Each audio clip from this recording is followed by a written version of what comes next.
Good morning, good morning, good morning. From Halifax in the UK, we are here live from the Halifax track in Yorkshire, England, for the EFRA 1/8 IC Track European Championships for 2025. Thank you very much for joining us here on RC Racing TV and EFRA RC Motorsport Europe. You're just in time. We weren't actually planning, but let's say we were planning this. This is literally the top heat, just about to go out live right now. You can see them on screen.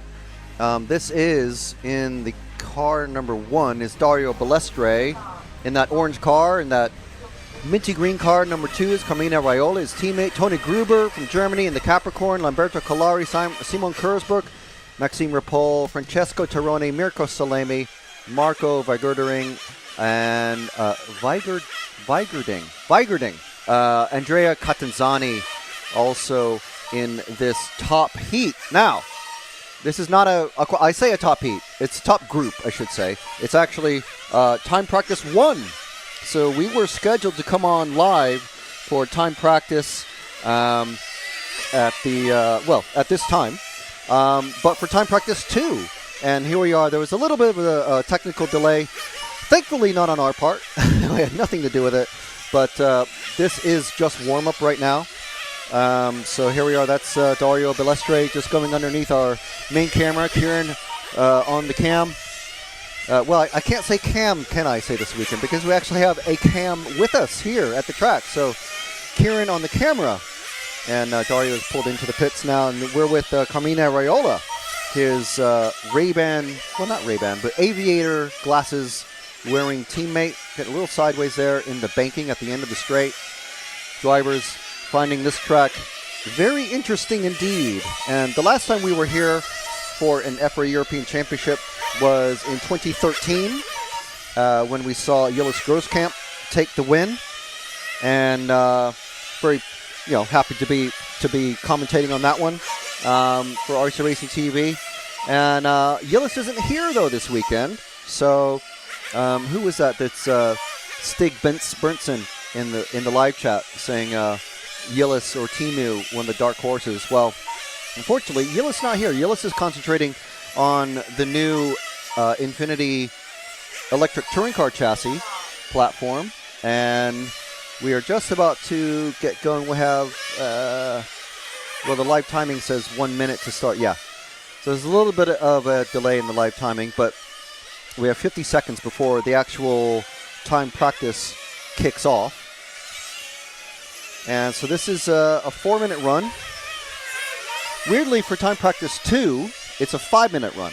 So just keep that in mind. This is only 4 minutes, and then there's about a 3-minute gap.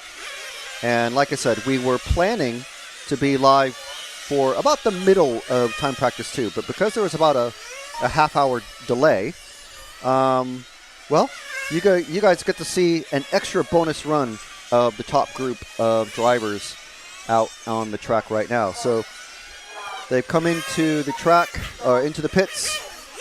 Well, some of them have. Some of them kept going, but everyone's going out for their final fuel stop before the 4-minute run kicks off. And the timing loop is immediately right underneath our camera through the chicane. You're gonna have to figure out some names for these chicane, these turns. Obviously, there's a back straight, the banked loop. Let's see who we have picked up at the back side here. So this is car number 8 of Mirko Salemi, former European champion. I think once or twice at least. I think he's a world champion as well in, I might be getting a mix up with Brigitte, I think, actually. So it's another Mirko.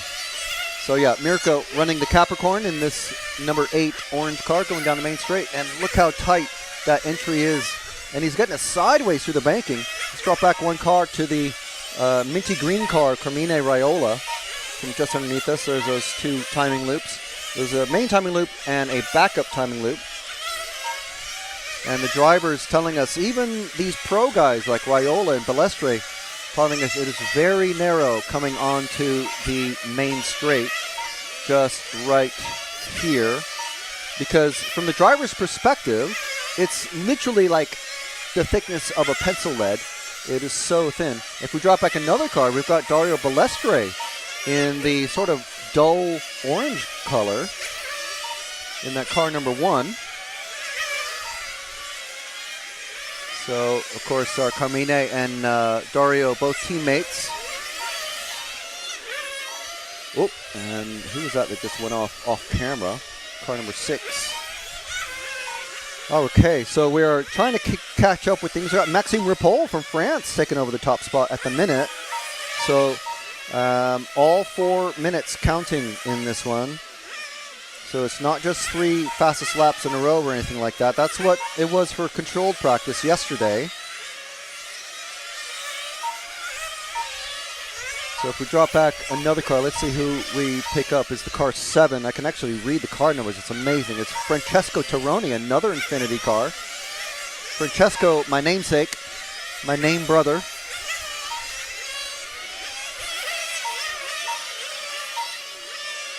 Oh no, Francesco's peeled off. What's he doing in the pits? Oh, okay, getting a little bit of tweaking and tuning. I don't know his mechanic's name, but here's a good view of the pits. I'm not sure what he's adjusting on the back there. Could be ride height or change of springs or whatever. This is practice. Okay, so let's see who we can pick up. Not one of those other cars. Let's see this car here, just coming underneath us. Sorry. They come very, very quickly. This is the car number 6 of Maxime Ripoll.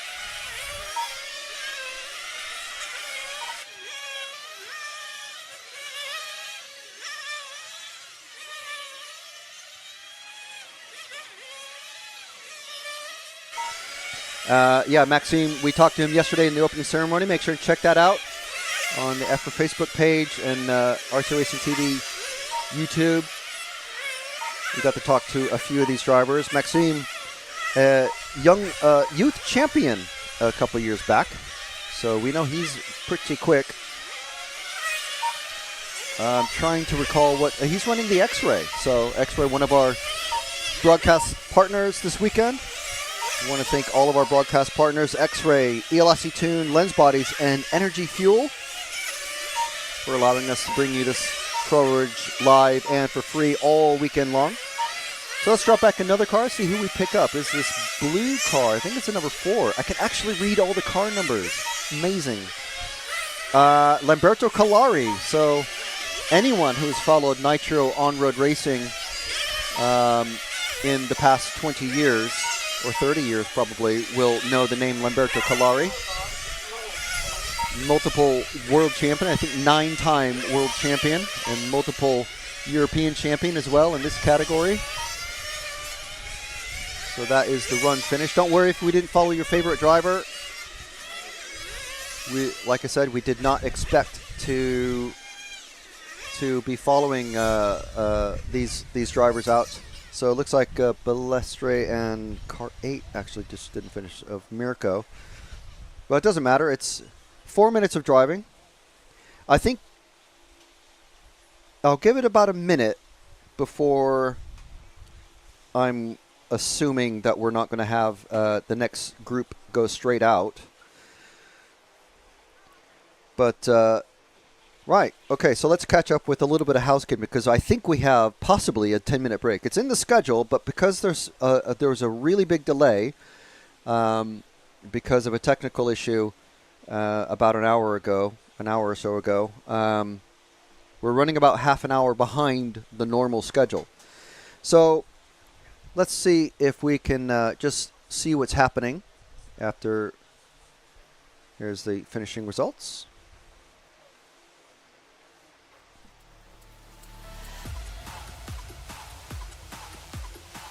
And then we'll play some adverts and just catch up with things.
Kovacevic makes an error. Marcus Currup is through. No, it's a four-way battle. And Ben's on the inside. He's got him.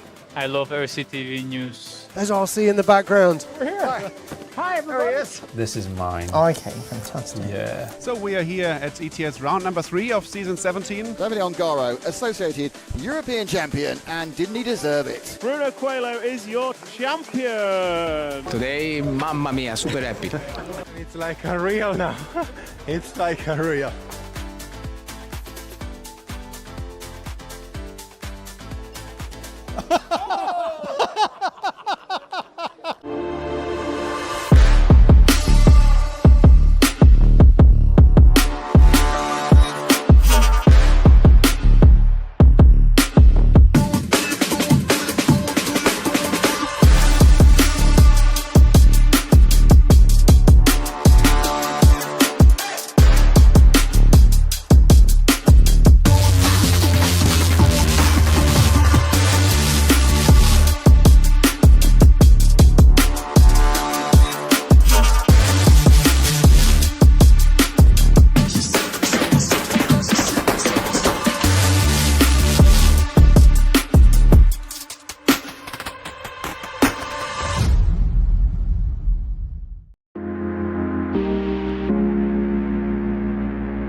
And now we got the Mink on. Now it's a four-way battle. Poleman is being run back to the pits. Poleman is going to miss the start. Oh no! Hatner's going with Ben. Ben and Hatner right together now on the last shot. And Ben's on the inside. He's got him.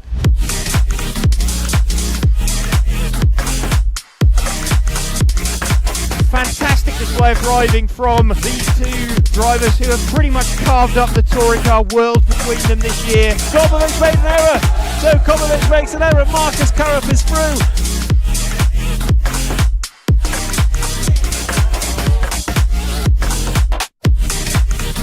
To take the most amazing European Championship, that is absolutely unbelievable.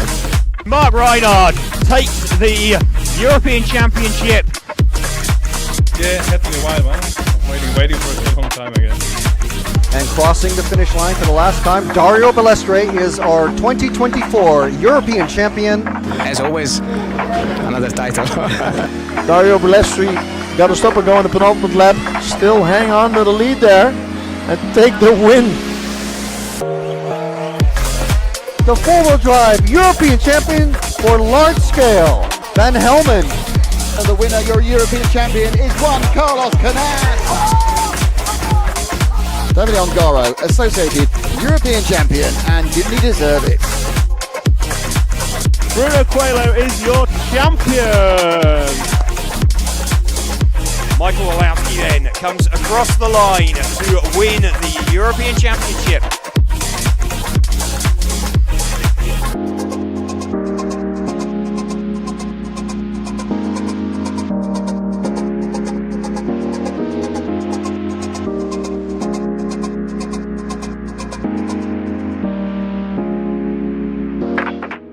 I love RCTV News. I'm Matt McCallum, And I'm Frank McKinney. and here are your headlines. There's RC in the background. We're here. Hi, everybody. There he is. Totally secret, no one knows. You got any thoughts on it? No, we don't have a clue what you're talking about. That leads us nicely to the 12th Euros. And this week's hot topic. This is a hot topic. Okay, these are rookie numbers. Right where we're sitting now is where that crash happened. We did what you expect of us. We tried to stir up some drama. Another good one. Yeah. Okay, welcome back. We are having a little bit of a break. So, and just so you know, for people who know how to look up these things, on MyRCM, the time schedule for today has been updated. So if you just hit refresh on that. and that will update the information that you guys are seeing. So we're looking to have a start the time practice round 2 with 5-minute runs next. 5-minute runs. I can already hear some engines getting started. So 5-minute runs about to start in about 4 minutes. But I thought, hey, why not? Let's catch up with things and do some housekeeping. Say hi to everybody in the live chat. We know there's people watching from around the world already. And, right, so first of all, we say first comment today from Stig Bernston. Hi, Stig, how are you? Good morning. Great to see Halifax again. My bet is Dario or Simon takes the title. I think it's going to be pretty tight. Of course, Dario is the defending European champion. His teammate Raiola, second place last year. And if you guys watch that, bit of drama in that final. Catanzani, very, very strong. I mean, there's 6 Italian racers, and all of them are in the top 10. So, it's crazy just to see the amount of skill coming out of Italy in these Nitro on-road categories. But yes, we do have the Swiss racer Simon Kurzberg looking very strong indeed, and so it'll be very interesting to see how things shake up with him. And just to read off the rest of the names in the top group after free practice. So we have Dario Bellestre, Simon Kurzbuch, Jiri Saarinen, who is a name I am not familiar with, I have to say, but obviously a Finnish racer running a Mugen, so an older car, but he's third after free practice. Andrea Catanzani, as we said, GT8 top racer, a top 1/8 racer, top Serpent racer, period. So that will be very interesting to see what he was knocked out very early on in goings in last year's main final. And then we have Carmine Raiola, 5th after all the free practices. Mirko Salemi, top Capricorn. Tony Gruber, 2nd top Capricorn. So that's interesting. Francesco Toroni, as I said. Then we have Alvaro Fernandez Calvo from Spain, another Spanish racer of Juan Antonio Hidalgo Garrido. Top Brit is Alex Thurston, currently 11th overall after free practice yesterday. Timo Leino from Finland running the Infinity. This is his only class that he's racing, same with Toroni. So Timo, obviously top electric touring car racer back in the day, winning all sorts of things, and now concentrating only on Nitro track. Top Dutch racer is Rick V from the Netherlands. Next fastest Brit is Tim Wood, and I unfortunately skipped past Maxime Rapol, top French racer. And as I said, running the top driver running an X-Ray, I believe. I'm not sure what Calvo and Garrido are running. If anyone is familiar with them, I don't know what they are running. But yeah, Maxime, junior champion from a couple of years ago, and yeah, it will be very interesting to see where they're able to place themselves.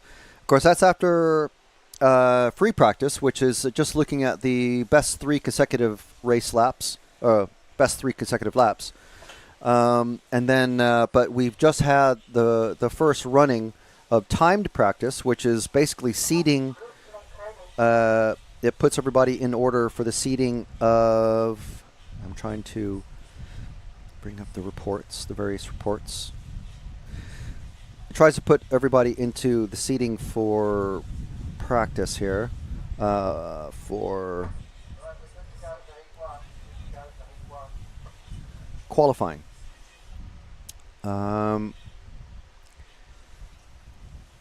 So I'm not sure if this is correct on MyRCM, but MyRCM is saying ranking list after practice, which is what we're in now. Alex Thurston fastest lap, or no, best 3 laps, I should say.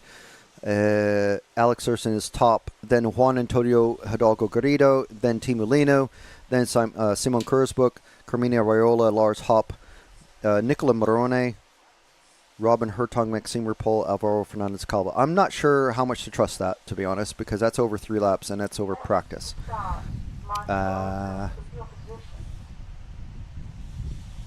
So anyway, I think forget those top 10 results that I just said because I don't think that's going to be correct. So let's continue on with the live chat.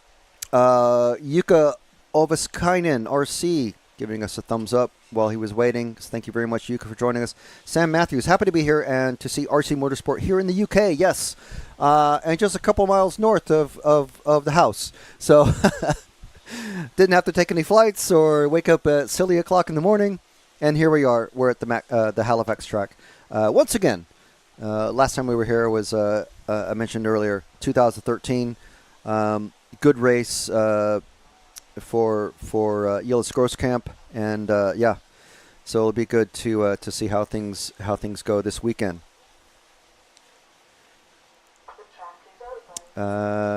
Dino DeMarco saying, "Morning guys, thanks for coverage. Watching from Melbourne, Australia. G'day. Sig Bernstein saying timekeeping on this heat is very wrong. Yes, as I said, yeah, of course that's before that they updated the timing. Frederick RC saying hi Frederick RC. Journey Records saying greetings from Cape Town, South Africa. Cheers, Tyron. I hope I said that right. The Journey Records also Mugen Mafia. And Frederick RC saying currently on the Isle of Wight. Wow, okay, fantastic. So all up and down the UK. Oh, and we've already got a lost tire from the first car out on the track. That is not a good start. That's the mechanic is going to be shaking their head slightly. So on the track right now, you can see there's the drivers. 9 Brits and a Dutchman. And there's that car that is Lamberto Collari. There's nothing like a 9-time world champion to rescue your car. I've had Masami Hirosaka rescue my car after I forgot to glue the tires on in my final. And yeah, so that wasn't embarrassing at all. Thanks, Masami. Thanks, Lamberto, for picking up that car. And Millbill saying watching from Belgium. Yes, we have a single Belgian racer here. I didn't get to talk to him in the opening ceremony because they were quite late coming out, but yeah, good to see good international representation as always. So we only have a few drivers out. I don't know why that is. But anyway, you might be wondering why there's no noise. Well, these are the electric 1/8 European Cup Championship cars. Yeah, so these are electric. That's why they're sat there. They're just sat there, like nicely, just very importantly, quietly, which is fabulous. So yes, we have 2 groups of electric 1/8 cars, and this is the first one going out. So there's a lot of, we do have information on pretty much all of the racers actually as well. Most of them are Serpent electric cars. There's a couple of Infinity, I mean, I don't know if we can call them prototypes, but the conversions at least. There's an ARC chassis, and yeah, there's quite a lot of variety in this category. I don't know if there's any X-Rays, because I know X-Ray does a couple of chassis, electric chassis, but I am trying to find out more of what the racers do. So let's see who we pick up first. Let's see this orange and white car. Let's say running a Serpent because I can see the stickers, and that's the car 0. Ooh, cutting it very close and going fast. I must say. I think this is Mark Green. No, it's not Mark Green. Mark Green is running one of these categories, though. Tom Jefferson is this car 10. And you can see very quick these cars. Of course, you know, as we know with electric cars, instant torque, very, very fast. And, you know, of course, very, very light. The main amount of weight is going to be the batteries and the motor itself. Everything else on the car is, you know, basically, apart from the chassis and the middle bits of the car, it's going to be straight off of the Nitro-powered version.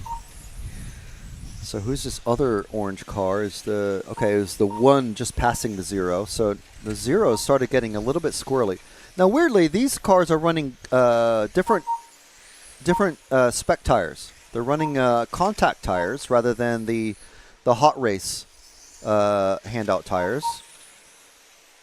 I don't know exactly why yet, but obviously there has been testing on these. Ideally, you know, the racers don't want to just be handed, oh, here's random set of tires that's never been tested on this track. So I'm assuming what happened was because there's so many Brits, the BRCA kind of got the information from the drivers who participate in this racing and got the info and said, okay, well, let's, you know, we want to use these instead of what you're handing out to the Nitro racers. So let's move forward to these white cars because this is just a gaggle of cars. They're just all 5 cars, all just gathered around each other. And the orange, oh, wow. Great pass there. That instant torque is just fabulous to see in action. That orange car scything through the field. And that's the number 1 of Michael Ogilvy. Or Ogleby. Ogleby? And let me see what information I have on Michael. Running a Serpent. And he actually runs at the Halifax Club. So this is his home track advantage, I think we can. Oh, and a nice big flip there from that. Trying to get off the grass. I don't think it's, no, it's stuck. Again, Lamberto going out and collecting. So it's the 1 and the 0 having a nice little tete-a-tete. The 0 again is that the car of Tom Jefferson. Let's see what I have on Tom. I don't have anything on Tom Jefferson. He's not on the list that I've got. No, there he is. Running also a Serpent, and home club is Halifax. So these two, the orange cars just running away with it basically. This red and white car is one of our slower vehicles, I maybe safely say. There's only running 1 number on the side. Oh, and getting it way off into the grass. It's the car 5 of Joe Diacono. Running a Serpent. Usually runs at Crystal Palace.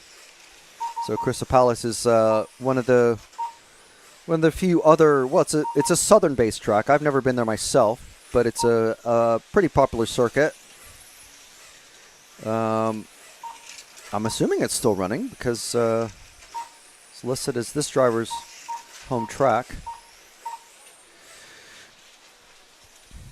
Frederick RC saying, last weekend I went to an event at Sheepwash Raceway in the Isle of Wight. Okay.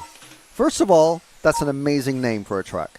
And in my class, 2-wheel drive Cougar LD3M and came 2nd overall and came first in the 3rd F final. That's fantastic. Very good. Scott Waite saying, go on, Jake Sheldon, send it. Frederick RC saying, that was my first ever proper event. That's really good. I don't know if you've seen RCTV News for this weekend, but I did my first organized racing in about 20-something years. Oh, these 2 cars coming together. That's not a fantastic way to end a run. But yeah, I did the Shikabane racing, like Sean McGay type format, and that was quite fun. Doing here's a stricken vehicle, the Zoom of Doom, and that is car 6 of Martin Thorpe. Yeah, did some racing with a Tamiya comical buggy, a Hornet comical buggy. So one of the wheelie class, as they call it, because it's one of those. It's designed to wheelie, like the Wild Willie or the Lunchbox, and set pole position, winning 2 of my 3 qualifying races. Started on pole position and ended up tied for 3rd.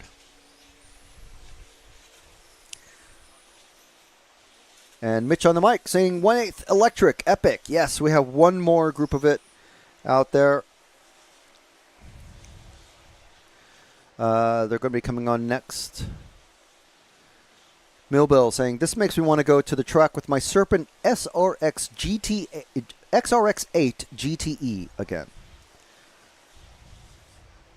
Fantastic.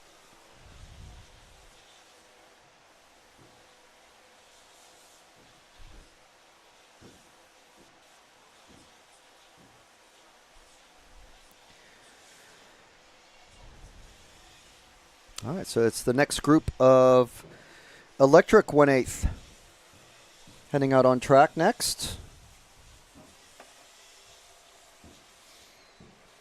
As we just try to get a few things situated here in the commentary booth. Yesterday, I can say, was very, very hot for most people. For me, it was hot, even. It was up to 31 degrees here in the UK, and that is hot for Yorkshire, I can tell you. I tried to say it's not really all that hot for me, but it was pretty warm. I was sweating quite a bit. So stay hydrated, people. Stay hydrated. John Walton saying Halifax track is awesome. Best setup in the UK. Yes, it's been a little while since I've been here, and yes, it is certainly one of the best facilities overall here in the UK. Obviously, a regular on the BRCA, the UK RC Federation, a regular on the BRCA challenge calendar. For Nitro, I think even large scale come here. I think that probably the only class that doesn't is off-road, for obvious reasons. But yeah, it's a fantastic facility, and you can tell, like, after you come here, a few times, you can see where things have been improved and upgraded, and even the fencing around the track has been updated and improved, and in general, it's just a regular series of improvements for the circuit and the club. John, of course, any event organizer is going to be stressed out by a European Championship on their doorstep, with the the expectations and all the drivers and team managers and officials that are involved. But yeah, it's a little bit stressed out, is John. But things are, I think, settling down now that the full program is underway. And there we go. There's our drivers that are going to be out in this next group of racing. Dino DeMarco saying they need to bring back the Pro 10 Pan car. Well, I don't know who you mean by they, but certainly I think X-Ray is, and there are niche companies in the U.S. that are putting out 10th Pan cars still. Scott Waite saying Craig Hook, my guy. Yeah, Craig in the number 6. He hasn't checked in yet, though.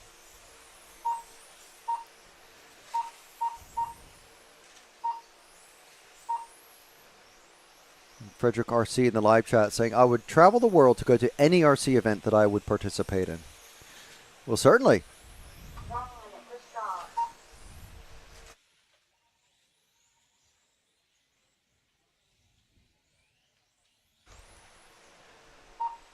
And yeah, I mean that's the dream of any RC racer, isn't it?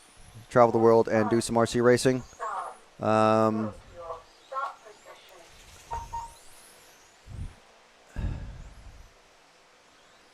there's the box of tires that everybody gets. No tire truing allowed. No tire saucing. No tire warmers. Literally, just take them out of the box and plunk them on your car, and make sure they're attached. Unlike the car that we saw that had the tire come off in the last one. Good set of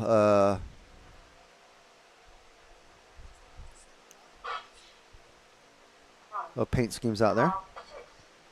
Just check the ND filter, Kieran. Make sure some of those cars are getting very washed out, but it might just be whatever.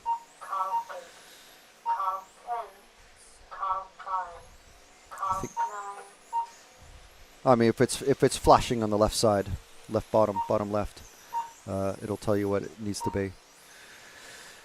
Okay, so let's find the car 1 out there, Mark Green. Long time Serpent racer. And probably the best known British 1/8 IC track racer. And he's not been running at the Euros for many years now. I'm assuming, he would probably say he's semi-retired. But there he is, running the electric Serpent chassis. And let's see what kind of times he can put down. And the timing has been updated. So we are looking at, yes, best 3 consecutive laps now. Over 5 minutes. And this is going to be, obviously, set the qualifying positions. So I think we can arguably say that Mark is going to set the fast. He's 2 seconds faster, almost 2 seconds faster than everybody else. It's easily a second and a half faster than Craig Hook and Nutting and Manton. So, assuming no one beats his best 3 consecutive lap time of 42.8 seconds, Mark Green is basically, he's going to sort of pre-qualify himself or seed himself into the number 1 position for all of the qualifying heats. And if you're not familiar with the EFRA racing in general, this use what they call, in the States it would be called IFMAR timing or IFMAR style qualifying, where everybody runs on their own clocks. So as you cross the start line, your clock has started, and you have basically, well, in qualifying, they're going to have 4-minute runs to set as many laps as they can in 4 minutes, and that will decide for each round of qualifying. The fastest driver in each round is going to set TQ for that round, and whoever sets, basically, in very basic terms, whoever sets the most number of TQs ends up on pole position for the main final, and then it works backwards from there, basically.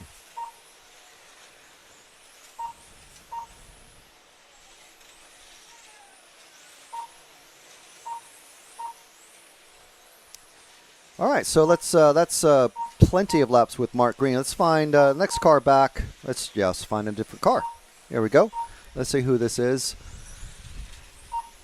Oh wow, they are very quick. I think this is the car number 2 of Nutting. Another Craig Nutting, or another Craig, I should say. So Craig Nutting.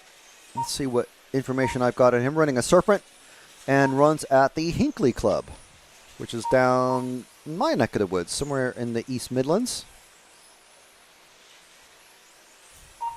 Nice and bright paint scheme.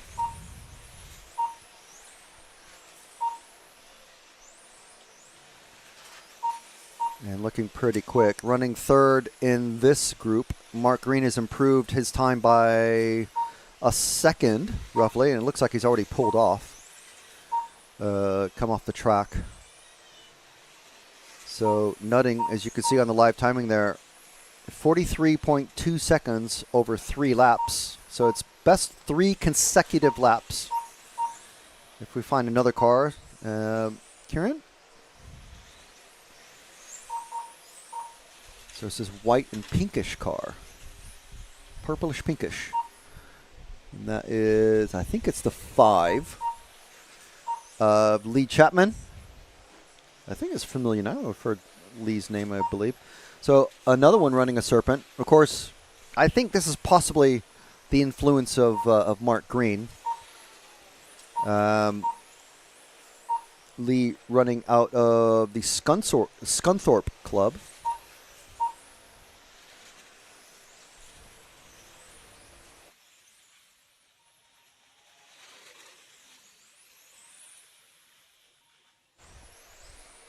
Oh, and getting a bit wrong there. That is a very narrow entry point onto the track from the driver's stand. And yeah, gonna have to, let's find another car. Well, Lee Chapman works the grass and detritus off of detritus off of his car.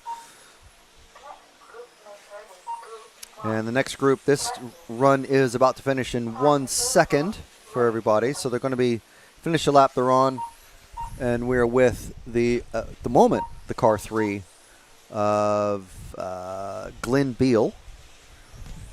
So this run is now finishing for the second of 2 electric groups. So everyone's already finished, guys. You need to be pulling into the pit lane.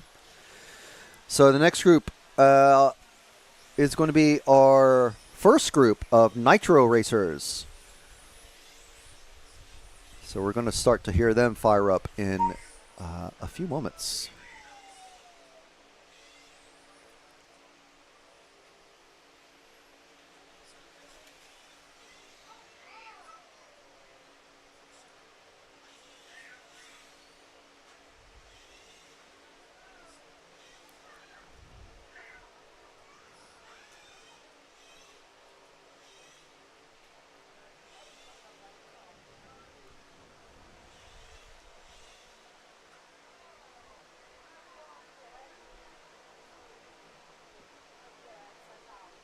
And there's your finishing orders.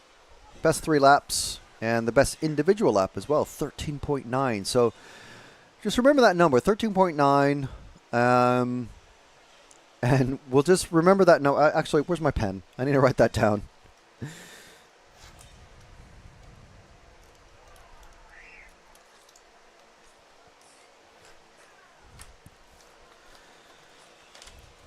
that's Mark Green right there, at the back of Mark Green's head. Hello, at the back of Mark Green's head.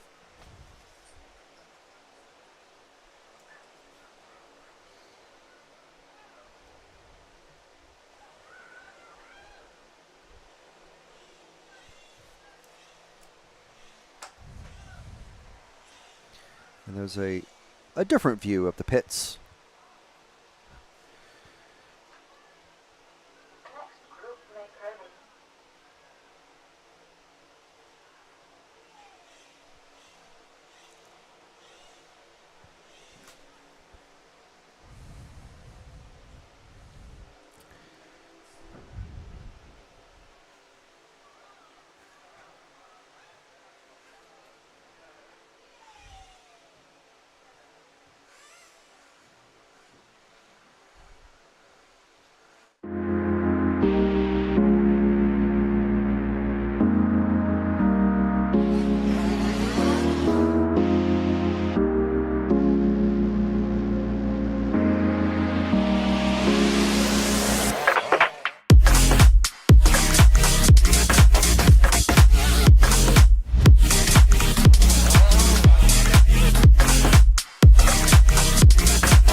And now we got the mid-winker on. Now it's a four-way battle. Poleman is being run back to the pits. Our Poleman is going to miss the start. Oh no! Hatton's going with Finn. Finn and Hatton right together now. On the last shot, and Finn's on the inside. He's got him.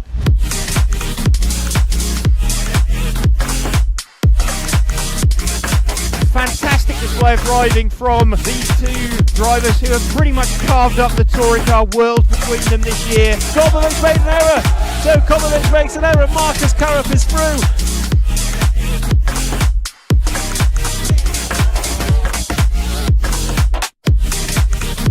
To take the most amazing European Championship, that is absolutely unbelievable. Mark Reinhard takes the European Championship. Yeah, it had to be a while, man. Waiting for it a long time again. And crossing the finish line for the last time, Dario Balestre is our 2024 European champion. As always, another title. Dario Balestre got to stop and go in the penultimate lap. Still hang on to the lead there and take the win. The four-wheel drive European champion for large scale, Van Helmen. The winner, your European champion, is Juan Carlos Canan. David Ongaro, associated European champion, and didn't he deserve it? Bruno Coelho is your champion. Michael Walowski then comes across the line to win the European Championship.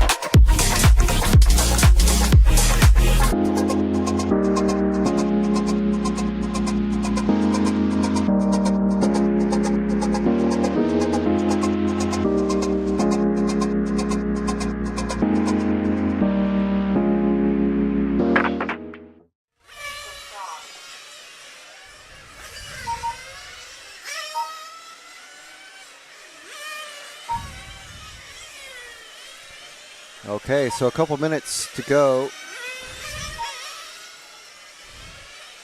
I swear, I swear it said time practice 2 is going to have 5-minute heats, but I guess not. Maybe it must be down to 4.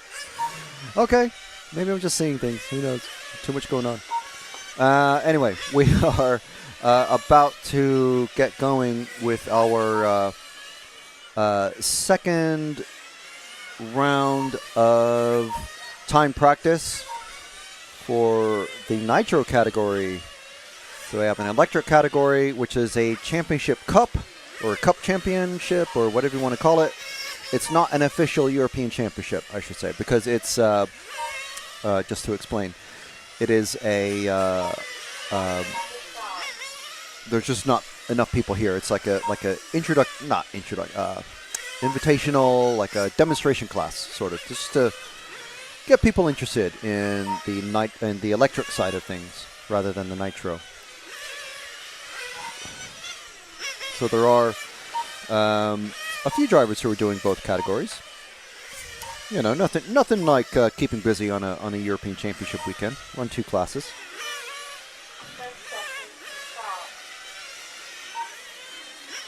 So here's our straight camera. You can see the cars coming directly at you, and there's the action in the pits.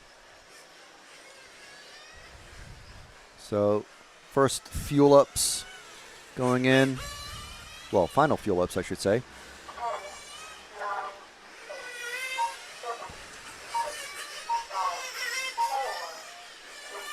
Get back to the live timing screen and just have a peek at the schedule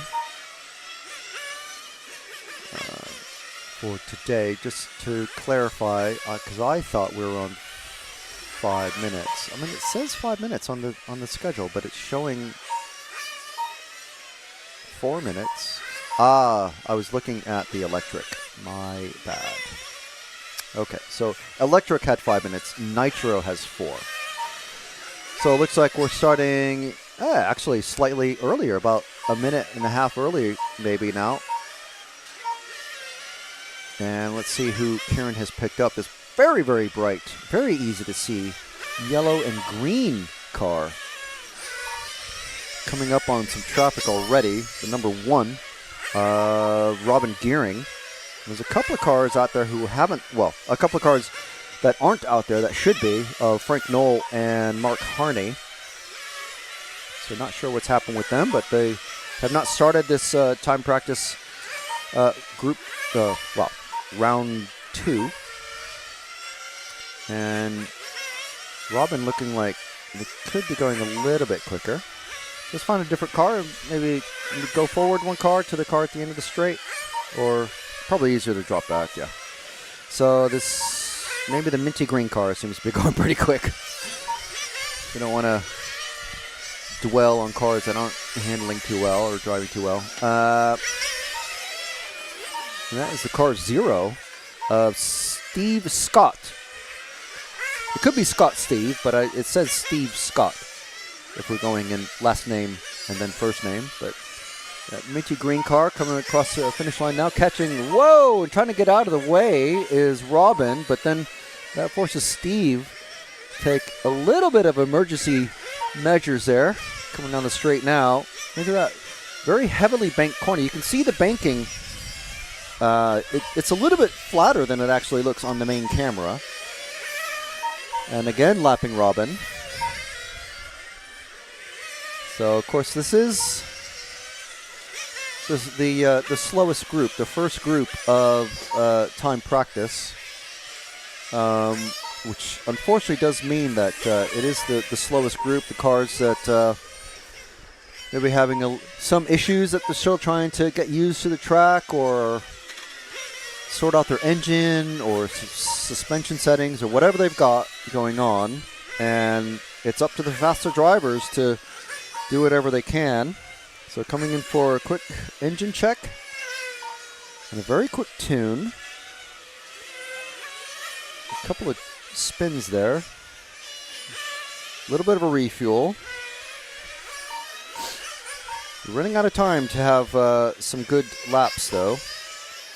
So we'll stick with this car and see how Steve handles things. So again, it's 3 consecutive fast laps. You can see on the timing screen.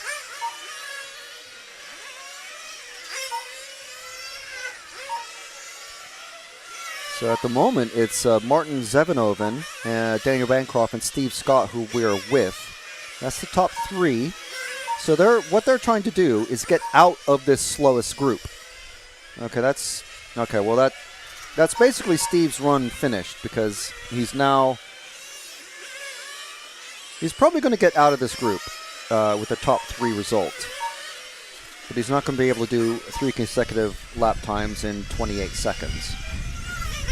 So that's his attempts done. So now this is basically about getting the engine setting properly. Now the temperature is about 22 degrees, so it's literally 9 degrees warmer, cooler, Celsius-wise, than it was yesterday at the hottest part of the day. So it's a nice, comfortable temperature at the moment. A little bit more humidity potentially than we had yesterday. So as drivers, it's all about getting the engines tuned properly at the low end, the high end, and everything. Luckily, because it's handout tires and tire warmers, tire truing, I mean, they don't use tire warmers anyway, but tire saucing, none of that is allowed. You literally have to take the tires out of your numbered box and connect them to your car, and that's it. That's all you're allowed to do. So that kind of removes, well, it removes a lot of guesswork and doing things that you normally would have to do at even a club race. So there's the drivers as they're exiting the rostrum, and coming back onto the rostrum is the next group of racers.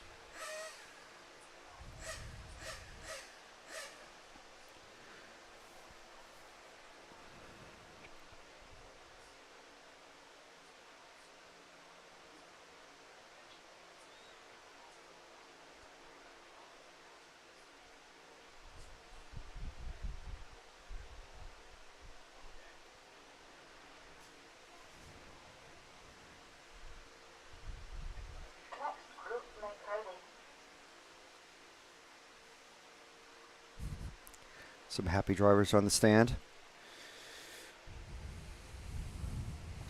You got to go quick now. If you're waving at the camera, you got to go quick.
Okay, and you can see the drivers there, the cars in the pit area waiting to go out.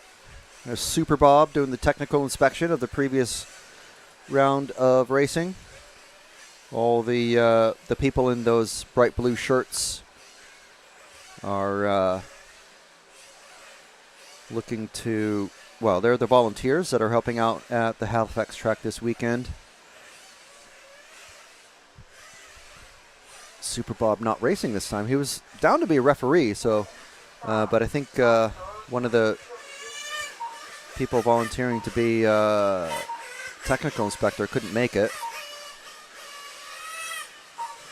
And here's our drivers, riders, and runners who are in this Group 2.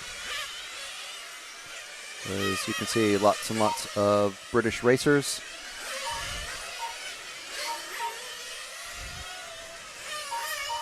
Oop, someone already in the grass. It's just warm up.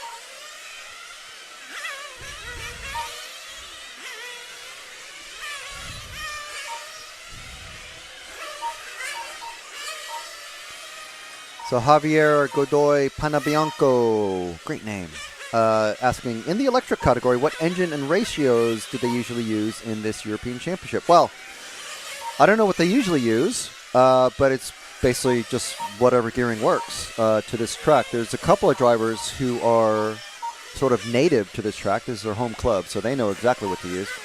Most of them basically using the Hobby Wing stuff, though. And into the grass again, but able to keep it going. A little bit dirty on the tires now, but there's no sauce on these tires, so there's nothing really going to be sticking to the tires. Weather-wise, we were potentially going to be having some showers, maybe here or there, but they haven't popped up.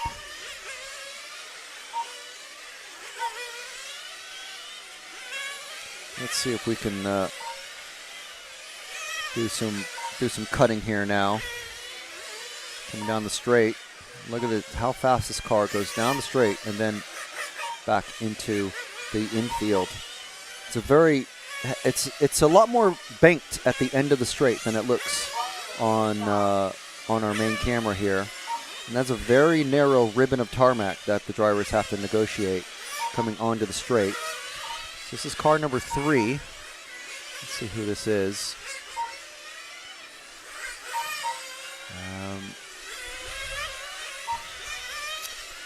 Car number 3 is Richard Bolt, so it's a familiar name.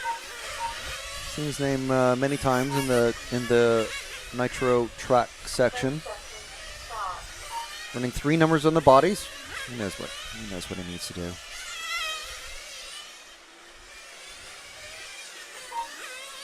So happy with the engine tuning, or just need a refuel? Seems happy with the tuning. And Chris Deacon, thankfully, jumping in there to help cover things for me.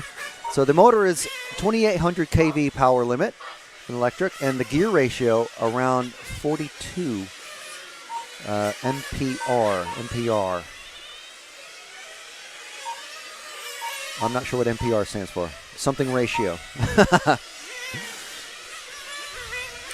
So look how fast this car goes down that main straight. We don't have access to a speed gun, but I can tell you it's rapid.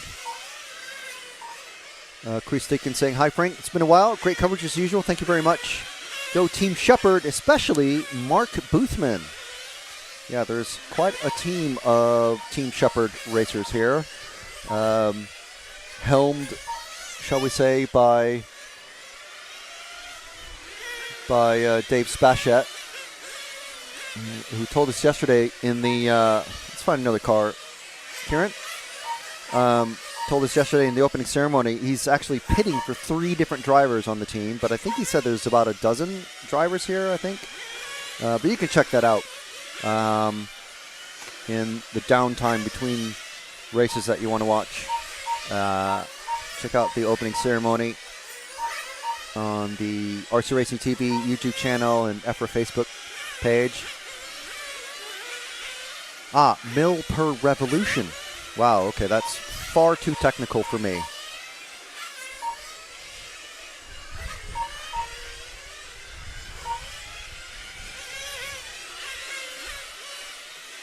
Yeah, not miles per rotation, millimeters per revolution. That is just, I mean, I never figured out the secret. I mean, it's not a secret. it's not that difficult. But me myself, I never sorted out in my head the final drive ratios for the various cars and setups that I had. So I was just like, do I need to gear up? Do I need to gear down? Okay, that's all I need to do. I'd rather just be out there driving rather than have a calculator out. But yeah, there we go. So Mark Gilliland leading this one. Let's see who we're with. This is the car number 1 of Jake Sheldon. So I think we've been on him for a little while. And there is the driver in the car 3 that we were following previously, Richard Bolt just behind, actually about to come up and, whoa, that's not the cleanest pass in the world. So if we drop back to, the pink car is Mark Gilliland, actually, who's just passed Richard Bolt. This pink car in the number 8 is the fastest car out on the track at the minute, at least over 3 laps. But he's just been held up a bit, so Van Schenk from the Netherlands in the car 2 is now our fastest car. And again, that is over, and that's an over. Okay, so I'm seeing what the dichotomy is. On MyRCM, on the live MyRCM timing, it's going by lap time, by total laps. But on our timing, it's going by best 3 laps. I'm going to have to clarify which it is meant to be.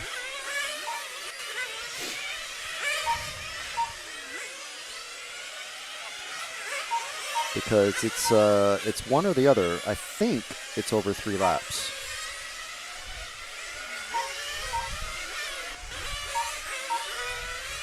So I will look that up in between the races here, but we'll just bring up the file at least.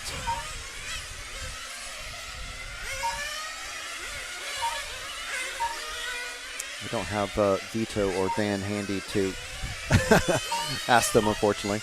But yes, this is Mark.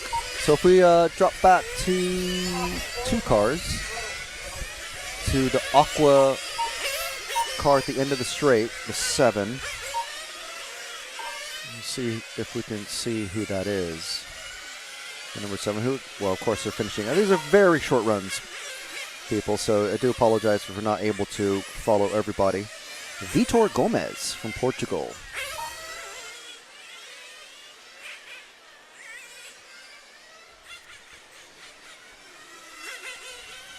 So Mark Gilliland taking that one on, well, weirdly the order is the same whether we're looking at 3 laps best 3 laps or over the whole 4 minutes, but we're looking at the minute, we're looking at the best 3 laps consecutive. Yeah, Chris, when I stopped racing, like literally the apps and smartphones weren't even a thing. So it's been a little while for me, unfortunately, but I'm trying to get back into it. I am trying to get back into it. But while these drivers are working their way on the stands, let's have a little bit of a video break.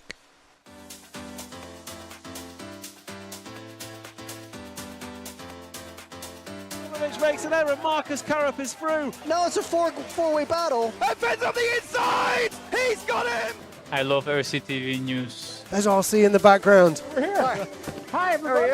This is mine. Okay, fantastic. Yeah. So we are here at ETS round number 3 of season 17. Davide Ongaro, associated European champion, and didn't he deserve it? Bruno Coelho is your champion. Today, mamma mia, super happy. It's like a real now. It's like a real.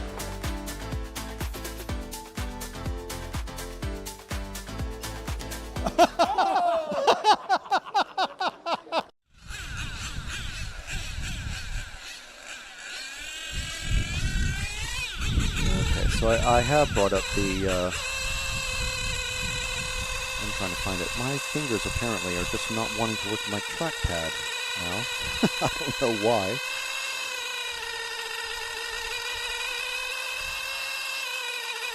Someone else waving at the camera on the driving stand.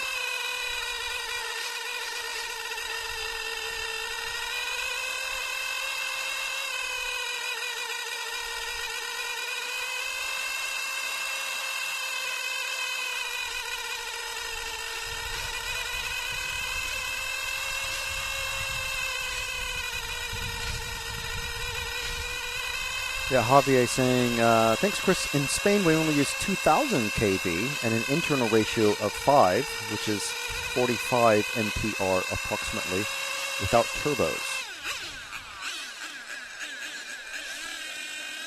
It's very interesting. Obviously, every RC federation has their own particularities. So it's very interesting to see how things shake out between the different countries. And of course, even the racers who are here, who this might be their home track, but they're used to racing under BRCA rules, and the EFRA rules are going to be potentially a little bit different in little bits here and there. Obviously, like I said, even just as things as simple as the tires, there's going to be body shells that are allowed in one group and not allowed in the other group. So there's all going to be differences. Now we've got a couple of Saarinens in this one. Someone earlier in the chat was cheering for Mark Boothman.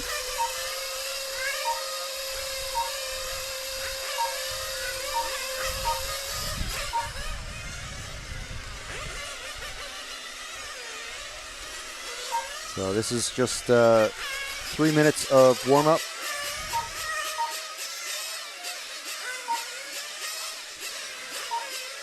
About 2 minutes remaining now.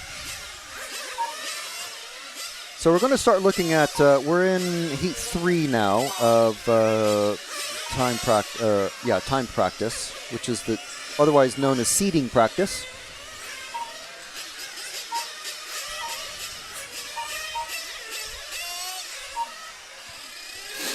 And very brightly colored. This is like a Harlequin colored job here. Going into the pits. Wow.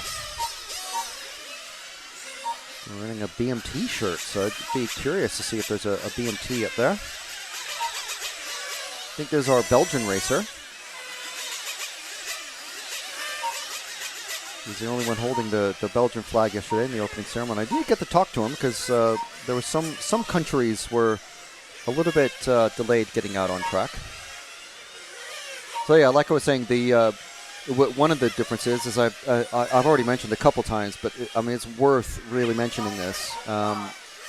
There are control tires.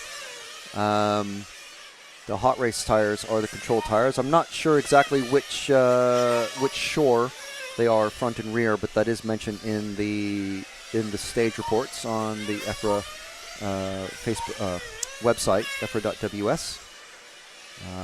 Because EFRA is the European Federation of Radio-Operated Automobiles, and they're the organization who bring together all the different federations.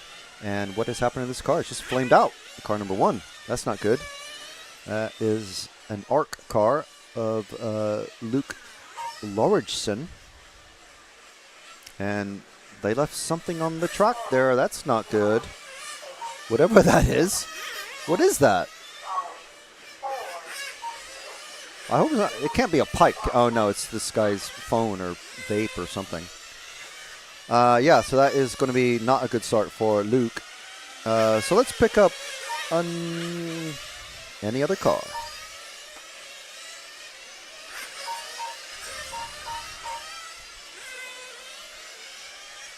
And it's green and yellow car. That comes just underneath this. It's the car 0. Sam Snell. So he's not German. Otherwise, he'd be Sam Schnell. But going quick enough at the moment to be 4th overall after the first lap anyway. So best lap so far for these guys, 14.9. So it's a second slower at the moment, a second slower than Mark Green's best lap of 13.9 with the electric car.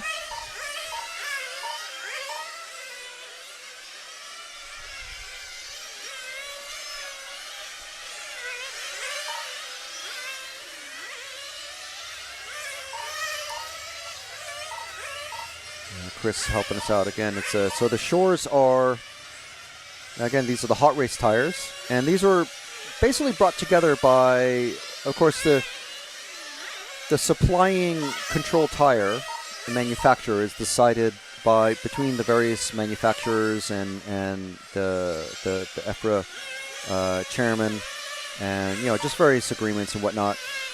So the control tire manufacturer is Hot Race, and then basically the local racers, BRCA, organized with the BRCA. Let's find another car. Let's just move cars like every several laps.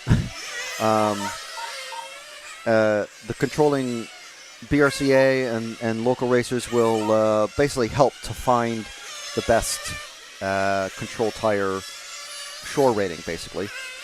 The shore rating is the hardness of the tires. So it's 32 and 35 for front and rear. And then when the drivers are handed the tires, they'll literally just come piled in huge storage boxes, which I'm looking at right now. Just shipping boxes that are just, here's hundreds of pairs of tires, and then the drivers are handed their pile of tires, and they can feel them and test them and go, okay, yes, okay, no, this was too soft, this doesn't really match. And then the manufacturer representative, who in this case is Nicola Morone from Hot Race and Lens Bodies, is able to check out the tire and go, okay, yeah, okay, well, here's a different tire then. And then the driver goes, yes, okay, or no, and I accept it, or whatever. And then they go away with their set of tires. So that's how the tire handout system works. And then it all goes into one box of tires for each driver. They're not allowed to trim the tires, glue the tires, put any sauce in the tires. Obviously, there's no tire warmers. And yeah, it's a very simple system. And much easier. And I think 2013, the last time we were here at the Halifax track, was the first time that the handout tire system was used. Because back in the old days, the 90s and 2000s, it was pretty much just like pretty crazy, really. If you were an independent, let's drop back a car, Karen. If you were a driver, you'd have to show up with boxes and boxes and boxes of tires and just spend hundreds of euros or pounds, dollars, whatever, on tires and just guess, like an educated guess of what tires would work. But now everyone has the same set of tires, and you basically have to change the setup of your car to work with it. Of course, that does mean as the tires start to wear and what they call coning at the front and rears, they get smaller and smaller, and they go faster and faster. So the gear ratio changes over the longer races. So these guys only running, I think it's 4 minutes in these time practice runs. That's going to be changing into 20-minute heats or 20-minute finals once the finals start. Up to 45 minutes for the main final. So it gets very technical, very, very technical, very, very quickly for these drivers. And there's a lot to think about. There's so much to think about. That's one of many reasons why we call it the Formula One of RC.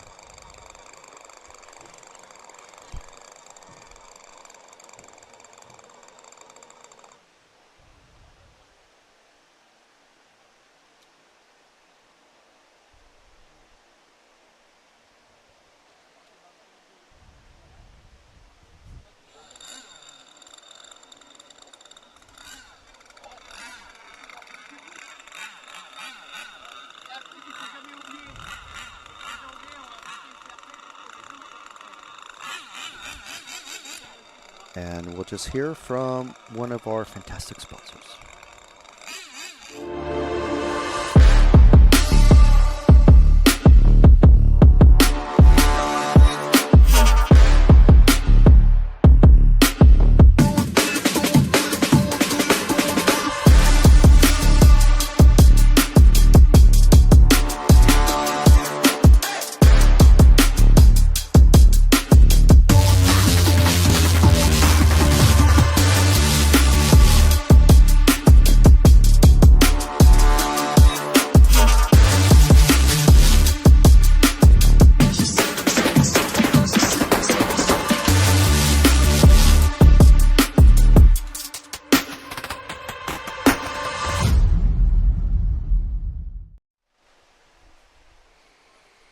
Okay.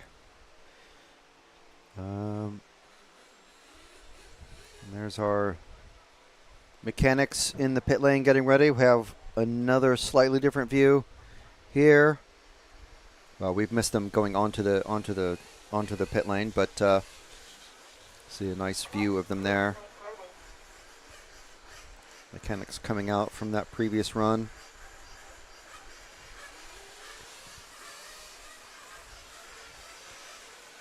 And I'm told that we had where our ambient camera is, ambient microphone is. Someone was just running an engine immediately right next to it, basically. So apologies if that was just kind of blowing things out audio-wise, but yeah, it happens. There's only so many places we can. I run a nitro track. There's everywhere is a warm-up area, so we do apologize about that. But yeah, we do want to thank our sponsors: X-Ray, Elasu Tune, Lens Bodies, Energy Fuel, Speedworks, and of course EFRA, the European Federation of Radio-Operated Automobiles. You're watching RC Racing TV, RCTV, and we are the EFRA official media partner. So I want to thank you for joining us live here from the Halifax track in Halifax, deep in Yorkshire, in the north of England.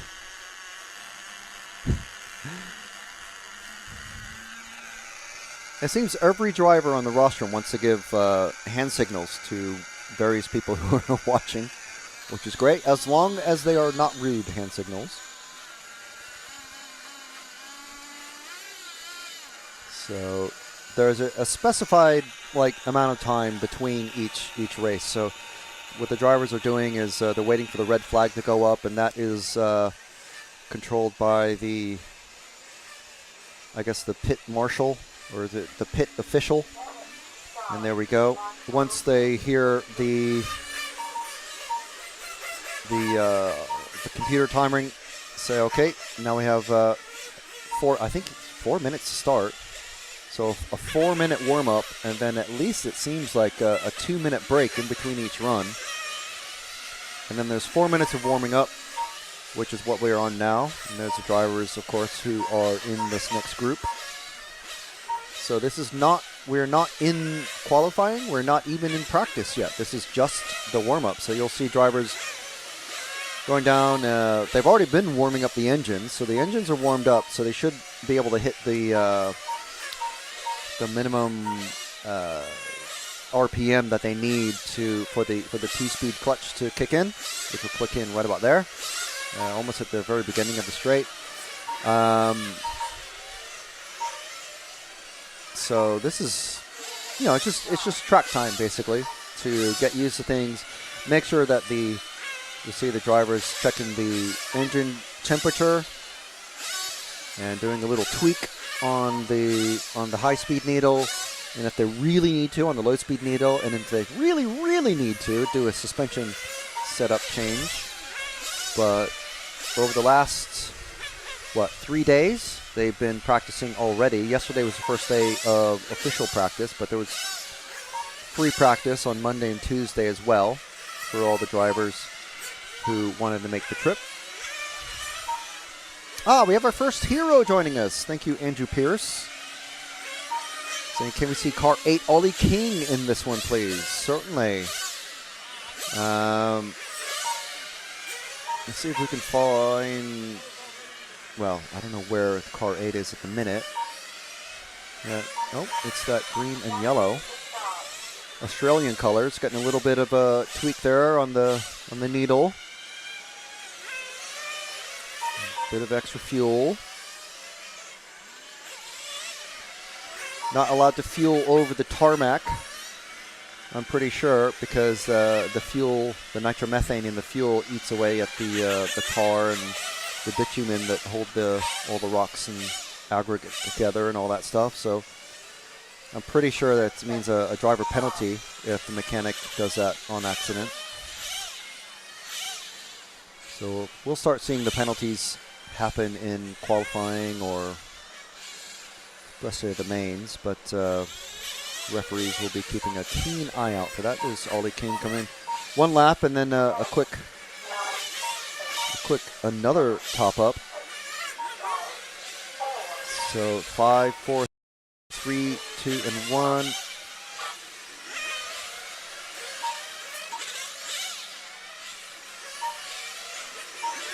So there you go, Andrew. A little bit of Ollie King for you.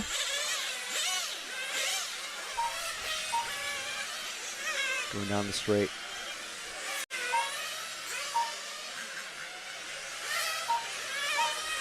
This loop through the chicane, over the timing loop.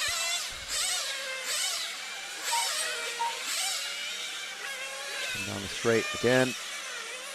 Back into the infield. On that. Would that be the keyhole maybe? Or is this the keyhole? Well, there's a couple of hairpins there. Maybe this is the keyhole, this section. And through the chicane, around the hairpins. And there we go. So it's we've got about 3 1/4 minutes left in this one. So let's find another car, Kieran.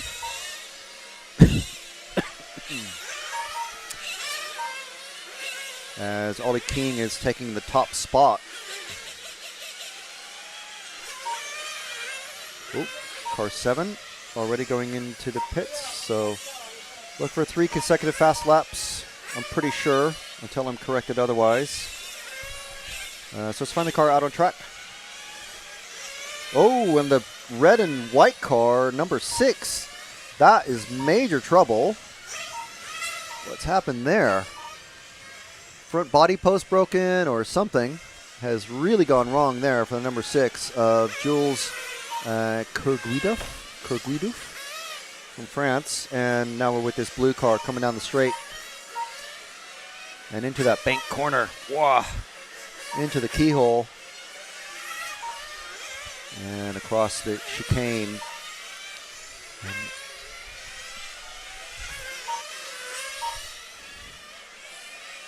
So you see the banking there, and it's a lot more banked than it appears. Like when you're stood at ground level. It's car 7 of Stephen Davis. Maybe this yellow car, number 9, that's come underneath us. Number 9 is Lee Holland from the UK. Fastest lap so far, 16 flat, so not going to break any records with that one, with this run. Number 3 is our fastest driver at the minute. It's the gray car just about to come underneath us just now into the hairpin section. The gray and bright yellow. Going down the main straight now. Goes into that bank corner. Neil Cochran doing a 14.5 fastest lap. Pretty good. 14.8 that last time around.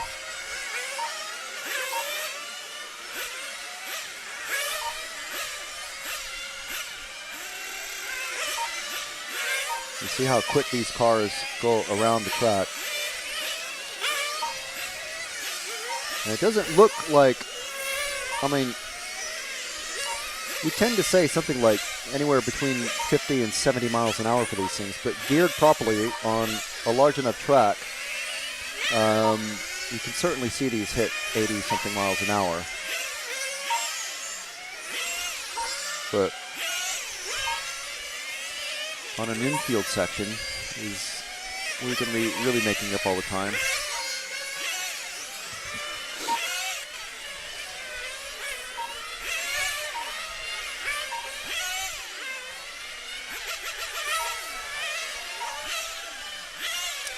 And Niall has finished his run. Ashley Gouveia and Jules, Ollie King going to be finishing in 4th overall. So I think probably top 4 in a pretty good position to move away from the other drivers who are in the bottom half, obviously, because this is seeding practice for qualifying, basically. So it's not qualifying. it's practice, but it's like important practice. And there we go. There's the man himself, Mr. Marginal Gains, Dave Spachet, multiple world champion, European champion, and British champion, legend of the sport, Dave Spachet. And as we said earlier, pinning for 3 different drivers in this one, in this group. Not in this heat, thankfully, for him. And there's finishing orders. And we'll just have another little message.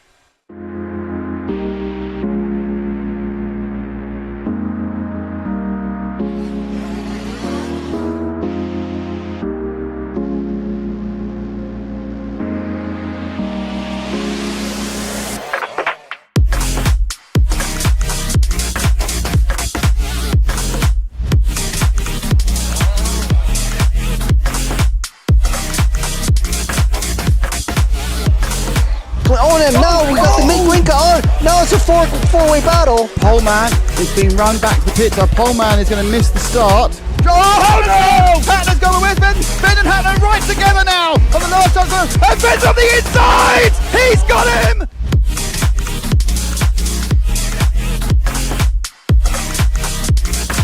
Fantastic display of driving from these 2 drivers who have pretty much carved up the touring car world between them this year. Kobovic made an error, so Kobovic makes an error. Marcus Karup is through.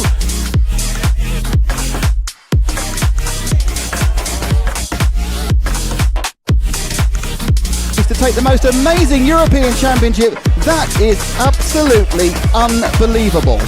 Mark Reinhard takes the European Championship.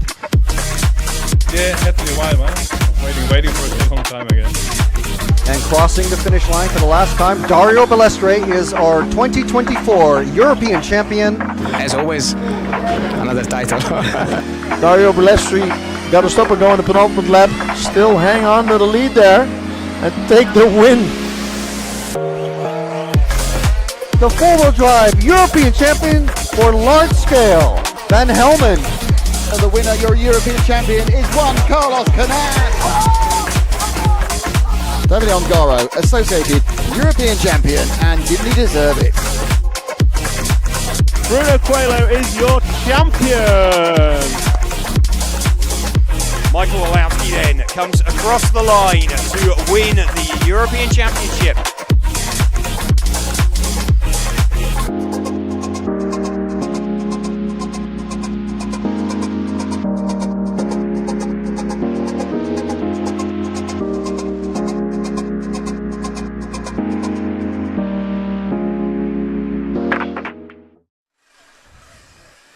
All right. I mean, look at the amount of nitro smoke coming up out of the pit area. Oh my goodness. Yeah. And they are coming out on track now. So we're getting faster and faster. Here's the list of drivers who are out on track, or should be out on track now. So we're starting to see some familiar names. Top one for me is Rick V there from the Netherlands. And I say V, his name is actually not just Rick V, but I don't want to just continually butcher his name all weekend, so apologies, Rick, but if it's okay with you, I'll just call you Rick V.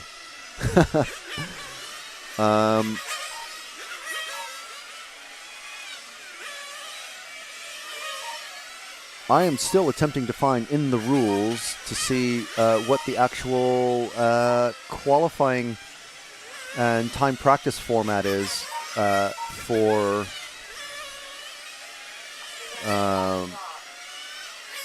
this category, because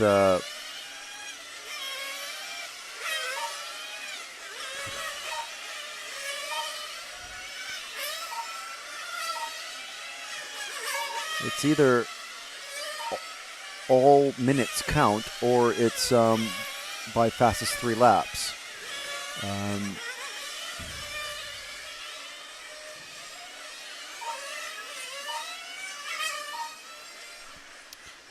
So final refuels for the drivers.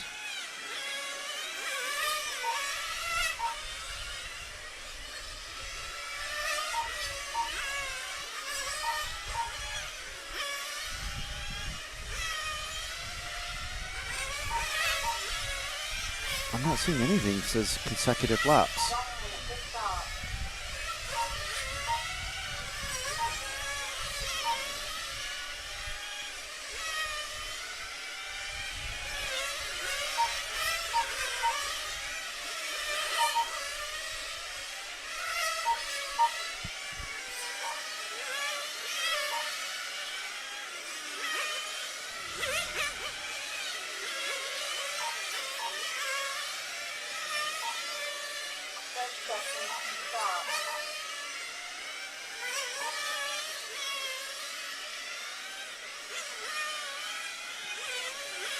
So feel free to correct me in the live chat, but I'm pretty sure that the timing, the qualifying is counted by overall time over 4 minutes for the time practice.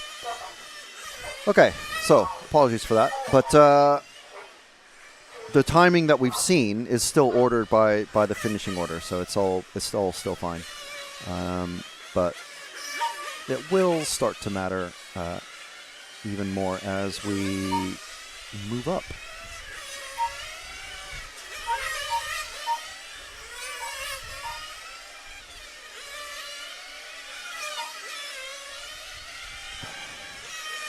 All right, so let's see who we are with coming down the straight. Oops.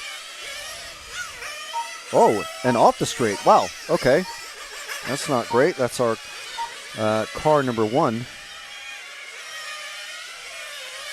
of John Carr. Oh, flame out as well. So let's let John carry on with things, and let's find another car there out on track, Kieran. So 3.5 minutes remaining in this time practice run. We're with the car 6 now of Gerald Collinet. Come around the keyhole. And there's a nice easy paint scheme. So why do cars need to be all white or single color at all? Nice and easy, very easy to do. Just bold color stripes against a lighter color. So they're all doing running second at the minute. Oh, Rick V. We need to find Rick V out there in the car 9. I'll see if I can find him. Ooh, oh, and a few cars getting it all wrong there into the hairpin section. Goodness gracious. That was actually Gerald, who we were following previously. Yeesh. All right, car 9 is the yellow, dull yellow car coming under this now. So he's trying to chase down the very bright yellow car of Tilo Baldas. But Rick V in this...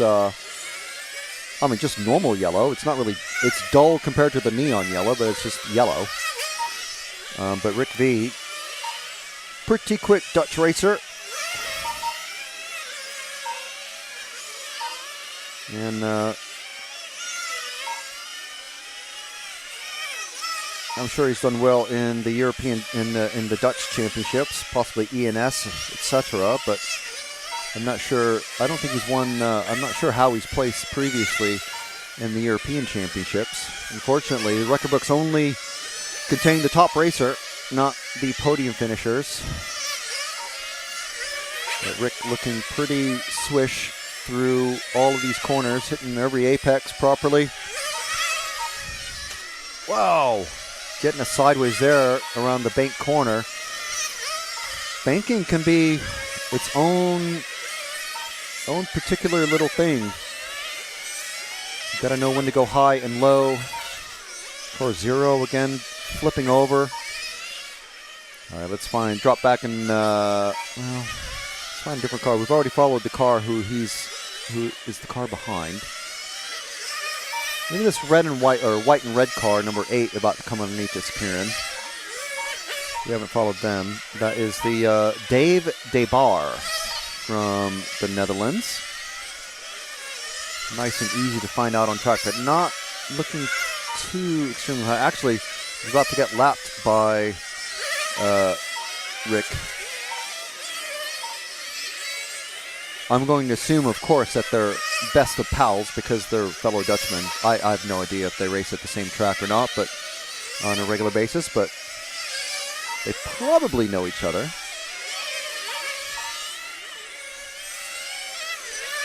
I think we're missing marshal number 2 from the last race. That's not fantastic, is it? So just a few seconds left in this one before time will be called, and there goes the computer voice. So Robin Hertong taking this one with 15 laps.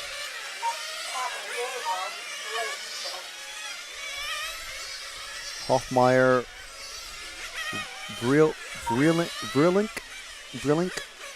Baldus, Collinet, Frost, Debar, Fernandez. John Carr not doing too hot in that one.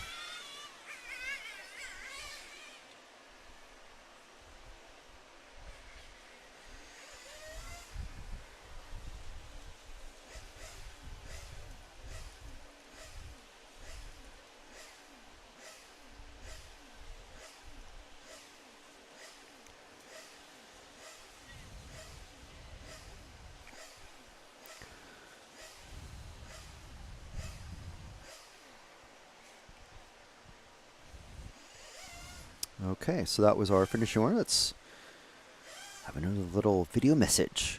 I love RCTV News. I'm Matt McCallum. And I'm Frank McKinney. And here are your headlines. There's RC in the background. We're here. Hi, everybody. Totally secret, no one knows.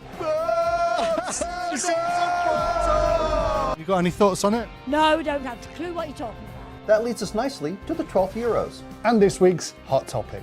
This is a hot topic. Okay, these are rookie numbers. These are rookie numbers. Right where now. we're sitting now is where that crash happened. We did what you expect of us. We tried to stir up some drama. Another good one. Yeah. Go back to account and just gamble. I mean, you'll know the timing. Is it based off for time practice? Is it 3 consecutive fast laps? Okay, because I've been looking on here, but it doesn't say any. I can't find where it says consecutive laps or anything. Based on 3 consecutive laps. Okay. Can you, when you commentate, will you include the electric? Yeah. Don't just do it nicer. What EFRA's trying to do with us is promote electric. Yeah, we're covering it. Yeah, moving camera and everything. Talking about. I got all the info here from one of the BRCA guys about the electric stuff. So it's all the electric guys and as much information as he was able to give me. We're trying to promote it through EFRA as well. Yeah. Yeah, it's all good. Good. It's more people. All the people.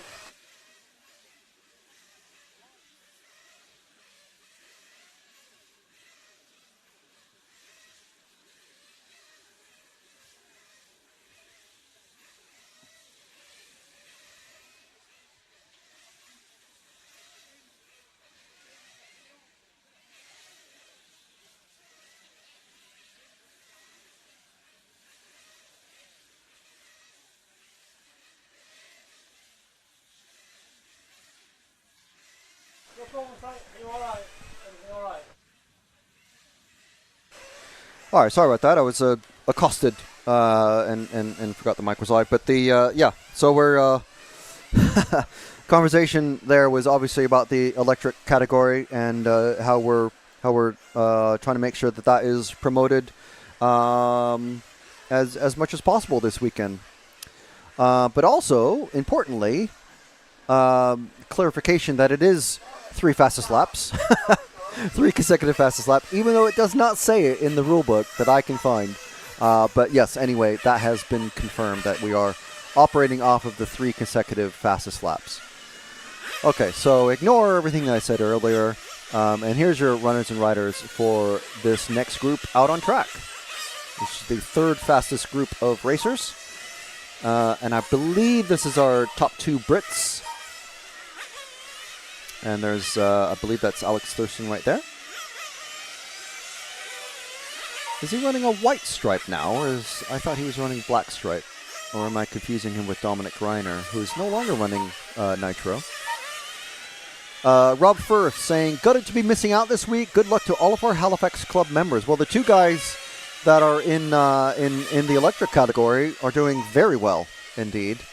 There's quite a few new racers who are new to the 1/8 category running electric. Of course, Mark Green, top racer there. No surprise, really. But yeah.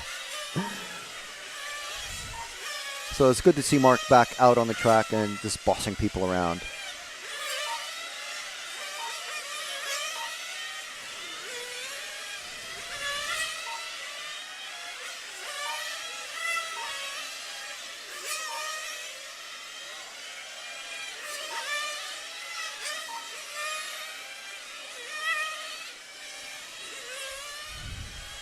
Okay, so this is still just warm-up, so we can just find another car. We need to move around the cars, Kieran.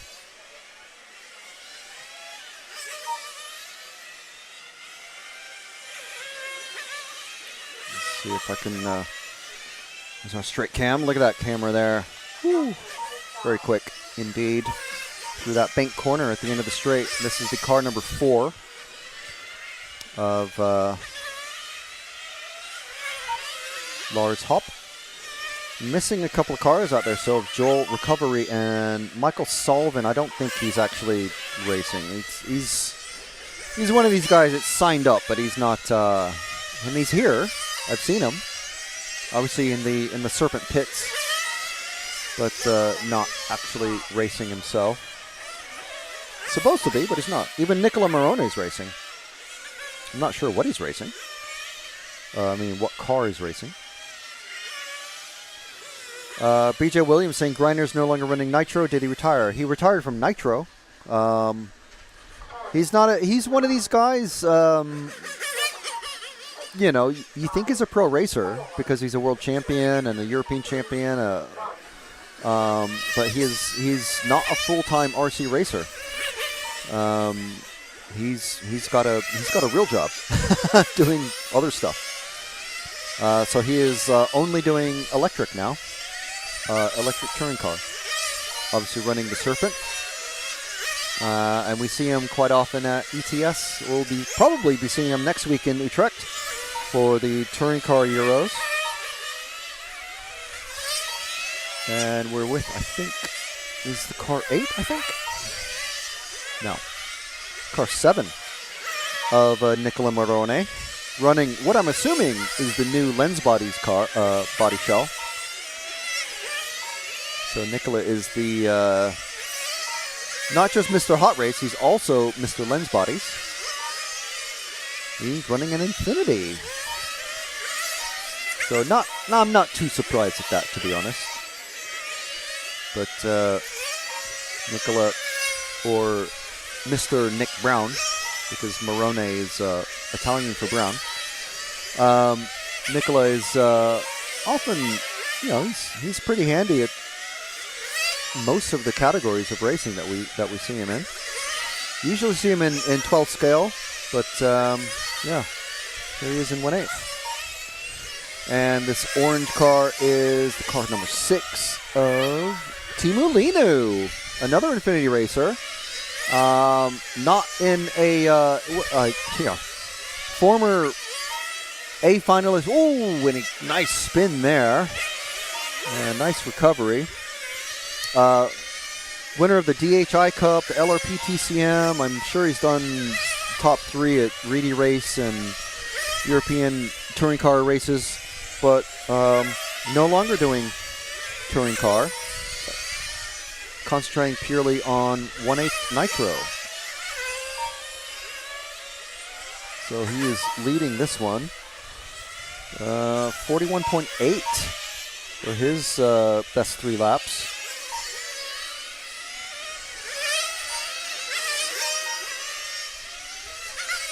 And let's see who else is out there that we can. I think we were already on Thurston. Yeah, so we can confirm that Recovery and Sullivan not running. This is the The car just coming through the banking there. Well, no number on this side of the car, and no numbers at all on either side of the car, so that's not very helpful. I don't think there's any cars anywhere, numbers anywhere on that car, unfortunately. But I think this is Hidalgo, Garrido, Juan Antonio. I have no idea which is the actual first name.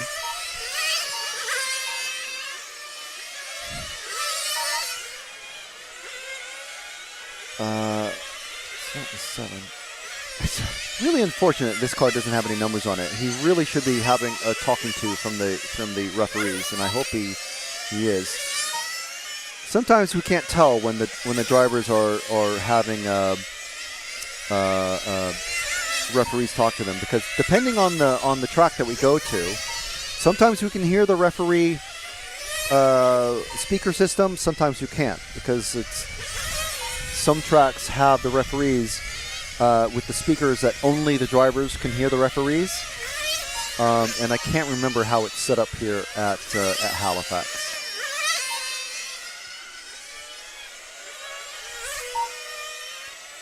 This is Pedro Proca, who we were following, that yellow car with the no numbers, and he's just gone into the wall at the start of the pits. So that's what you get for not having any numbers on your car. And who's this coming out of the pits? The car 7 of Morone. Now this new Lens Bodies car, very interesting to look at. It's all sorts of scallops and shapes on the backside behind the rear tire. It's very interesting. Of course, he's very keen on 1/12 scale bodies as well, so he's probably taking a lot of lessons from that.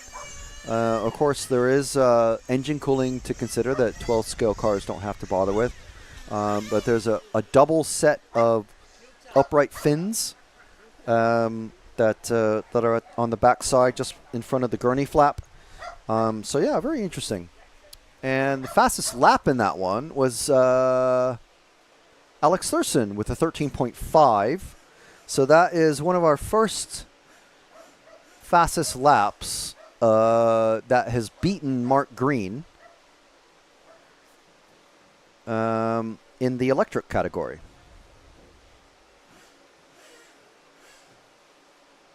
So that's interesting to note. Mark Green's fastest lap was a 13.9 in the time practice 2, and there we go. Best lap you can see right there.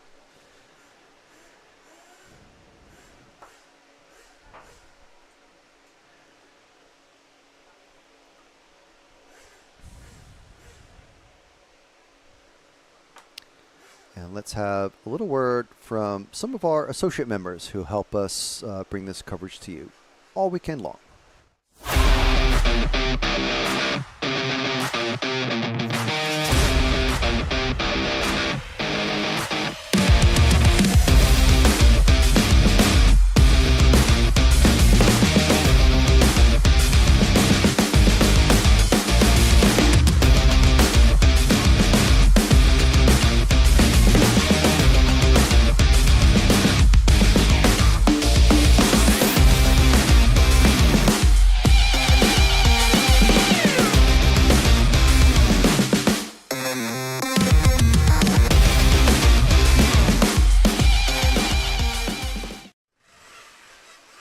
Okay, so this heat and one more, and our time practice rounds will be complete.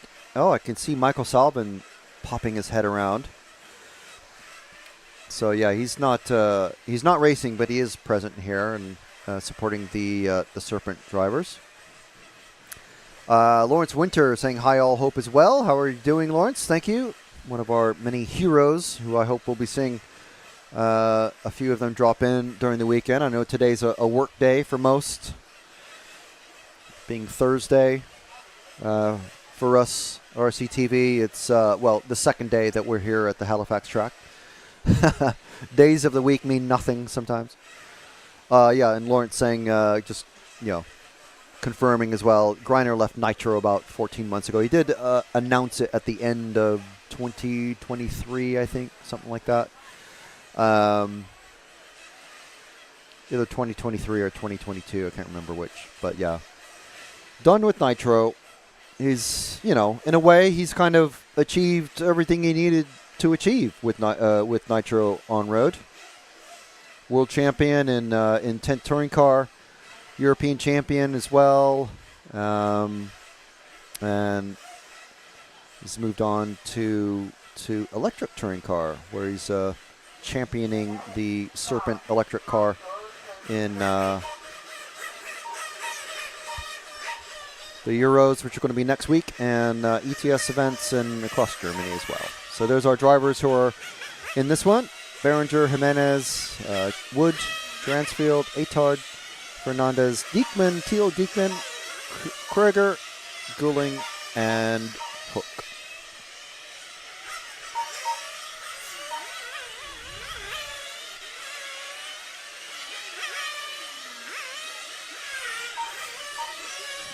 Hook, I think, is also one of our electric category racers.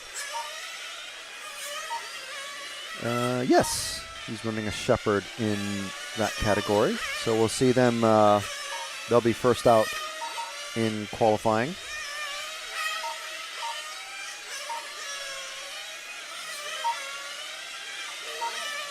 So we have a couple of people in the live chat cheering on various people. So Thomas Atard in the car 5, and Gareth Ambrose, who is not in this one, but Atard in the car 5. So when we come back, let's see who we're with at the moment. Car 6 of Fernandez. Okay, so there's, so everyone is aware, there's a minute and a half left, roughly, of, this is just warm-up, so this is not the time practice itself. This is not qualifying. This is, time practice is what places the drivers, it seeds the drivers and into the various sections, various groups for qualifying. So this, not qualifying, it's sort of pre-qualifying in a way. And here's Thomas Atard on camera right now, going down the straight and into that banked corner at the end of the main straight, into the chicane, across the finish line, and into the hairpin section. A pair of hairpins to just before coming out onto the main straight there. You can see car going underneath the straight cam and into the keyhole and into the pits.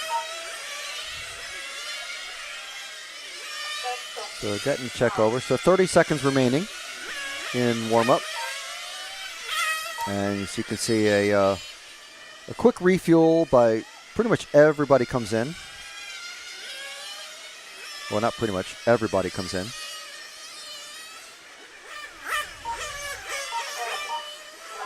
And time is counting down again. Lap times are about, if you're going quick, is about 14 or so seconds. If you're tootling along, maybe 15 or 16 seconds. So the 10-second countdown is a good time to come out, so you're starting your lap with a fresh fuel tank, fully topped up, and the first times are starting to pop up across the screen.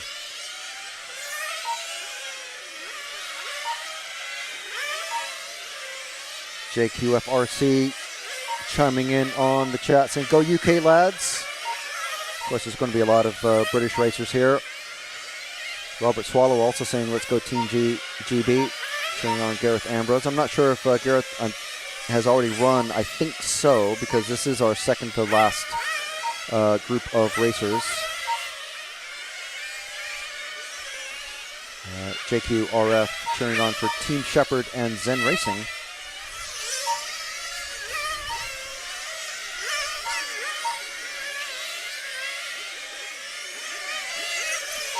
JQF, actually, if you can, I'm going to assume that most of the Brits in this group are running Shepherd.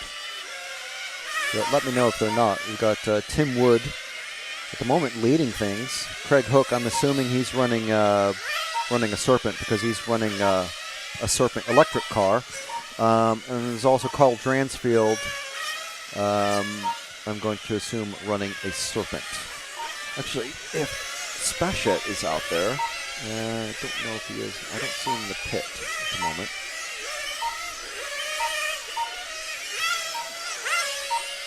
Let's see who we are with now. We've got the car number 4. Car 4 of Carl Dransfield. Actually, I'll have a better look at the car when it comes underneath the skin. I think it is a Shepherd.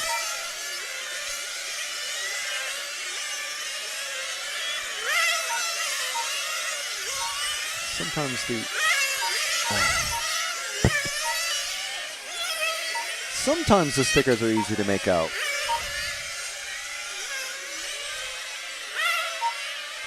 So Tim Wood leading this one with Fernandez, Tilo Diekman moving up the order a bit into 3rd overall. So again, it's 3 consecutive best laps, or best 3 consecutive laps. So if you mess up and there's still about a minute or so remaining, maybe 50 seconds at the best, you can still put your head down, and if you have some space around you, put down 3 fast laps. So as you can see on the live timing, the top right of the screen, Tim Wood at the moment top in this group, which is the second fastest group of racers that we're going to see out here. 42.142 for Tim Wood. And we are with Tim Wood right now. Very easy to make out yellow and white, orange and white, chasing the yellow and green. Number 8 of, that was David Kroger that he's just gone past. Oh, and a number has just come off of somebody. At least it was a number and not a wheel. Number sticker just rolling across the tarmac. And Tim continuing to be very fast, 41.9 now. I think he was, I think I just said 42.1. So improving by 0.2. So now he's got tons of clear track ahead of him. Let's see what he does this time around. Not tons, but enough clear track ahead of him, I should say. He's got the number 1 ahead of him now, Fabian Berenger. So coming across now. Oh, and he's ran out of fuel. That was a very slow one, but anyway, still on a 41.9. If that had been a qualifier, that would have been a very bad qualifier for him. But there we go. There's our finishing order. 13.8 best lap for Tim.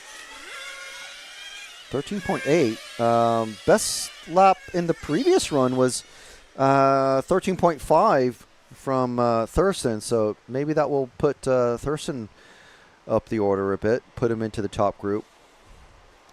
A couple of years ago, Thurston was one of the drivers who qualified directly into the main final. Of course, there is no more Super Pole. There's no more Super Pole, remember.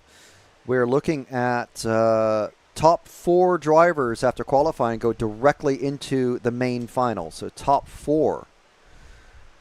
And in this group here is almost certainly going to be 4 drivers out of this group of characters on the screen right now. 4 of them almost certainly going to be the ones that go into the main final directly. So they won't have to, that means they get to skip any of the lower finals. There's no semifinals for them. They just go straight into the main final. So we'll just hear from a little video message, and we'll be right back.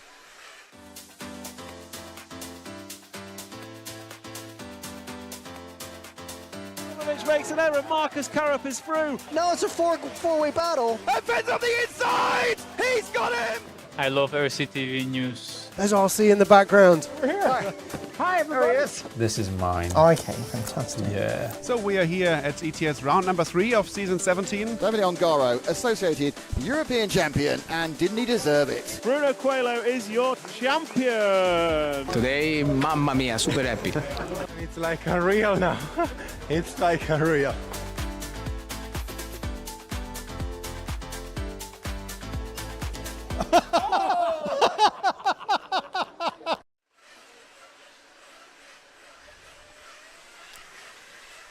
Okay, so you can hear the engines warming up. So we've got Gruber, Colati, Kurzbuch, Catanzani, Vigerding, Raiola, not Grigic, Salemi, and then Balestre, and then Tironi, and Ripoll. So 4 drivers crammed into the... You can see the preferred driver standing positions.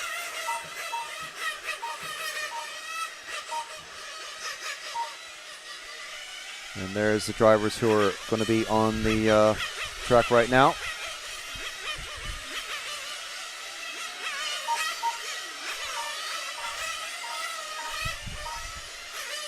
So top French racer, Maxime Ripoll.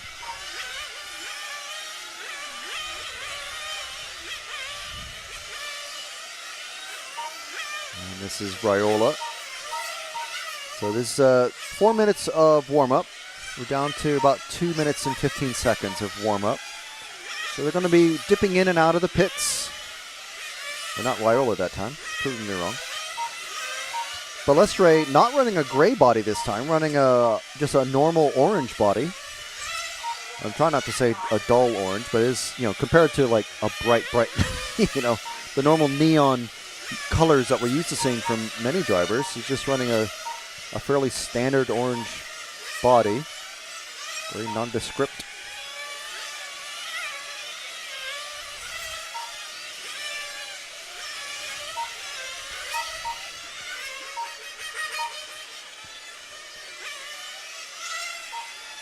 So Balestre running the number 1 on his car and not going into pits. He's going to have the Team Massimo out on the pit lane for him. Let's see what the if we can glean anything from the schedule here.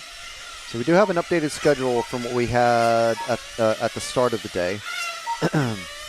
So after this group, we're going to have the end of round 2, lunch, and reseeding. And there we go, helpfully, at the end of it, it says reseeding best 3 consecutive laps, so as we said. So we're going to have an hour break for lunch after this one, an hour break for lunch. And we will come back with the first group of qualification round 1 at 2 p.m. So we're going to have 2 rounds of qualifying today, starting with the electric category, 5 minutes each run. And I'll very quickly go over this at the end of after this run. The next time the fastest group will be out, the fastest groups of drivers will be out at 3:20. So 3:20 is going to be the next time we see the top 2 heats come out. So 3:20, and then at 5:10.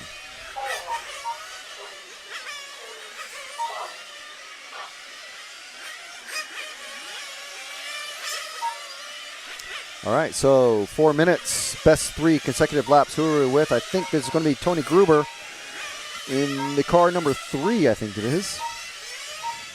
Yep. Gruber in top Capricorn racer. Trying to chase down, I think that's Kurzbuch who's just ahead of him. In the car 5. It is Simon Kurzbuch who's... This guy's going to be jumping around the order, so ignore the timing at the minute because they're all quick. Inside wheel lifting up there for Gruber, so they're running very, very stiff.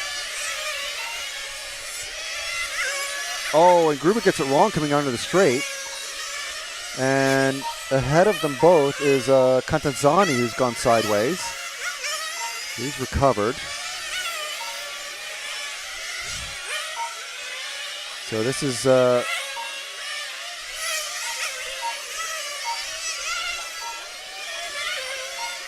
car 7 of Francesco Tironi, as who was that in the 4? Who's just the blue car? That was Colari, who's crashed ahead of Tironi.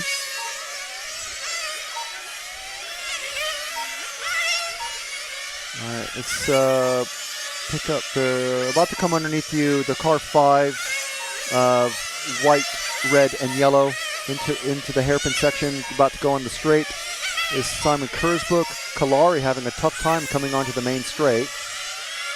Kurzbuch coming around the keyhole and about to cross the finish line. Certainly one of the challengers to be qualifying directly into the main final.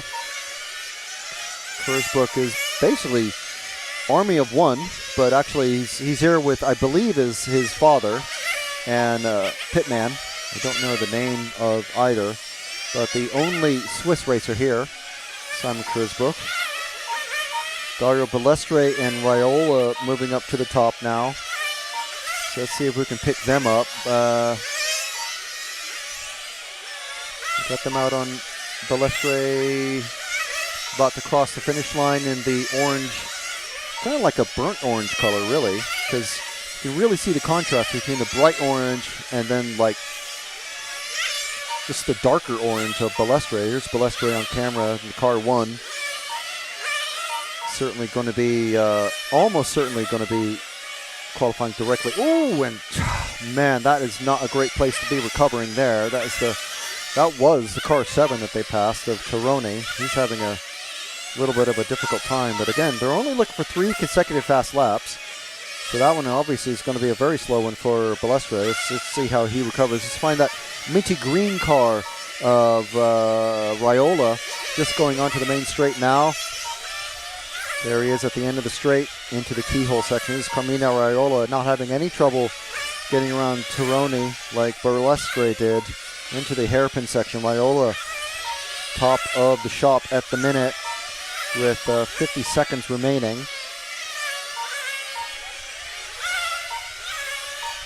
Raiola having a pretty handy time here. Fastest lap for him, 13.4. Balestre, his fastest lap, 13.5. And you can see how tight it is between them over 3 consecutive laps. There's only a 10th between Raiola and Balestre. And a further 10th behind to Catanzani. And then another 10th back to Maxime Ripoll, the Frenchman. So the top non-Italian is Maxime Ripoll, and then it's Kurzbuch. So again, this is just practice. This is technically just practice, but this is seeding the drivers for the qualification rounds. So they're all going to be together now. Now time has expired. Catanzani not finishing. Doesn't matter though. So it looks like we're going to have Carmine Raiola in car number 1 for qualifying. Then it's going to be Balestre, Catanzani, Kurzbuch, and Ripoll. That's going to be our top 5, I believe. And Raiola running out of fuel and not straight into the pits. They're not even able to recover into the pits. So we're going to see how this shakes things out for qualifying. And we'll let things sort of set themselves up. Let the computer recover. Okay, so our top 10 for qualifying is Carmine Raiola, Dario Balestre, Andrea Catanzani, Alex Thurston leaping into the 4th spot, top Brit, top Swiss, and well, top not just top Brit, but top non-Spanish, non-Italian, I should say. Very important. Distinction. So that's our driver order for that group that just finished. But ignoring that, well, I mean, taking that into account, we've got Carmine Raiola is going to be in car number 1 for qualifying. Then it's Balestre and the young Catanzani. And then Alex Thurston, top Brit, top Swiss racer, well, only Swiss racer, Simon Kurzbuch, top French racer, Maxime Ripoll. And then we've got Tony Gruber. And then we have Mirko Salemi, Francesco Tirone, and Spanish racer Juan Antonio Hidalgo Garrido. And that is our top 10. In the next group is Timu Lino, Nicola Marone, Robin Hertong, Ricardo Hoffmeyer, Lamberto Colari. And there we go. Thank you, Matt, bringing up that's our qualifying, well, our seeding into qualifying. So, very interesting indeed. We'll see how what Dario can do to retain his European champion title. I'm sure Carmine is going to make it a very tough job for him. And then we've got the Serpent Racer of Catanzani. What is Alex running lately? He's running a Serpent, apparently. Kurzbuch running, I think it's, I want to say Capricorn. And Maxime Merpol, top X-Ray. So fantastic. So it's going to be very interesting indeed. We've got a lot of different brands, a lot of different countries in there. It's not just 6 Italians in the row at the top. We have got a race on our hands. So we're going to be coming back at about 2 p.m. 2 p.m., everybody, for the next round, well, the first round of qualifying. And the next time that you're going to see those drivers out on track, the top heats in Q1 are going to be out at 3:20 for Q1. And in qualifying round 2, they're going to be out on track at 5:10. So set your alarms, set your clocks, set your watches. And this is all, remember, it's UK British Standard Time. So just, British Summer Time, not Standard Time. So yes, get your RC merch, whether it's from rcracing.com or EFRA. And we will see you back here at 2 p.m. We'll put a little message on screen. We have a lunch break now until, let me triple check that time. I don't want to, yes, 2 p.m. 2 p.m. start of qualifying. So we have our lunch break, and we will see you back shortly.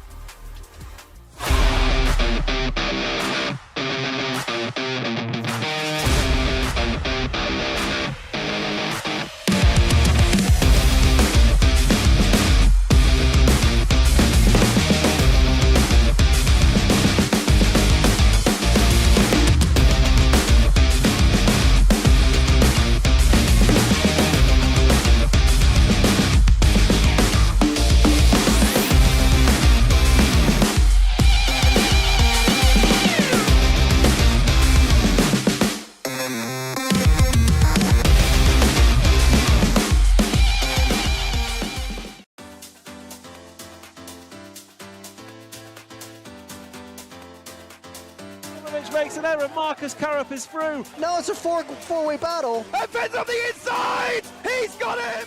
I love RCTV News. There's RC in the background. We're here. Hi, everybody. This is mine. Okay, fantastic. Yeah. So we are here at ETS round number 3 of season 17. Davide Ongaro, associated European champion, and didn't he deserve it? Bruno Coelho is your champion. Today, mamma mia, super happy. It's like a real now. It's like a real.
On him, no, we got the Mink on. No, it's a four-way battle. Pole man is being run back to the pits. Our pole man is going to miss the start. Oh no! Hatner's going with Finn. Finn and Hatner right together now. On the last shot, and Finn's on the inside. He's got him.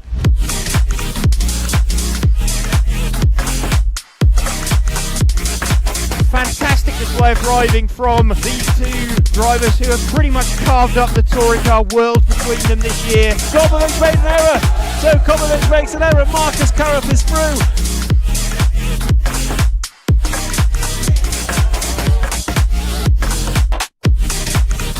To take the most amazing European Championship. That is absolutely unbelievable. Mark Reinhard takes the European Championship. Yeah, it had to be a while, man. Waiting for a long time again.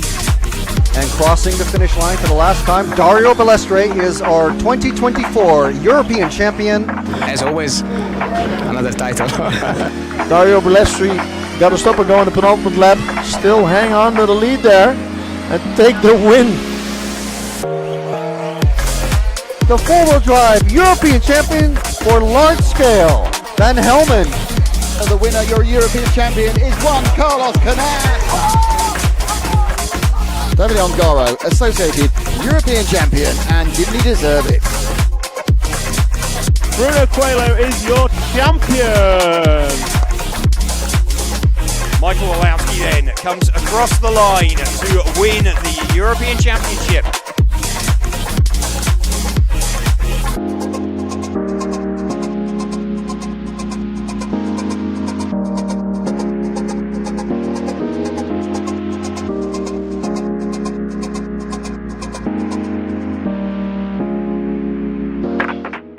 I love RCTV News.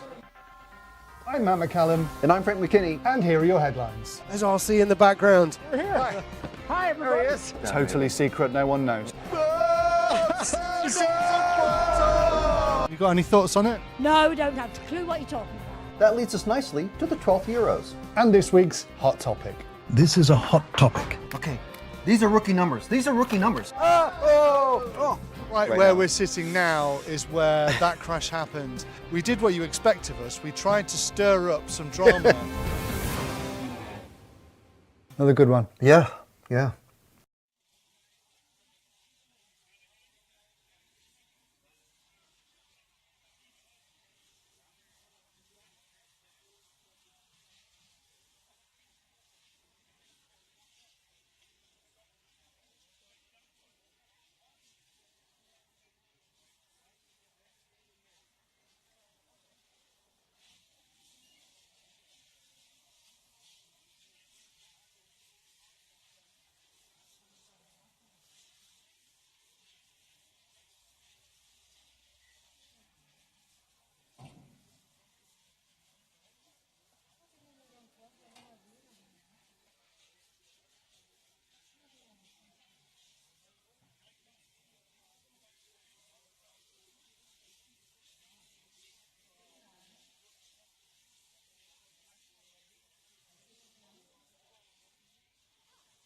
Okay, as you can see, we've got our first group of qualification drivers out in the pit lane.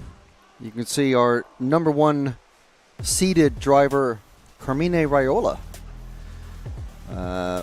ready to marshal for the electric category.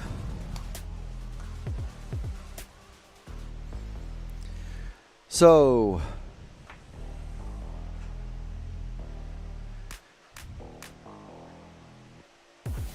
let's just catch up with things here. Yeah, Chris, I did confirm with Alex Thurston. He is running a Mugen, and his father corrected it in for the timekeeping crew. So it should show that he is running a Mugen.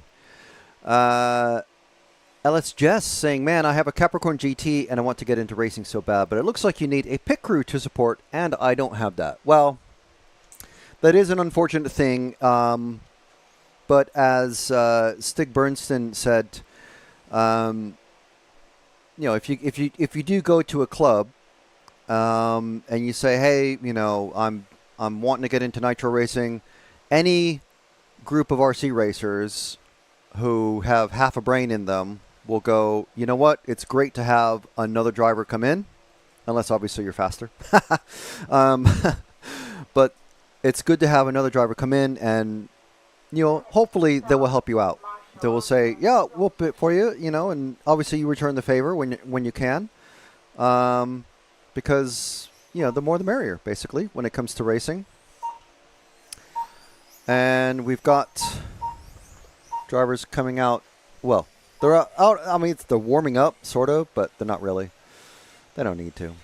All Brits in this one. 10 drivers for the first group of electric 1/8 track. And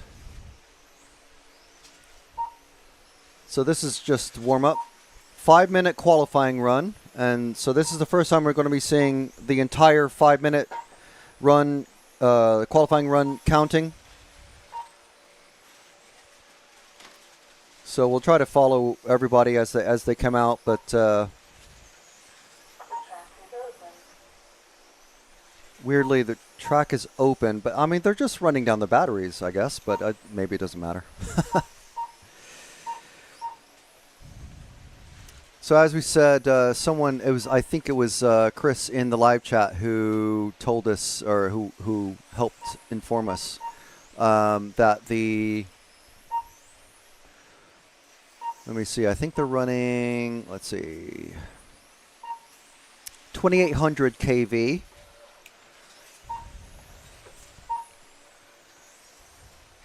In these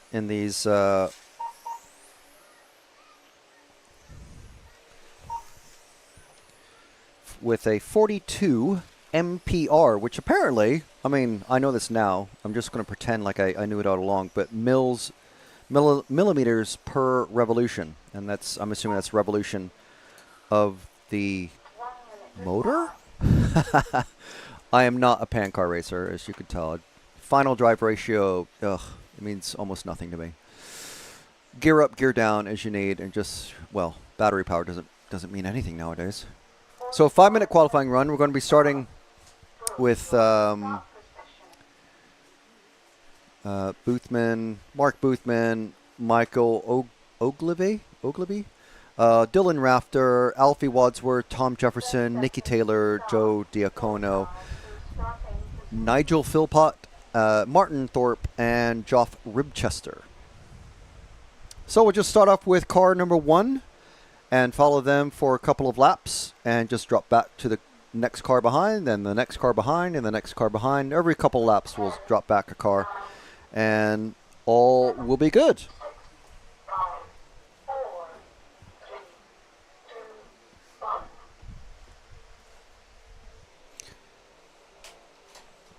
And the number is supposed to count down or count up. Numbers aren't starting. Car 1. Okay, so they're being manually counted off.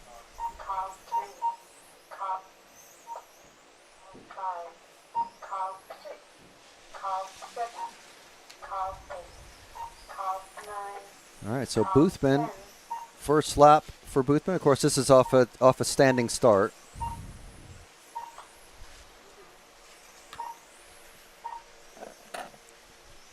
Already putting a lap on, I think it's going to be car 0. So second lap coming across for Boothman will be a 16.5. Well, he had to get past a slower car in the main straight. So let's drop back to the next car behind. This orange car.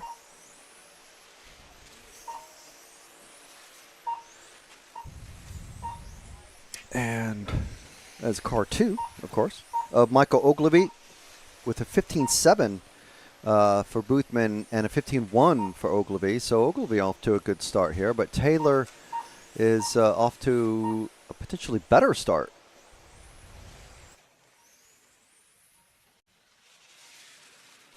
You can see there popping up into the top spot, but of course, catching up to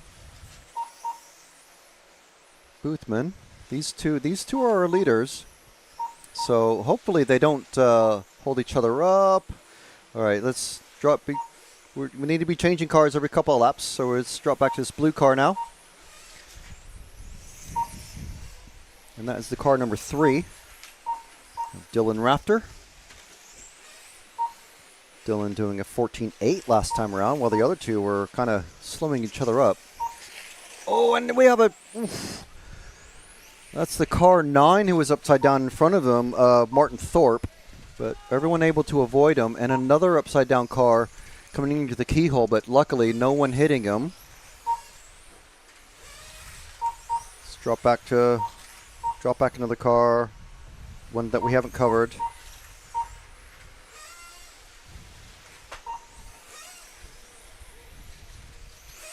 Oh no, that is not a fast way to go down the straight.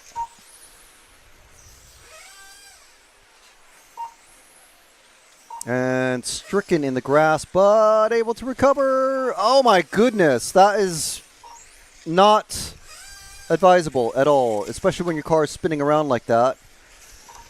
Oh man, let's find a completely different car. Find another car. We cannot be showing that at all. So this is car number 8 of Nigel Philpott.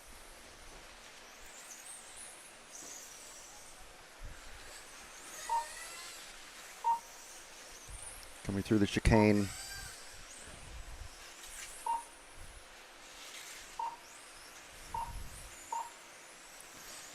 Down the main straight and into the keyhole section.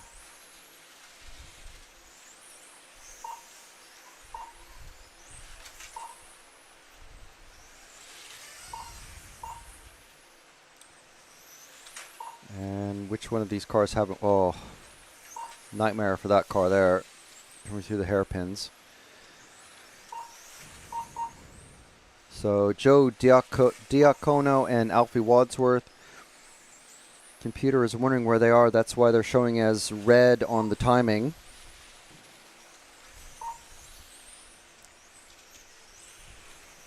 Rafter coming up into the top spot, doing 16.6 last time around. Far cry off of the 14.875 fastest lap that he's done. Michael Ogilvy in second, 15.3, but his fastest lap, 14.9. Okay, so they both improved the last time around. Less than a minute to go now.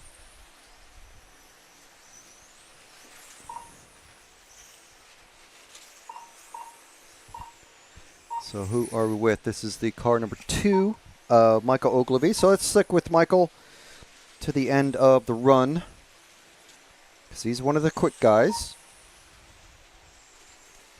Coming across the finish line there into the hairpin section. Trying to chase down this bright purple and tealy gray sort of car. That's the number 1 of Mark Boothman. He's just ahead of him. So these two pretty quick. It's qualifying group full of Brits, this one. Okay, so this one, I think they're going to be coming across finishing. Ooh, who was caught? No one was caught just yet, because their clocks have not. It took them a while to actually start. Oh no, Rafter and Ogilvy and Boothman are all caught. So is Jefferson and Philpott. Taylor has just crossed the line. So that is everyone finished who was still running. So here's the finishing results there. 20 laps for the top 3, 19 for Jefferson and Philpott, 18 for Nicky Taylor.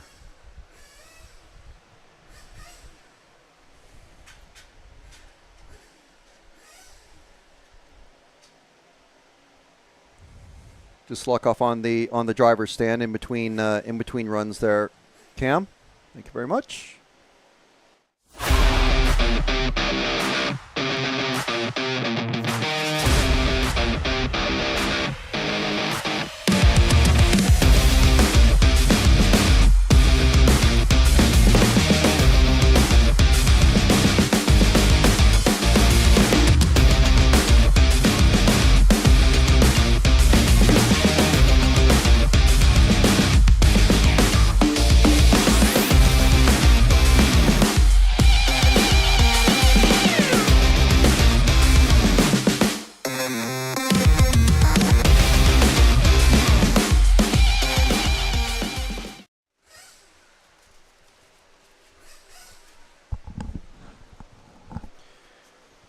Okay, so next fastest group out is, well, the top heat of Electric 1/8.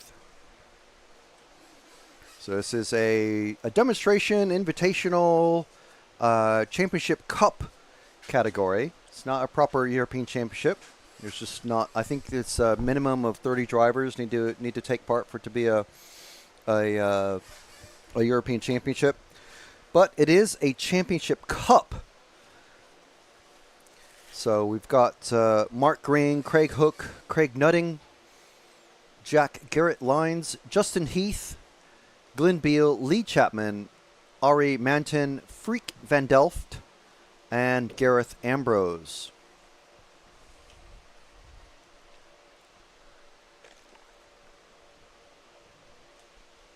So British racers will recognize, well, at least 8 out of 10 of those names, because there's 8 Brits in this group.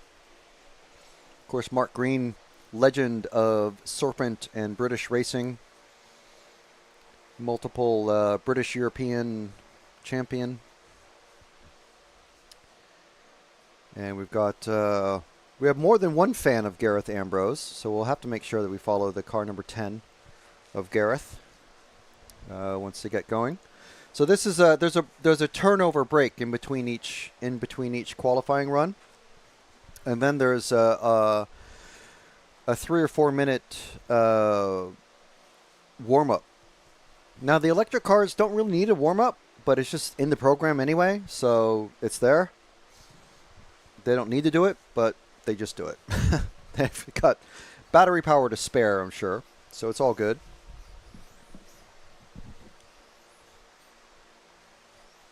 And there's the names of the drivers, names and country flags of all the drivers who are racing in this qualifying run.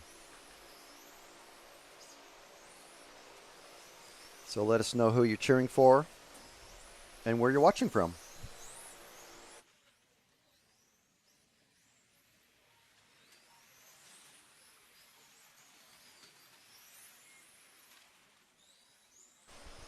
Don't forget to hit the subscribe button. And if you really want to support RC Racing TV, hit the join button as well and find out all the great perks that you get from being an RC TV hero.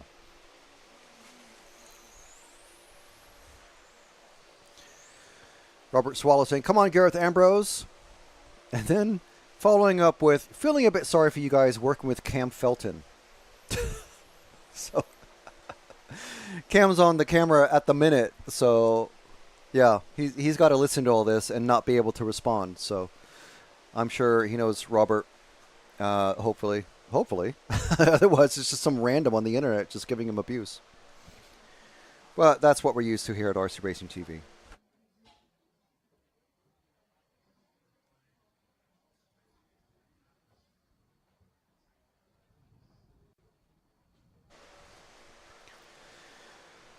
So, I am honestly not sure what this is. Why there's a big wait here. There is a countdown timer to the next group, so they've gone out and done. They've checked in, as the timekeeping people like to say. So all the transponders are working properly. The cars are getting around the track, and it looks like we're about to go.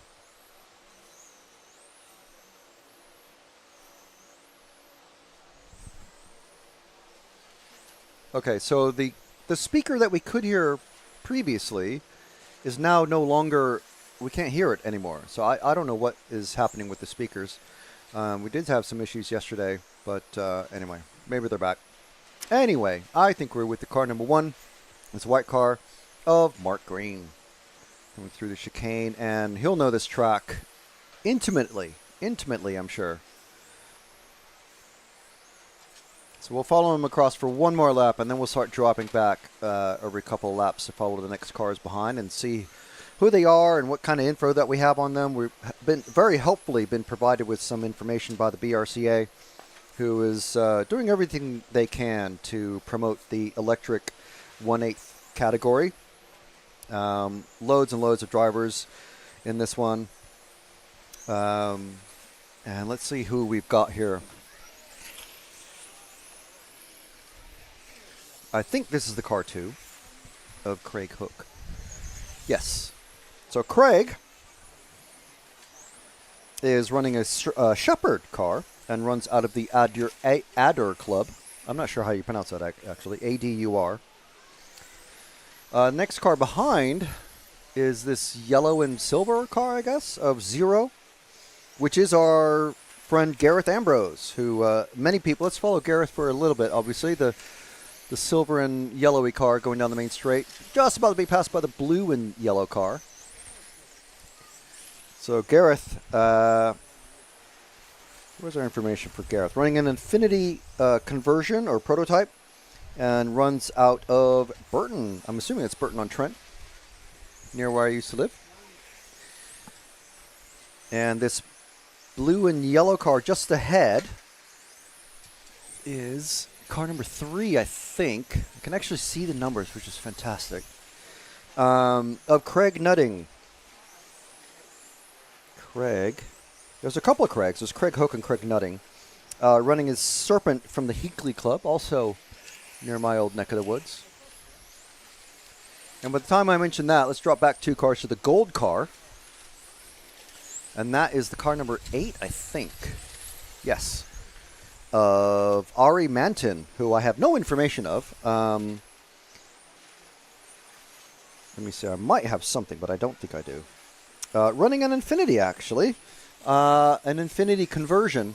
So they don't have an official electric 1/8 car. So it's either a homemade conversion or a prototype or something. I'm not sure. I don't think it's an official prototype, but running out of the Netherlands at the Apeldoorn Club, where we were a couple of weeks ago. And if we drop back two cars to the white and pink cards. Number 5. There we go. Of Justin Heath is running a Serpent and racing at the Burton Buggy Club. So this is a far cry from the Burton Buggy Club, which I've been to, at least at their old location.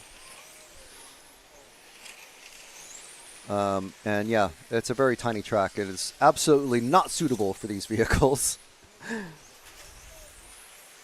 And let's see, the next car back is this one, who we haven't followed yet. Of the car number 7, I think, of Lee Chapman.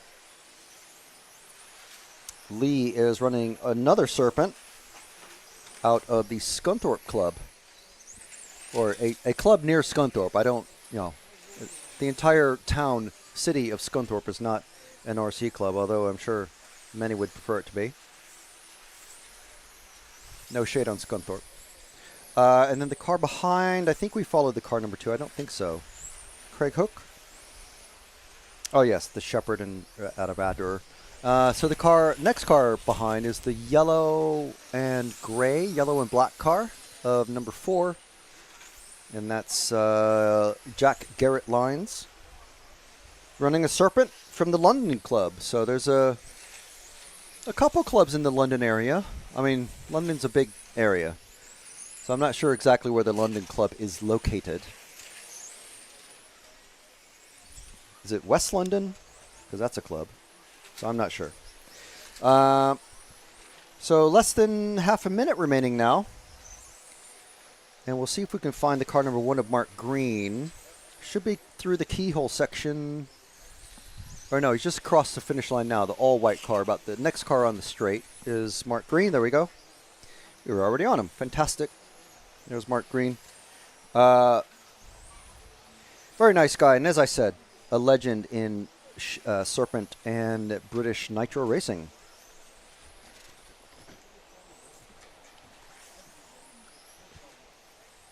And Craig Hook getting a bit of love from his mom in the live chat. Fantastic. Thank you very much for joining us, Wendy. And there we go. I think that is everyone who was running has finished now. So Mark Green, unsurprisingly, taking that one. 21 laps in 5 minutes and 1 second. Craig Hook and Glenn Beal also doing 21 laps. Quite a bit slower. Almost a lap down for both of them. And then Craig Nutting, Lee Chapman, Justin Heath, and Freak Van Delft finishing on 20 laps. All of them. And we did have a question that came through a few minutes ago asking if Dario Balestre is racing. Well, it's 1/8 Nitro, so of course he's racing. He'll be racing. Actually, it's a good time. That's a good reminder to mention that the next time the top heat drivers will be out. So we have 2 top heats. Heats 7 and 12. 7 and 8. They are back out on track at 3:20 and 5:10 today. That's British summertime. So with that, we'll just have a little video message after this reminder to get your EFRA merch on rcracingtv.com.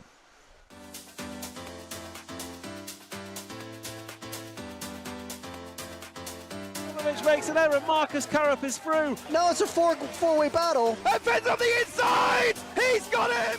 I love RCTV News. There's RC in the background. We're here. Hi, everybody. There he is. This is mine. Okay, fantastic. Yeah. So we are here at ETS round number 3 of season 17. Davide Ongaro, associated European champion, and didn't he deserve it? Bruno Coelho is your champion. Today, mamma mia, super happy. It's like a real now. It's like a real.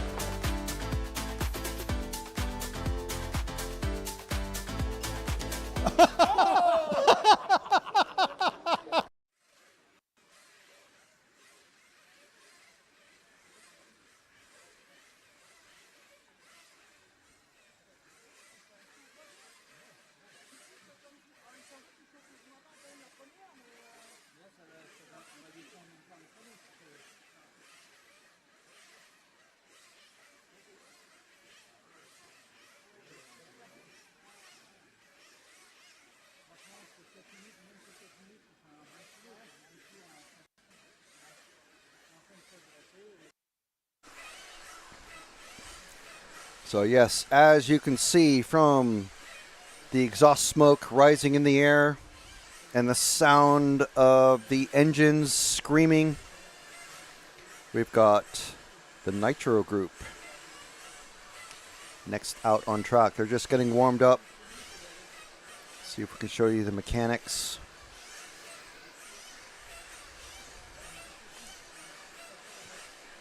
You can see at the top of the screen the pit lane.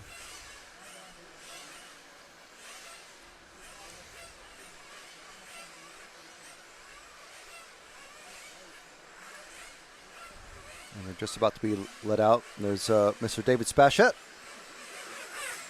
letting him out. Mechanicking for one of the Shepherd racers. And there's our drivers who are in this one.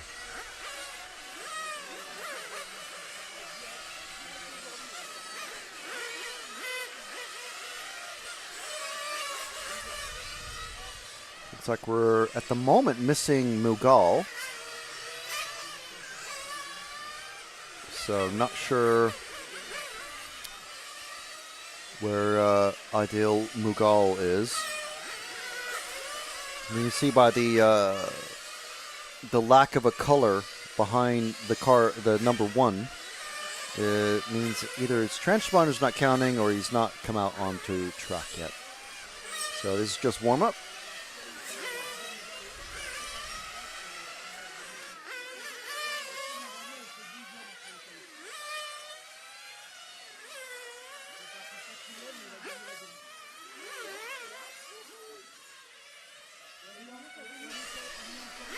Every group gets 4 minutes of warm-up after a little, I think about a minute, 2 minute changeover period. And then there's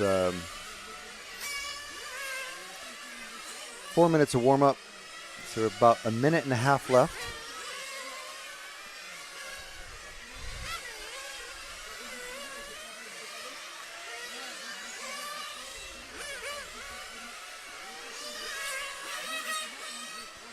And we have Wallow Walker in the live chat saying, "Go Donna" from the USA. So fantastic.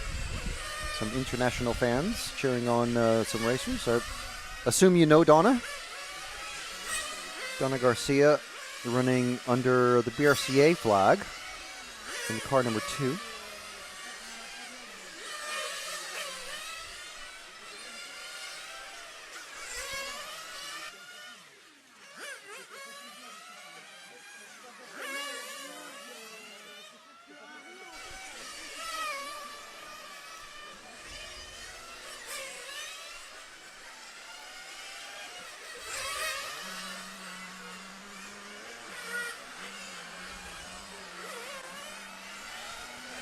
So we got about 30 seconds of warm-up remaining, about 20 seconds now actually.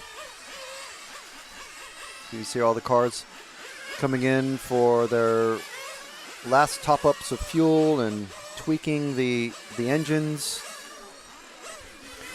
It's a little bit more overcast than it was yesterday. Still warmish, about 23 degrees. I think about this time yesterday where we're looking at about 29, 30 degree temperature, so it's a lot cooler than it was yesterday, but also quite a bit more humid. So tires are going to be acting a bit different. The traction is going to be different on the track. There's going to be more oil laid down and mixing with the foam rubber of the tires that's been laid down.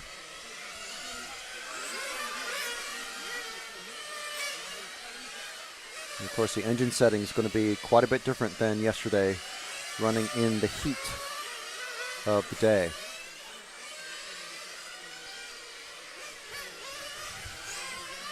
So can't hear an external speaker, so I can only look at the live timing to see what is the deal. The timing clock should have started some time ago. I can only imagine that there's some sort of timekeeping delay And they're just letting the cars just keep running around.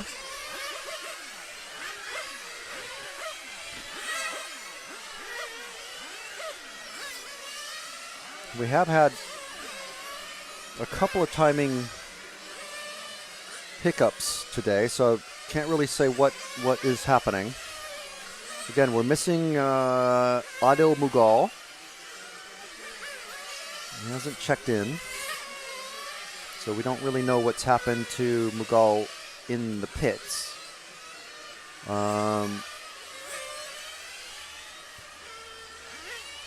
Obviously, no one wants to miss their first round of qualifying. And the timing for this first group of qualifying, I think are they calling everyone in? Yeah, they're calling everyone in. I think there's a bit of a timing delay. So they're calling everyone in, obviously, because there's a red flag at the end of the pits. As you can see there, that's Mark Green's head.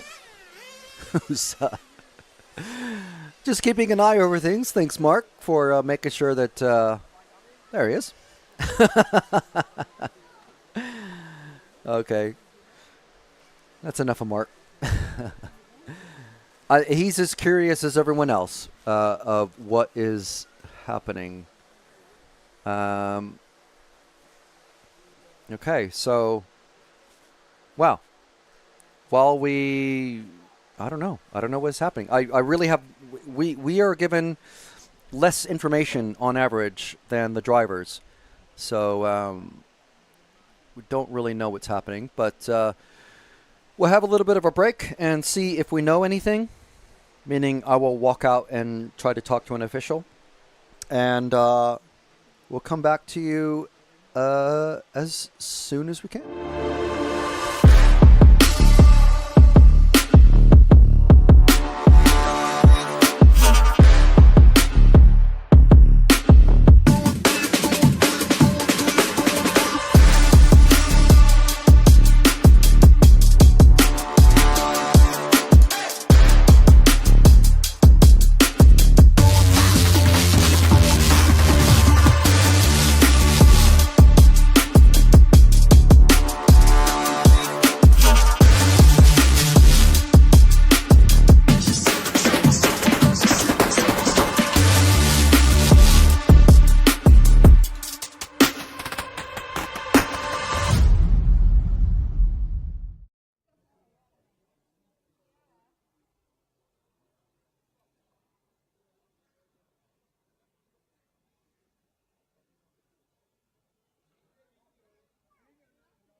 Okay, well, I mean, conveniently, this lets us catch up on our lunch break, which we completely missed. However, just to let everyone who's watching, first of all, thank you very much for joining us. The timing computer, just another mishap happening with that. So as I was saying, when the timing was supposed to be starting, just nothing happened, and the cars just kept going around. So we apologize for that. Absolutely nothing to do with us at RC Racing TV. So, but obviously the timekeeper and the race organizer and the club people trying to make sure that everything carries on smoothly as possible. But at least it's letting Cam and Kieran catch up with their lunch. Yeah, so in the live chat, you've got John Herman. Hey, John. How are you? Hope, wish you were here, man. And say, can you handle it without me? Well, at the moment, sure. Because we have another unscheduled break, but it's fine. Only RC Nitro is saying, hey, what's up, everyone, from SoCal, California, USA. So, yes, actually, the first time I ever saw 1/8 track running was in SoCal, in Southern California. At the, I don't know if the club is still running. I assume it is, but at the IKEA parking lot. I can't remember where it is.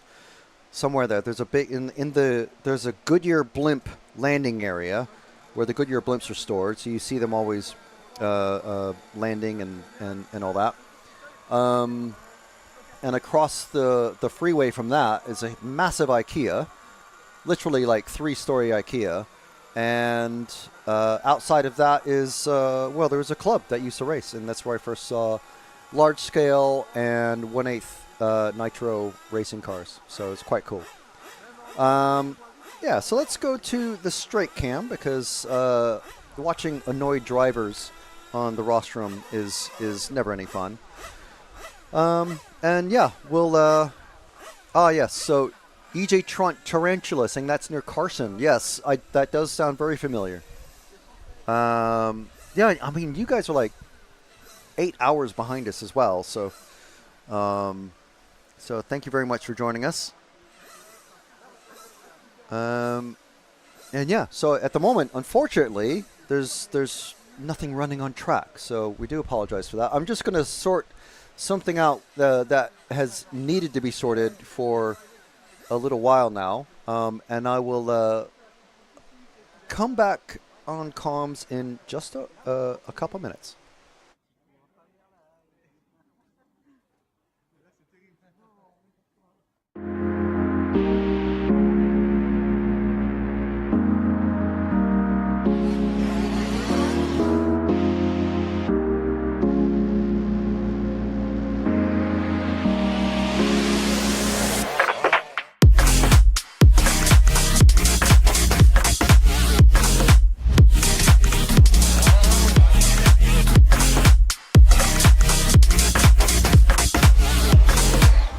And now we got the mid-wing car. Now it's a four-way battle. Pole man is being run back to the pit. Our pole man is going to miss the start. Oh no! Hatler's going with Finn. Finn and Hatler right together now. On the last shot, and Finn's on the inside. He's got him.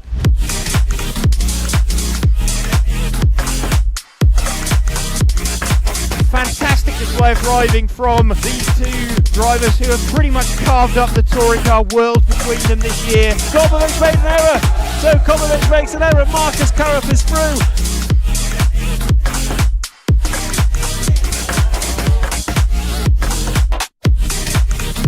To take the most amazing European Championship, that is absolutely unbelievable. Mark Reinhard takes the European Championship. Yeah, had to be a while, man. Waiting for it for a long time again. And crossing the finish line for the last time, Dario Balestre is our 2024 European champion. As always, another title. Dario Balestre got to stop and go in the penultimate lap. Still hang on to the lead there and take the win. The four-wheel drive European champion for large scale, Van Helmen. The winner, your European champion, is Juan Carlos Canas. David Ongaro, associated European champion, and didn't he deserve it? Bruno Coelho is your champion. Michael Walowski then comes across the line to win the European Championship.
Okay, so just a little update. We're still waiting on they're doing like test starts and stuff like that for the computer announcing. So unfortunately, it's just one of those things.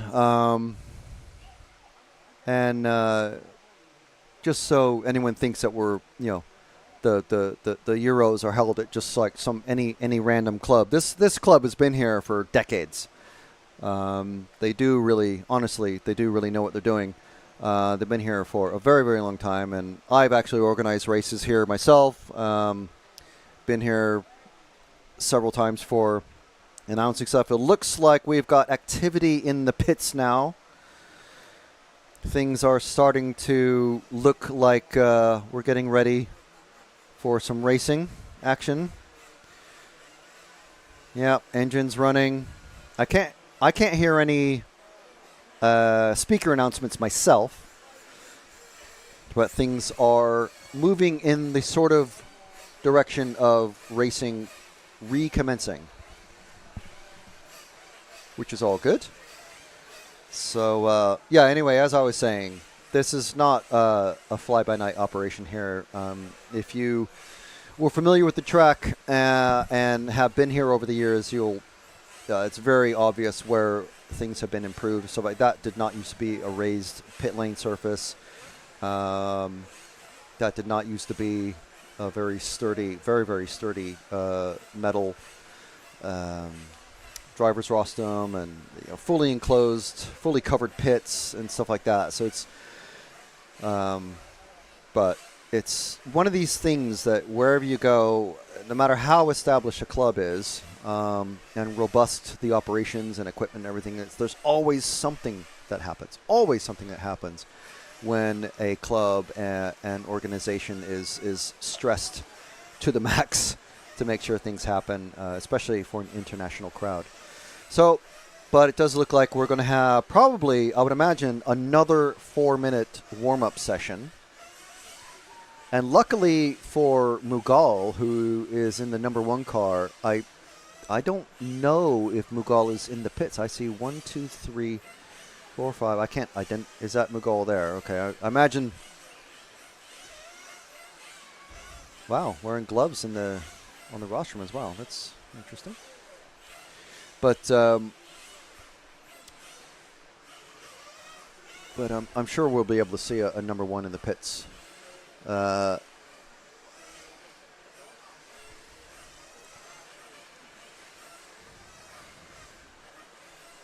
There it is, yeah.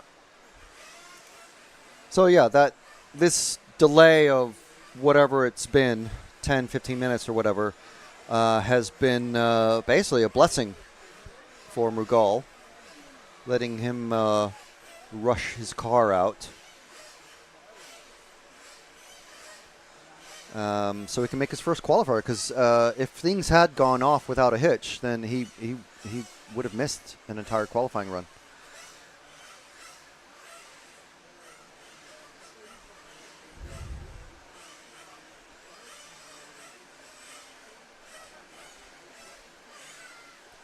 So Jonathan Wolf, one of our heroes, saying, "Hi all, truck looking great with the red, white, and blue curbs." And it certainly does. Sponge 1310 saying, "Hello, fellow RC nerds." Hello to Sponge. John Moore saying, "Hello, hello. Good morning, Frank." Well, good morning. Well, it depends where you are. It's early afternoon for us. So good day to you, sir. And there you go. As we can see, Mughal has checked in for, and that's a slow line around that entrance onto the straight.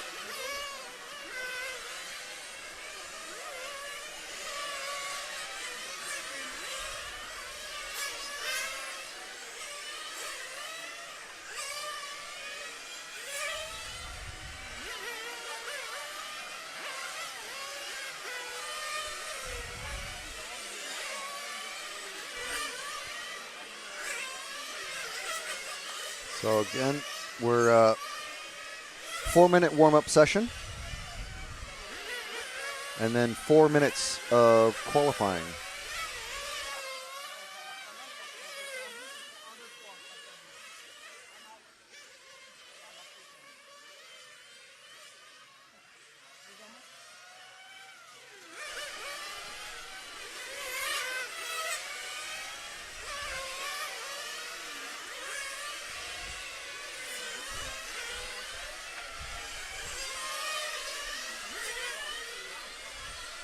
BJ Williams asking, will they run a 45-minute or a 60-minute main final on Saturday? So the European Championships always run a 45-minute main final for the Nitro racings.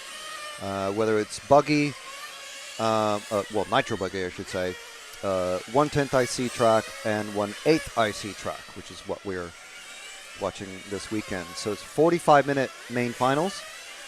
IFMAR Worlds are the only championship category race that runs 60-minute main finals. Of course, there's big races, especially in the States, that run 1-hour finals and stuff like that, but those aren't, that's not for European or World Championships. Those are just what those big races do. But yes, the EFRA European Championships for the Nitro categories always run 45 minutes. So if you think things get complicated with these cars for qualifying, where you're talking about tire wear, fuel consumption, engine tuning, low-end needle, high-end needle, suspension, and all that stuff, it gets way more complicated once you start looking into the finals, because the lower finals are all 20-minute finals, and then we have the last chance final, which I think is going to be 15 minutes. I believe the semifinals, which are the one-half finals, are 30 minutes, I think. And that's just to be confirmed. I need to look at the times for tomorrow, but so we are into qualifying. We're 20 seconds into qualifying run now, actually. So let's see who we're following. We're with car number 7, the multicolored, Harlequin-colored car number 7. And that is Luke Lauritsen from the Netherlands.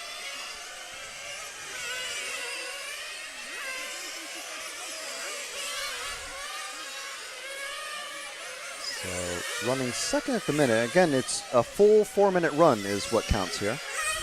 So let's see who we're going to follow next. The gold car. Now, a couple of these cars look familiar because we've seen them not just earlier today, but some of the same drivers are running in the electric category. So Ari Manton is running this gold car. First time I've ever actually seen like an all gold car. That's interesting. So the car number 9, Ari Manton, 15.9 fastest, 14.6 for Ari. With 2.5 minutes to go. Let's see who we're with now. Car number 4 of Haley Baker can cross the start-finish line into the hairpin section, followed very closely by that is a daring pass by the number 8 car of Jesse Keller, who's currently leading this qualifying run. 14.2 fastest lap time, 14.299 last time around, so going very quick indeed.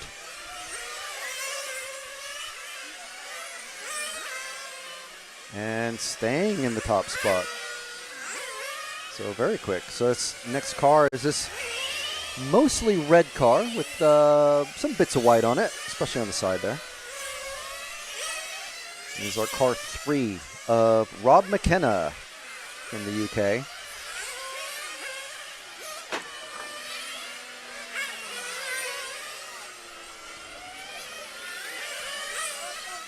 We've got Tennessee in the live chat. Hiya. How are you doing, Jeremy? Only RC Nitro saying it's crazy and amazing how the pro drivers and racers keep the on-road RC Nitros on the track. Yes, it is indeed. Let me tell you, this is, it seems like an easy track, but it's not. It's very, very difficult. And of course, traction and engine settings and everything like that will change during the course of the day, and today is a very different day than yesterday. Yesterday was about 31 degrees. It's about approaching like 85, close to 90 degrees maybe. I think it's about 87 degrees Fahrenheit, which, trust me, for this area is hot.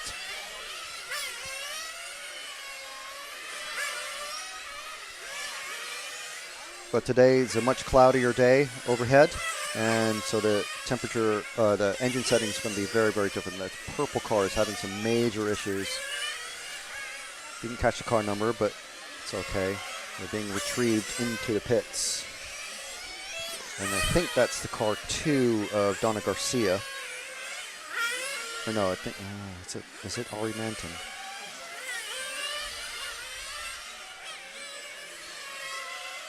Yeah, and as John says in the comments, I mean, if you look at the finishing time for Jesse Keller, finishing on 17 laps. As John says, Keller had some issues in both of the seeding runs, so he should be seated much higher, and that is bears out by the results that you can see on the live timing. 17 laps compared to the 15 of everybody else. So it's basically bad luck in the seeding practice. But yeah, that's sometimes how it goes, unfortunately.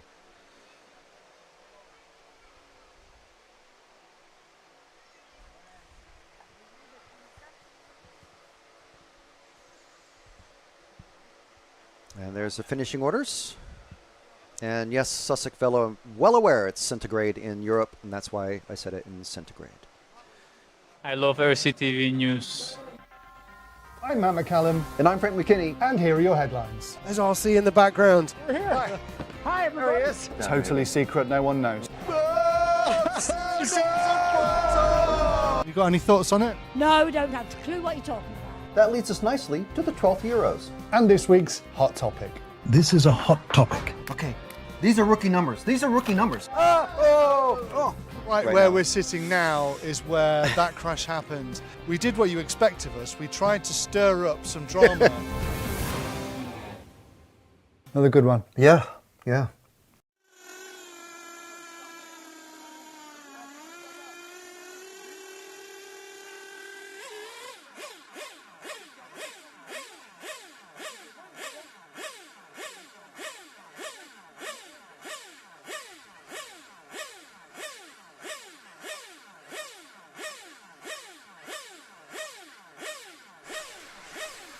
All right, so the next group already on, well, in the pit lane, waiting to go out on track. Interesting that British driver out there is allowed to stand on the on a radio box or a stool or whatever. Normally not allowed if you're above a certain height.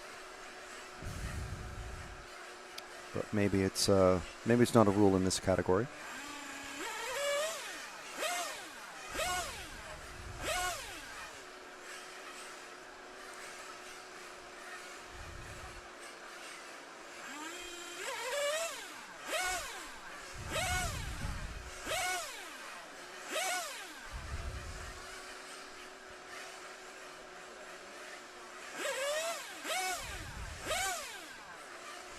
So you can see the cars. So the drivers are ready, and they're headed out.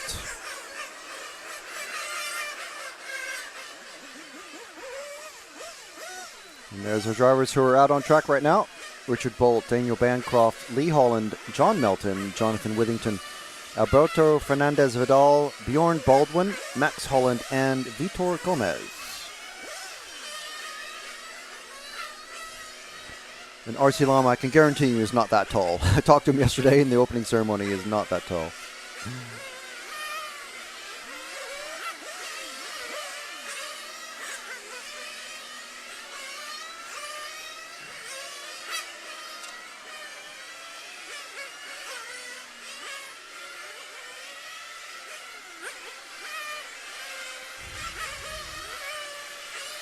Andrew Pierce, one of our heroes, saying, can we see a bit of car 5 in this run?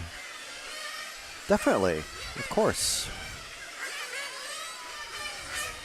There's one of our local commuter trains going past on the the rail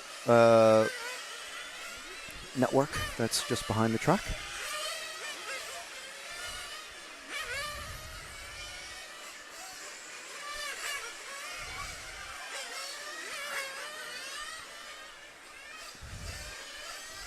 Let's see if I can see the times for tomorrow.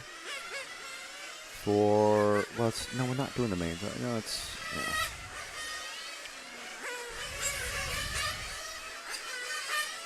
So yes, all of the sub-finals are 20 minutes. The quarterfinals are 20 minutes. The main final be semis are 20 minutes. Okay, and then the last chance is 15. Okay, that's kind of what I thought. I was guessing that maybe the semifinals were 30 minutes, but no. All of the sub-finals, so all of the finals apart from the main final, are 20 minutes.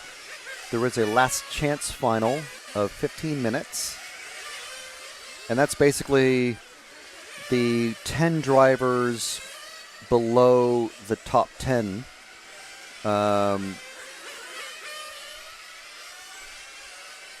They basically have a race-off, and the winner is car number 11 in the main final for 45 minutes. So I think we're on the car 5 now. I was just looking away, but no, coming to pit. And that is Jonathan Withington.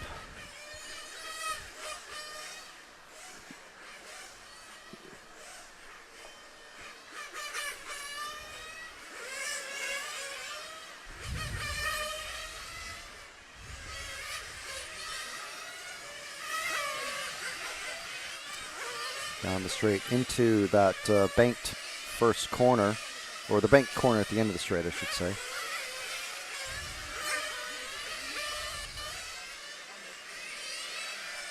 Okay, so now we are started with qualifying. It's just kicking off as all the drivers are crossing the timing loops there.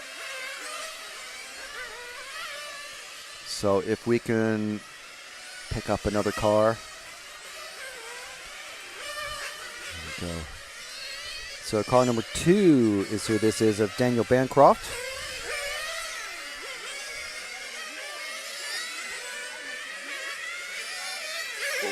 As that was Withington, who just went off the track in front of Anna. Wow, that is not, I mean, it's a way to get around the corner. It looks great, but it is not the quickest way. All right, so if we could drop back a couple of cars to the gray and pinkish red car, just at the end of the straight and into the keyhole, is the car number 1, Richard Bolt.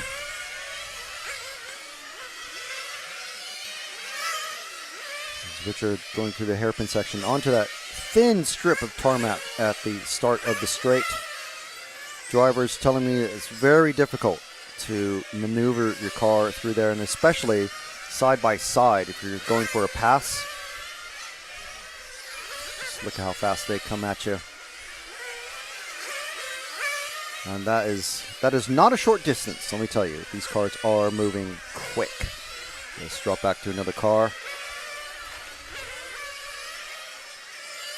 Let's see who this is. The car number 8 of Max Holland. So Max going through that bank corner into the keyhole section. Through the little chicane over the finish line. Max Holland doing really well here.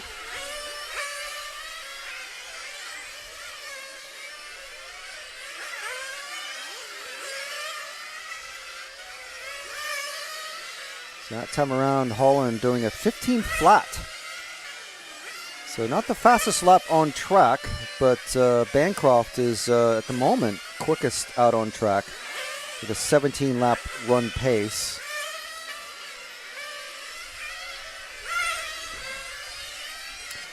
And if we drop back, find a different car, maybe this number 4, next car out on the straight, white, pink, and blue.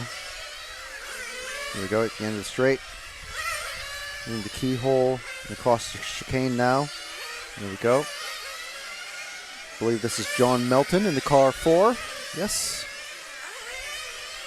running second at the minute. Fastest lap of 15.2, so not threatening Bancroft or Holland,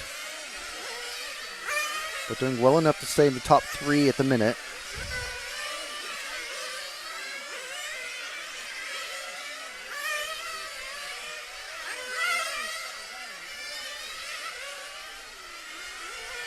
So doing pretty good. So if we drop back to the next car is the number 3. I don't think we followed them. Number 3 of Lee Holland. There we go.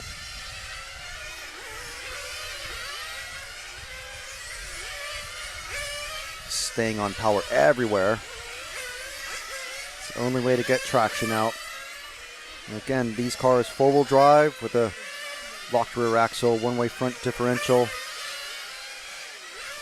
Very, very powerful and fast. And time is starting to expire. Lee, who we're with right now, has already finished his run. So let's follow him all the way to the end. Time is finished for everybody. There we go. Daniel Bancroft is going to be taking that one with 17 laps in 4:12.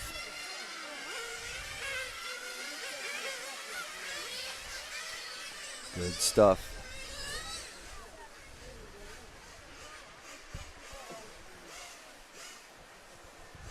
All right, and there is your official finishing order. Bancroft with 17 laps, John Melton, Max Holland, Jonathan Withington, Richard Bolt, Lee Holland, Bjorn Galdwin, and Vitor Gomez. Don't know what happened with Fernandez, but can't win them all. So let's hear from some of our EFRA associated members who allow us to bring you this coverage for free all weekend long.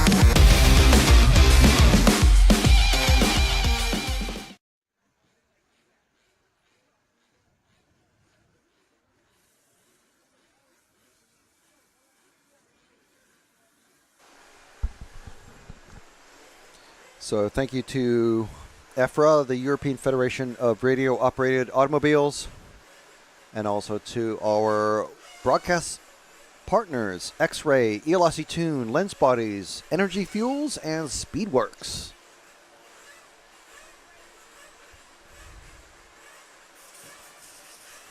So in this one, you can see the fumes already rising through the air.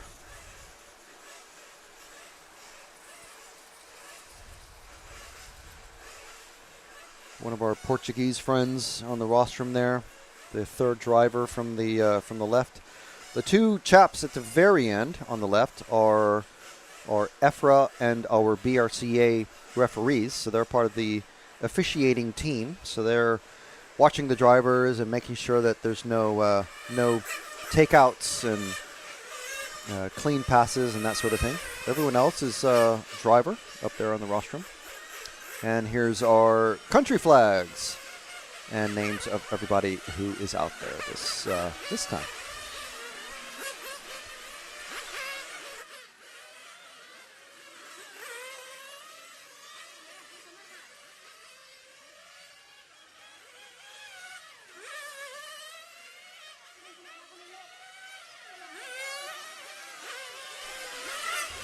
So we have about 2.5 minutes remaining of the 4-minute warm-up period.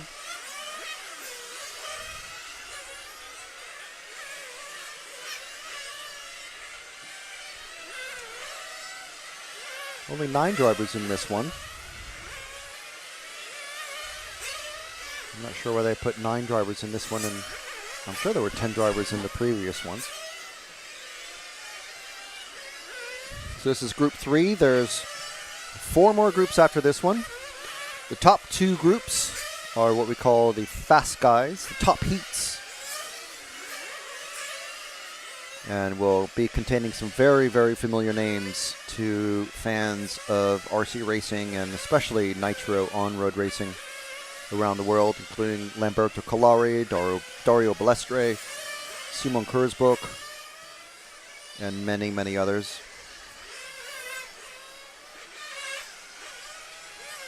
I think all 6 of the Italian racers are in the top heat. So no surprise to, it shouldn't be much of a surprise really to anybody. Ben Kirkwood in the live chat saying, let's go Mick Jennings from the boys in Perth, Australia. Fabulous. We've got drivers, RC fans, and RC freaks and geeks from all around the world joining in, taking part. Thank you very much for joining us here on RC Racing TV and EFRA, RC Motorsport Europe. And Alex, yes, in the live chat, as BJ Williams has replied, this is the Halifax track in England. We are in West Yorkshire in the north of England. Not the far north of England, but it's north enough where the temperature yesterday was 31 degrees at its hottest, and for this area, that is hot. I'm not sure. I think that's about like 87 degrees Fahrenheit. But yeah, it's hot enough, and the time has started. So we're not actually hearing the speaker announcements. I think the part of the timing issues that they were having was, and also the public address system issues they were having, they have been solved by making it impossible for me to hear the computer countdowns. So I have to look at the clock now to see when the actual timing starts. So someone has come in now. 2 people have come in for refuels and pits. That's after the time starts is a really bad time to come in for your refuel and any adjustments, because you're just losing time to everybody else in your qualifying heat. But this is the first round, so let's see who we are following at the minute. I think it's car 6. I'm going to have to...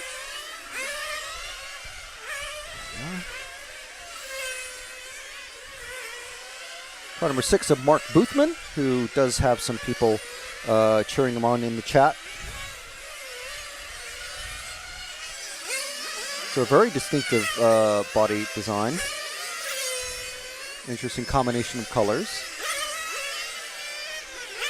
The nice thing about these, I mean, yes, the body colors are simple in most cases, but it's not like they're mega simple, whereas in like electric touring car, if you breathe on the body wrong, it crumples and dies. And so the racers tend to just use single color bodies, which is really boring. And pretty lame, I must say.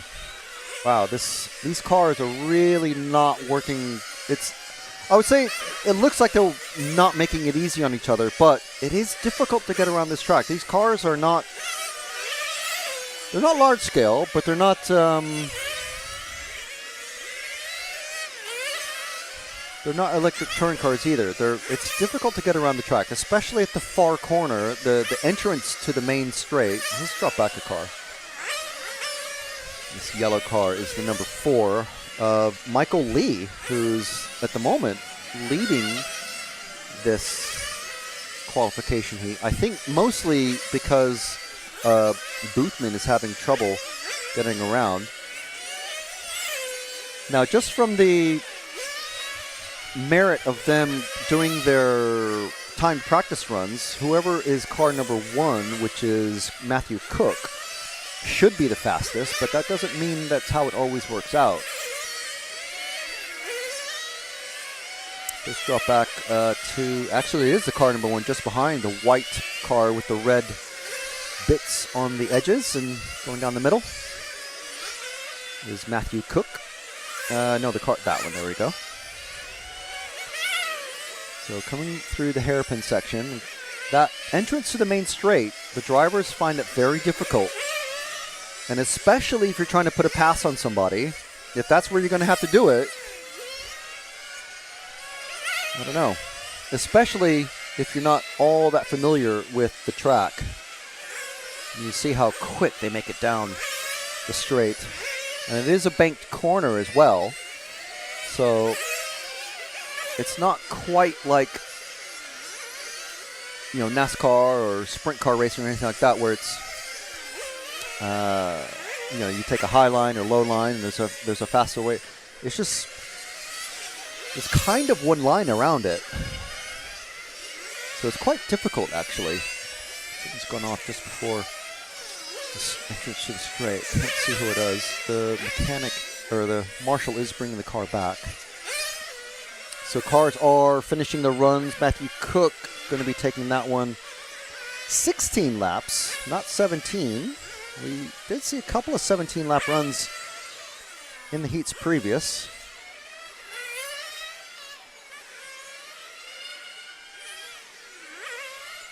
And yeah, Neil Wallace saying, "Go Cookie, car number 1. Please follow Matthew Cook." So apparently he's called Cookie, Matthew. Yeah, I did miss your message because I was watching the track and the timing, but we did end up following Matthew anyway. Greetings from Germany, says Joachim. He also said earlier, "Holy moly, these things are fast." Yes, they are indeed. Positive Perception saying, "Nice to see Michael Lee going well. Very different to his usual class." Yes, indeed. All right, so we'll be right back after this little video message.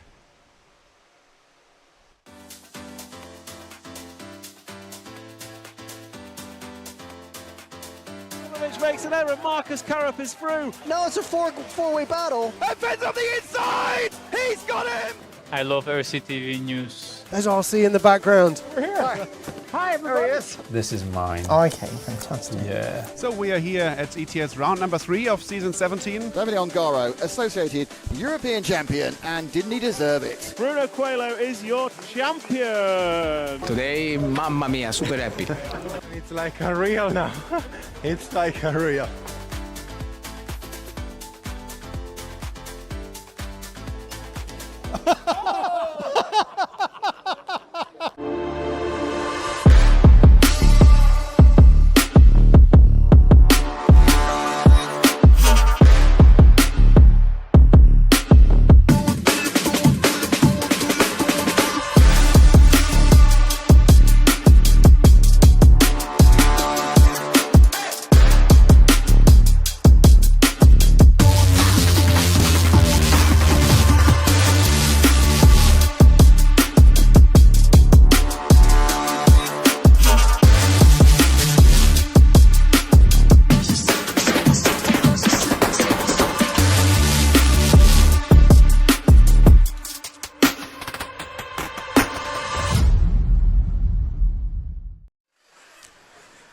Yes, indeed. Thank you very much to X-Ray for helping us bring you live coverage from the EFRA European Championship season all summer long. Thank you very much to X-Ray and also ELSC Tuned, Lens Bodies, and Energy Fuels.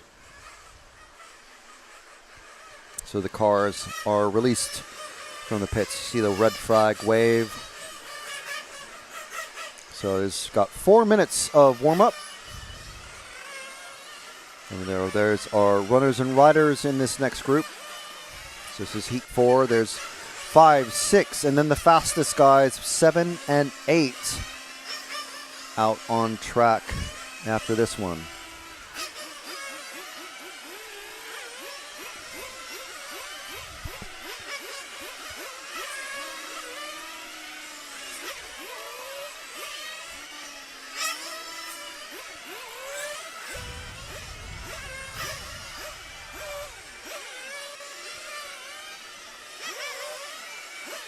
So we've got, let's see, we have starting to see a good spread of drivers and countries.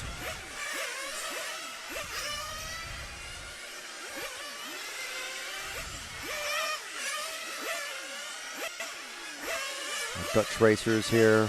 Let's see, we've got I think Thurston is in the next one. He's one of our top Brits, but we do have a couple other drivers. Let's see who's in. Let's see if I can find that.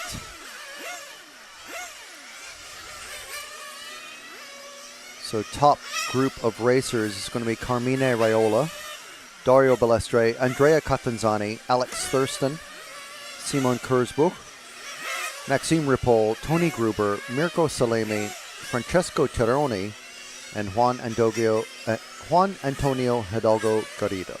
That's our top, our 10 fastest drivers after timed practice.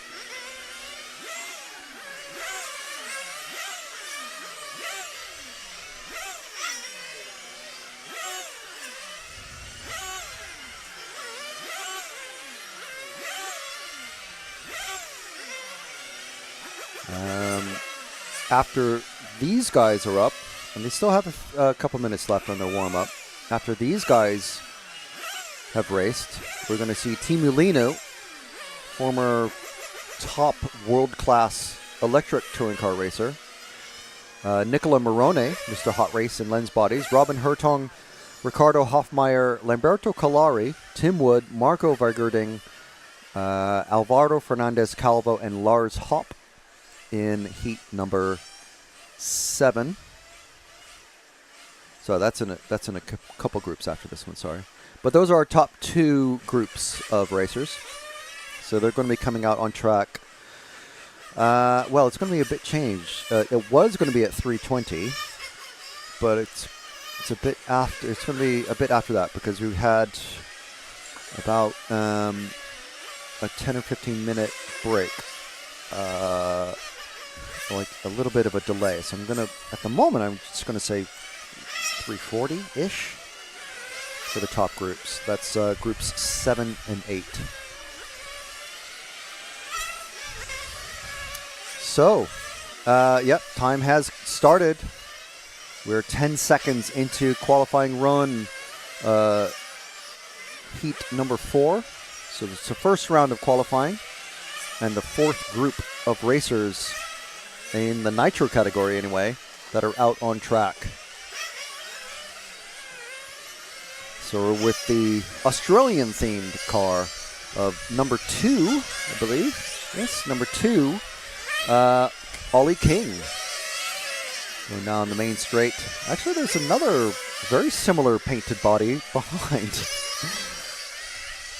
which is the number 1 of Sam Snell. So, not to make things confusing or anything, but I mean, come on, guys. Or at the very least, put yourselves in different parts of the track. But, oh well. It's what we do. At least they're not all white. And they're both running like first and second as well. In reverse order of the numbers. So, oh well. Ollie King doing a 14.4. Fastest lap so far. Dave DeBar hopping up into second place with a 14.5. So if we drop back a car, let's see who we pick up. Is the white and red car of number 8, Dave DeBar, who we just mentioned, coming across the finish line.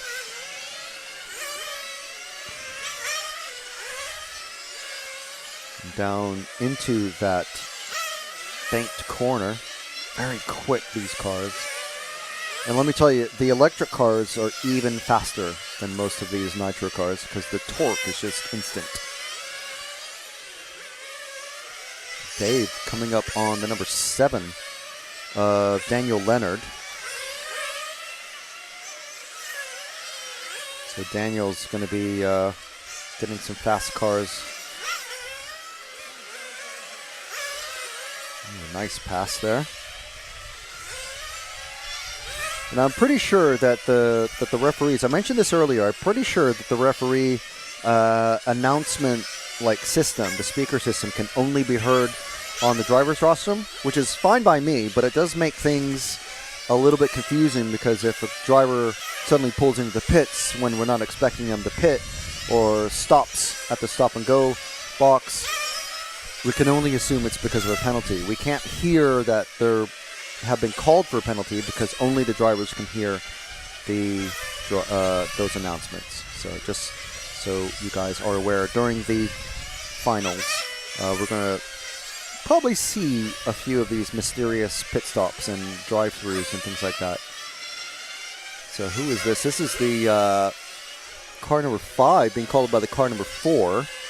So the 5 is Martin Zevenhoven and the 4 of Mark Gilliland. So the pink car is Gilliland. The car just ahead is Zevenhoven. I'm going to guess from the Netherlands. Yes, okay, from the Netherlands.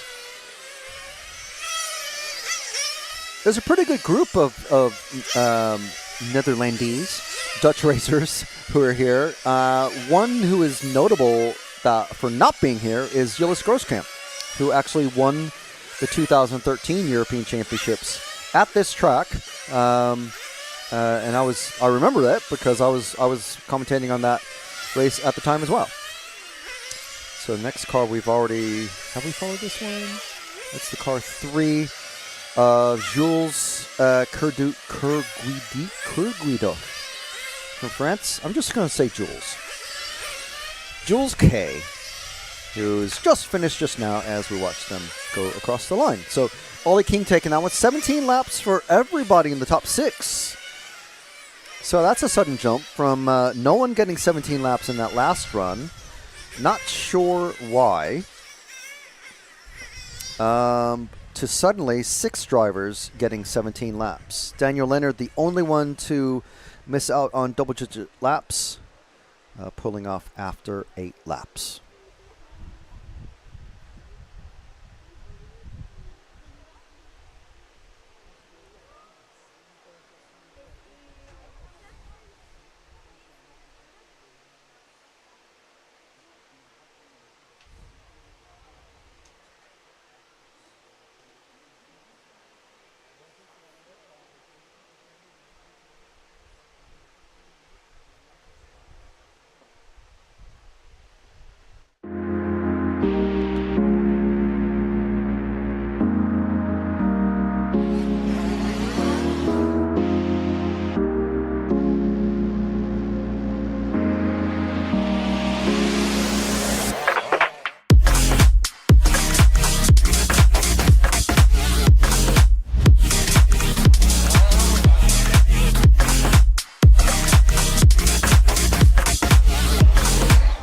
And now we got the mid-winker on. Now it's a four-way battle. Pole man is being run back to pits. Our pole man is going to miss the start. Oh no! Hatton's going with Finn. Finn and Hatton right together now on the last shot. And Finn's on the inside! He's got him!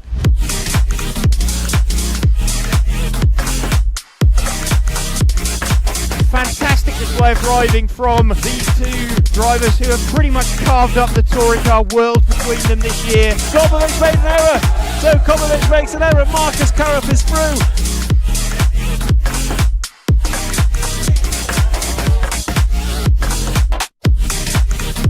To take the most amazing European Championship, that is absolutely unbelievable.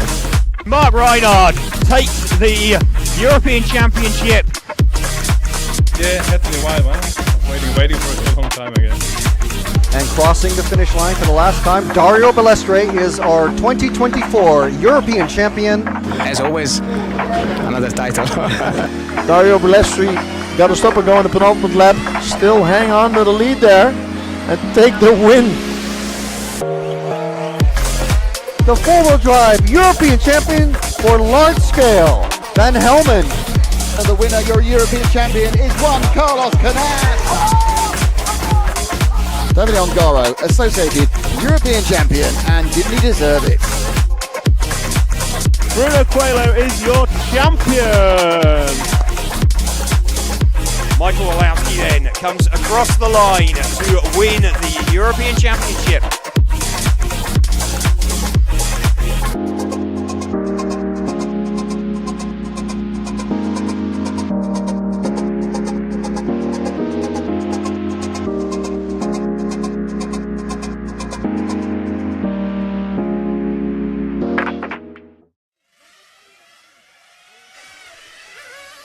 So there you go. Those were the championship highlights from EFRA and RC Racing TV from last year, and we've already seen some amazing moments from this year's championships. Next week we are going to be in Utrecht in the Netherlands, following everything that happens for the week of the Electric Touring Car European Championships, and that includes Fronty. I'm not sure about F1, but last year's racing was pretty good. If you haven't followed electric touring car racing in a little while, yeah, Mark Reinhard is the defending European champion. And at this event, for this category, Dario Balestre is once again the defending European champion.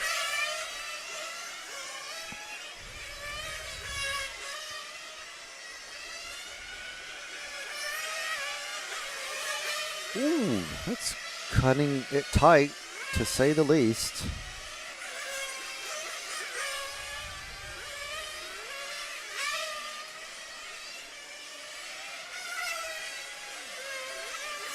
So drivers coming in for their temp checks and engine twiddles. No one changing tires, so these drivers being very meticulous about how they manage their tires, because obviously at the end of the main straight and coming onto the straight, it's a very high power, very quick on power corners. Well, everywhere here is on power, but that does wear down the left side of the left side tires quicker than the right side. So every driver is hand marked by the drivers and measured, and notes taken by the mechanics and the drivers and team managers. So it's it becomes very much a science more than just an art. So time has started for just about everybody. Again, we're not hearing the announcement being called, but I think they've changed around some things and to do with the external speakers here.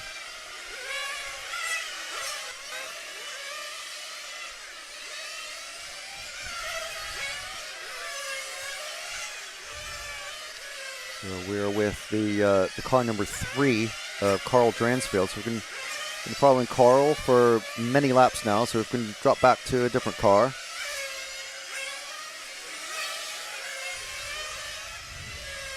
There we go. Oh, this looks like an ice cream, like an ice lolly car. Number 5 of York Gulling from the UK.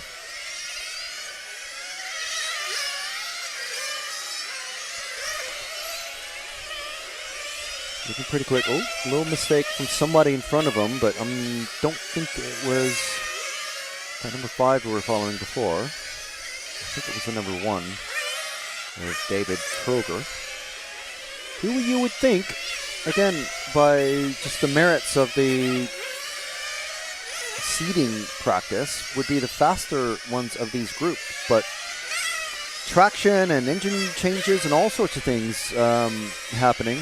There's little bits of blue sky starting to appear, but no major bits of blue sky. It's been overcast pretty much all day, so it's been a lot more. Oh, and that is not a fast way around.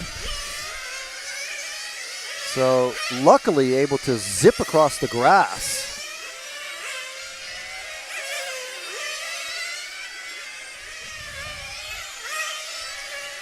I'm not actually sure that we caught that on camera, but they're down the main straight. It's a couple of cars, the 7 and the 6. And in order, that is Alain Levy and Niall Cochran. So Niall is the second of the 2 cars. Alain's the leading car, the bright green. But they're caught up. They're actually catching up to a group of 3 cars that are ahead of them. One of them is the ice cream lolly colored car that flipped over several times into the grass that I think happened off camera, unfortunately. No damage because it did land on the grass.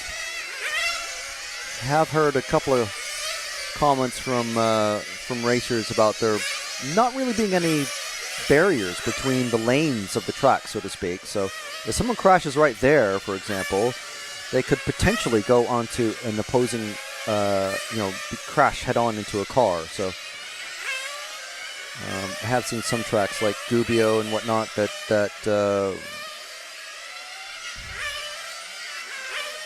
don't have that issue. They have like little barriers and even like little bushes planted in the middle of the track. Ooh, and into the grass. There's that car 6 of Niall. Let's pick up a different car.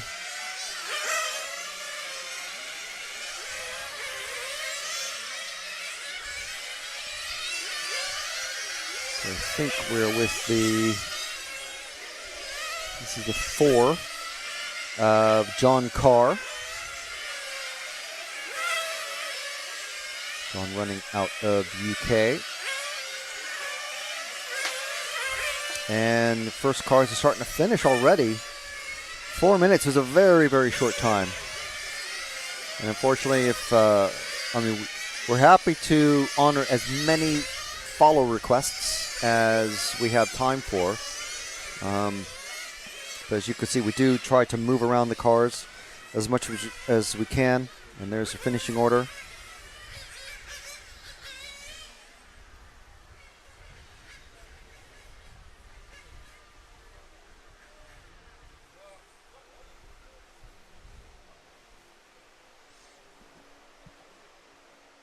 I love RCTV News. I'm Matt McCallum. And I'm Frank McKinney. And here are your headlines. As I'll see in the background. We're here. Hi. Hi, everybody. There he is. Totally secret, no one knows.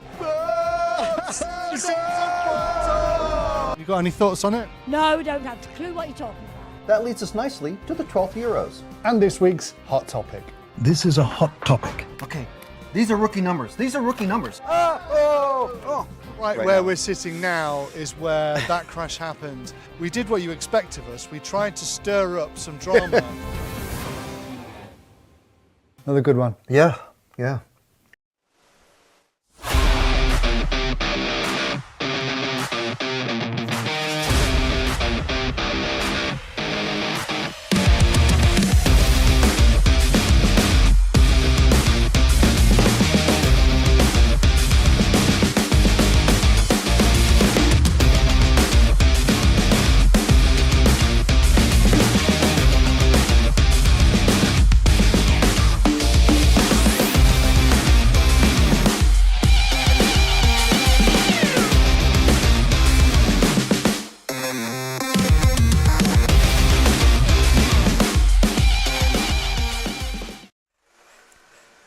So yes, thank you very much to EFRA, the European Federation of Radio-Operated Automobiles, for allowing us to bring you this coverage for free all weekend long, and also to X-Ray, Infinity, Lens Bodies, and Energy Fuels, and of course Speedworks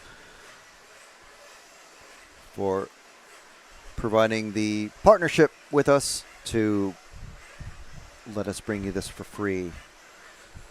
So we are in Halifax in West Yorkshire, just in the north of England, in the UK.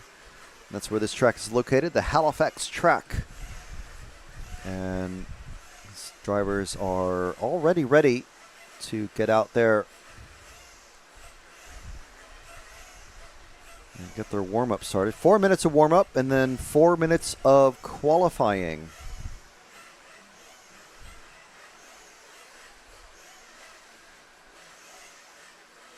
Nice raised tarmac pit lane. So many great improvements to the Halifax track over the years. About, 21 years since I first visited the Halifax track. And, yeah, really good to see all the improvements that they've done in that time. And that cafe there on the left side, brand new for last year. Fully covered pit area.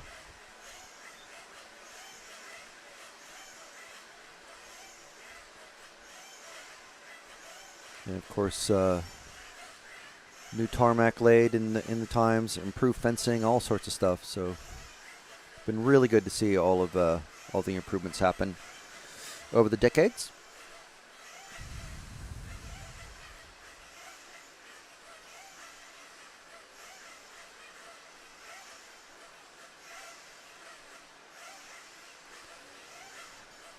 So this is the third fastest group of racers that are about to head out.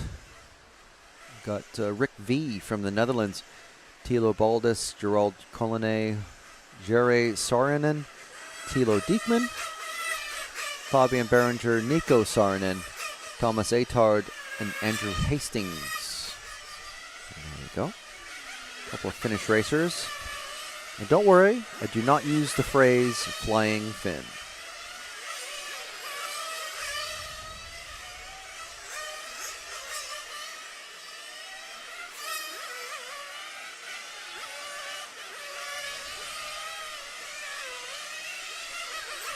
So the next group of racers is going to be the second fastest group. And then we're going to have Heat 8 out on track, which is, of course, the fastest group.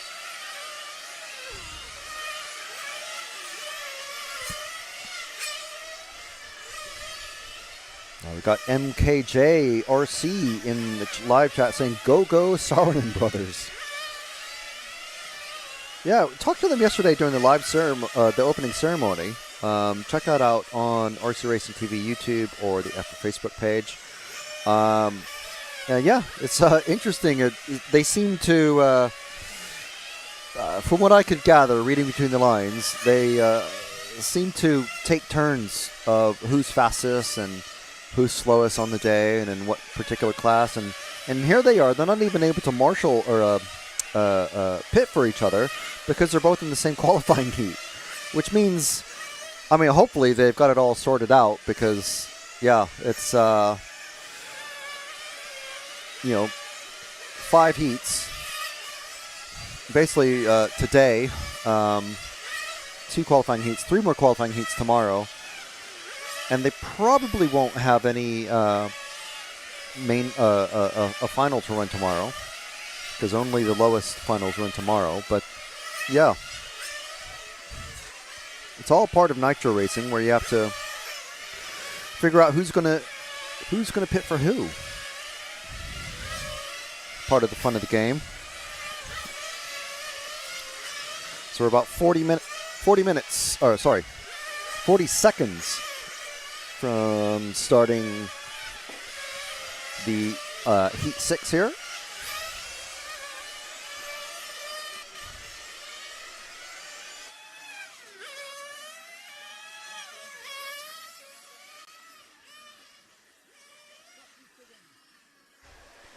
And we have someone else cheering on Thomas Atard. So cars 4, 7, and 8 are the ones that we're going to try to follow at some point. If not first, at some point. I believe we're already on one of the Saarinen bros. Let's see who it is. This is car number 7 of Nico Saarinen. One of the 3 Finnish racers here. Of course, his brother Jere is the other one. Well, one of the other 3 Finns. And the final Finn racer is Timo Lino, who's in the next heat, actually.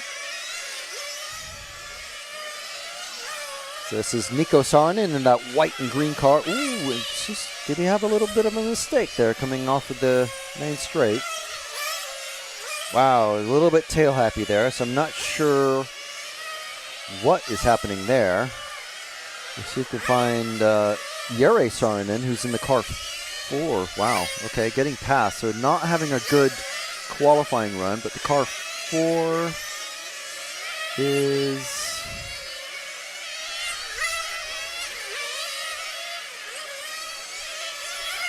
I'm sure by the time I look down after finding it, we'll already be on it because it's the white and green. Yeah, there we are. I figured so. But this is Jere Saarinen.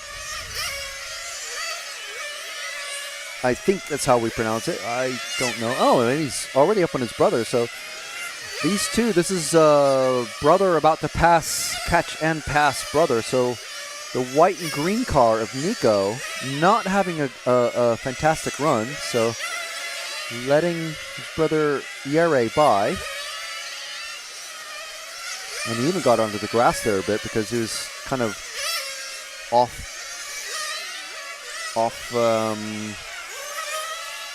not pace. Well, he is off the pace. Out of rhythm because he let him by. So it's Thomas Atard is the car 8 who, I know I saw the number already out there.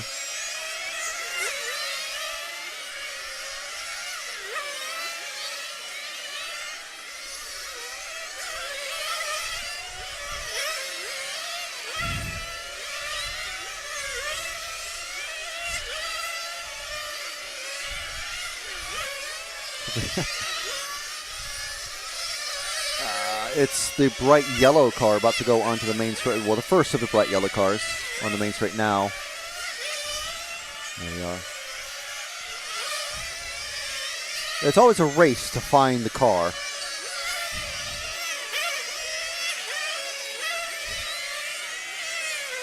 But looking pretty quick. All right, you see that the tight line around the bottom of the banking. You have to come away from the white line of the track edge just a bit to stay in the groove. Wow, that's a really good pass there on the number 3. That was Gerald Collinet.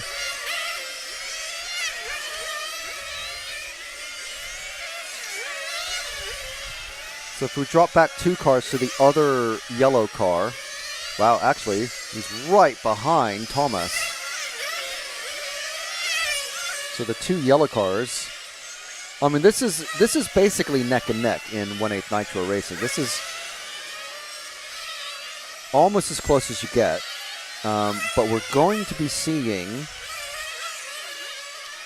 Gerald try to put a pass, and of course the referee's keeping an eye on this because this is, there we go. Now they're not a battle for the top. We'll try to find, where's Tilo in the car 5, who we haven't followed at all yet today. Tilo's in the minty green, just going on the straight now. No one around him. Oh, and he just flamed out, just as we went to him. He's just flamed out. Oh, sorry, Tilo. But, you know what, though? He's fine, because he made 17 laps. He's completed his run, 17 laps in 4:01. Whew, okay. I was going to feel a bit guilty there, and there's one of the Saarinen brothers also flamed out, but everyone who was driving just then has finished their run, so it's fine. It's just that they didn't have just enough, like a teaspoon of fuel to make it around to the pit area.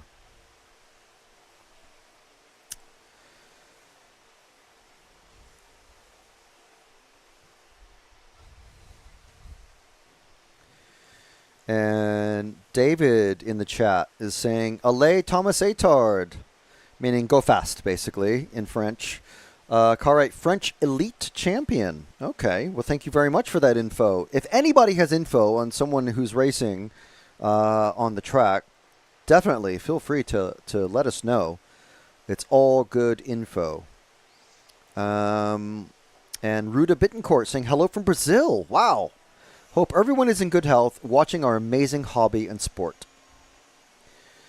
And also following up with, well, it's a little sad. I need to stop racing, but it's a part of life. Yes, unfortunately, yeah, it's how it goes sometimes. So we'll come back after a couple of video messages.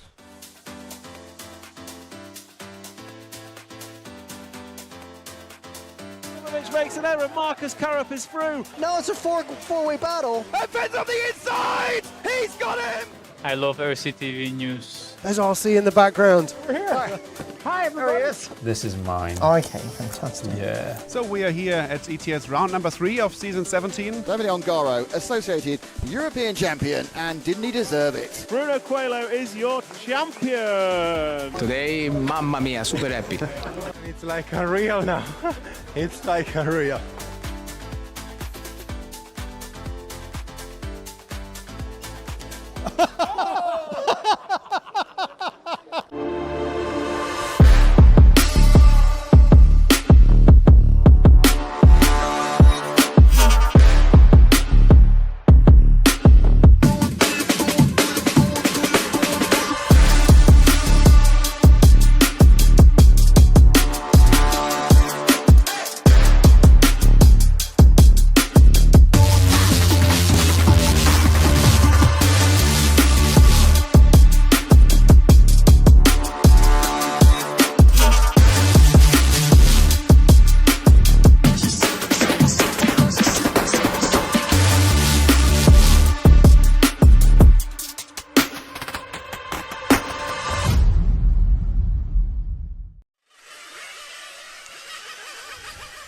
And there's your runners and riders for this next group, the second fastest group of drivers in qualifying here at the EFRA 1/8 IC Track European Championships for 2025. So some very familiar names in there. If you're not familiar with the category, you're just watching out of interest or just in general, like I'm a fan of RC, then, well, we've got Team Mulino, multiple top international winner in electric touring car from, I mean, literally stretching back decades. Now concentrating purely on Nitro on-road. Nicola Morone in the car 2. Mr. Lens Bodies himself. Lens Bodies, one of our fantastic broadcast partners this weekend. Thank you very much to Nicola for providing this coverage for free all weekend, along with X-Ray, Elasi Tuned, and Energy Fuel, and of course Speedworks. Lamberto Collari's 9-time world champion in this category, so an absolute legend of the sport. Tim Wood, Marcus Weigerding, Lars Hopp, Robin Hertong. I mean, there's some of these guys, like, these are big deals. Believe me, if you're not familiar with the with the sport in general. And this is the second fastest group of racers. So yes, we are building up to the fastest guys. There's 2 groups, 2 rounds of qualifying this today. So this is towards the end of the first round of qualifying. And then we're going to go into the second round of qualifying not long after. We have we're 6-7 minutes divergence to time schedule, which means we're probably only going to have maybe a 3-minute break in between. It's supposed to be a 10-minute break, but there was a bit of a delay earlier in proceedings. So I don't think they're going to have that 10-minute delay after Heat 8.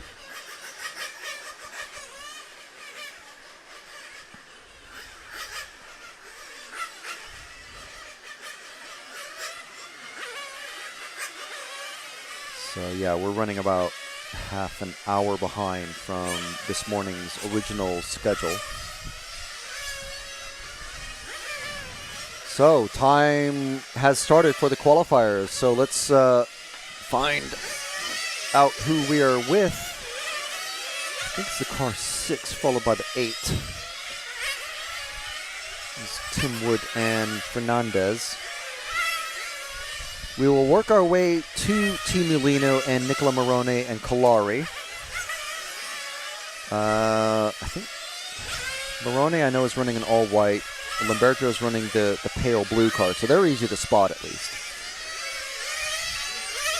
If we drop back to the next orange car, so there's 3 orange cars in a row, 2 are together, and the one who's by himself is our number 1 car of Teemu Leino. There he is. So this is the Infinity car of Teemu Leino from Finland.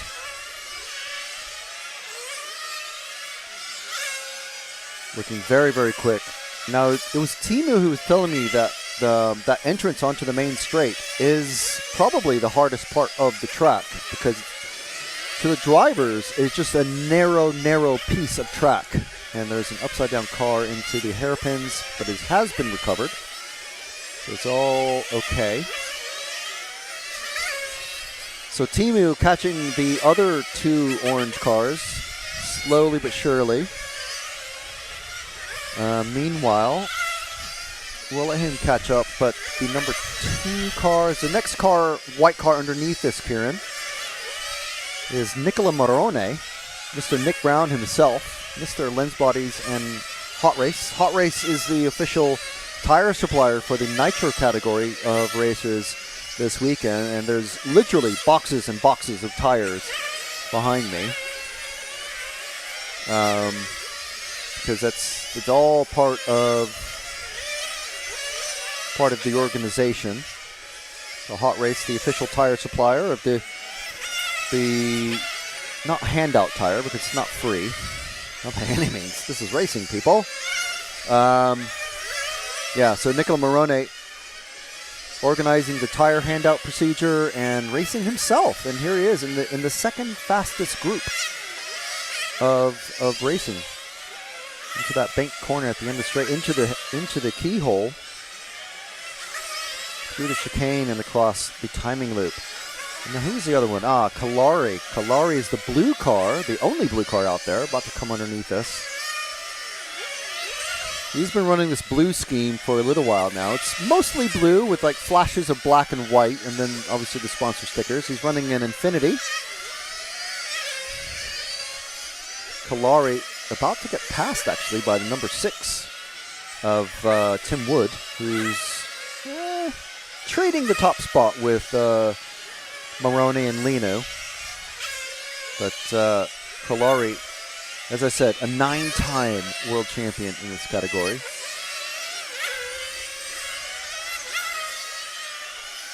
First time I ever actually saw him racing in action was, I believe, well, it was at this circuit, but I did see him racing here in 2013, but I think it was the 1/8 in Vila Real in Portugal, I think was the first time I ever saw him driving.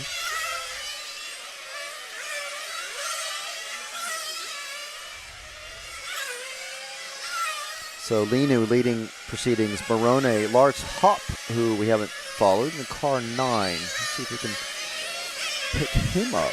He is... he's the yellow and gray car just underneath us. So he's going into the hairpin section, and the next car onto the main straight is Lars Hopp. And the yellow car going to the end of the... There we go. Oh, and...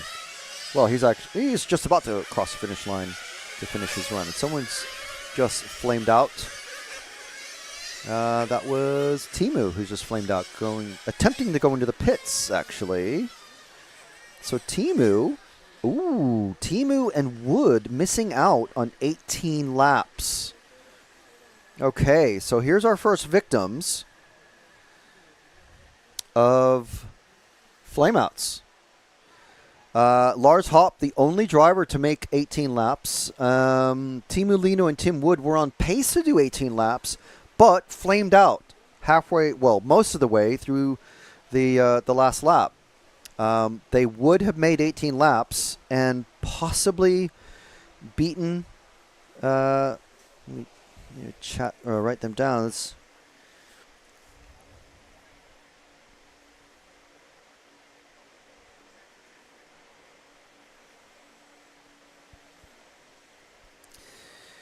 So I think we're going to be expecting, well, we would have had 3 18-lap runs in that one. I think we're going to get 5 or 6 18-lap runs in this next group, which has got some very big names indeed. So while these guys are getting warmed up, just have another little video message.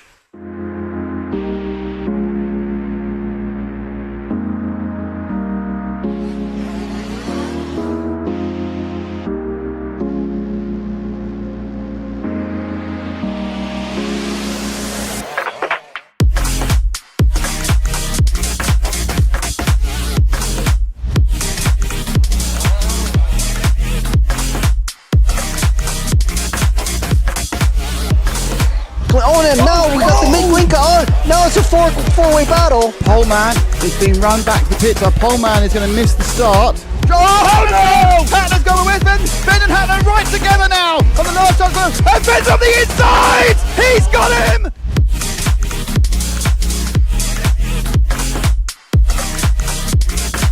Fantastic display of driving from these two drivers who have pretty much carved up the touring car world between them this year. Kobovic made an error, so Kobovic makes an error. Marcus Currup is through.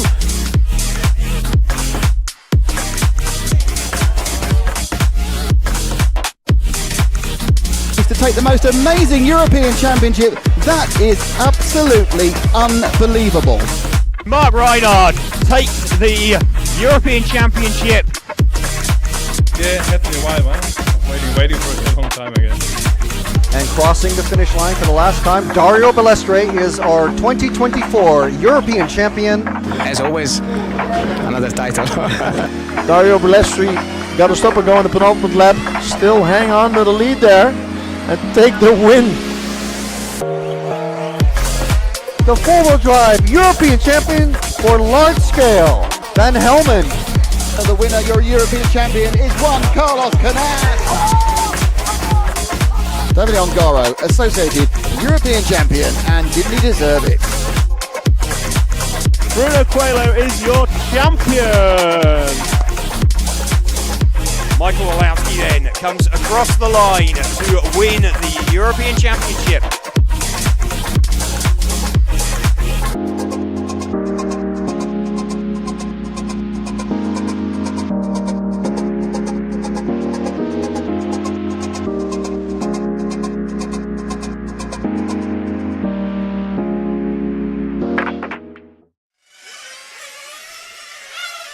So here we go.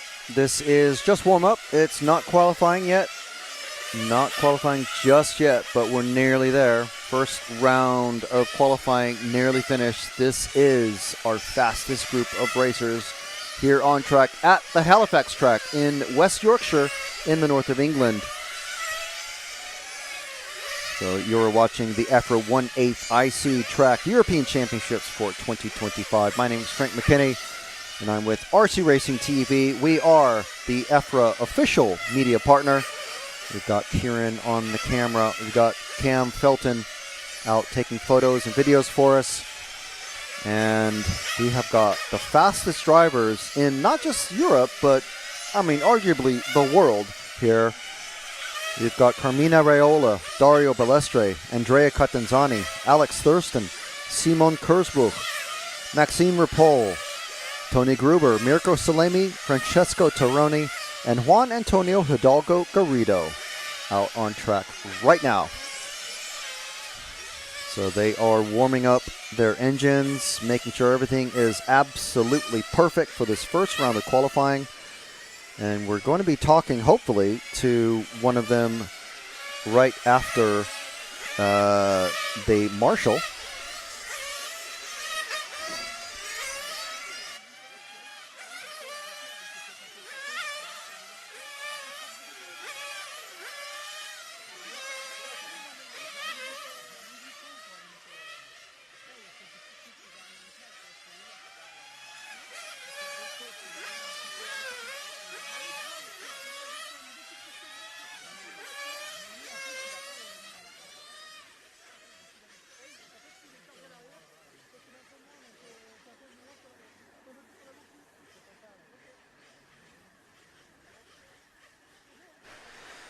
Okay, so they are in the pits and refueled.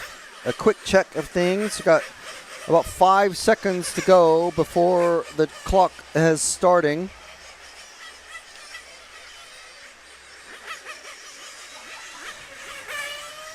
There we go. We're with Alex Thurston, top British racer, the first non-Italian in the seating.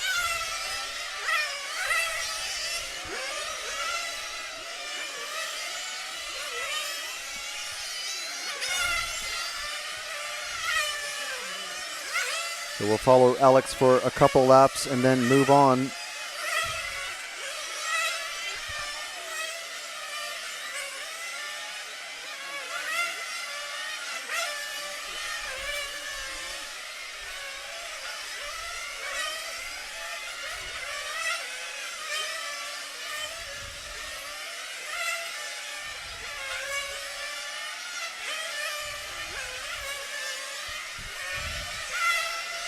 Okay, so we have many people cheering on Maxime Rapol and Thurston, and well, basically, probably one of everybody in the this qualifier. So who are we with? Car number 0, I believe. So this is Hidalgo. Let's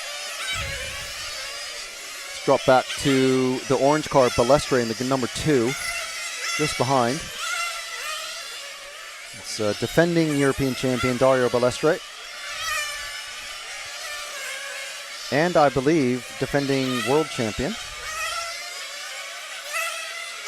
He's only got 2 world championships to his name.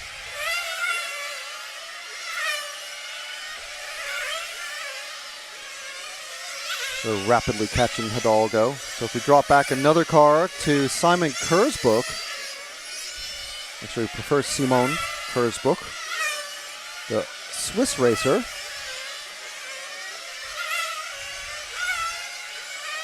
He's actually currently leading this one with the fastest lap time of 15.3. Thurston with the jumping up in there. Dario Balestre with the 13.5.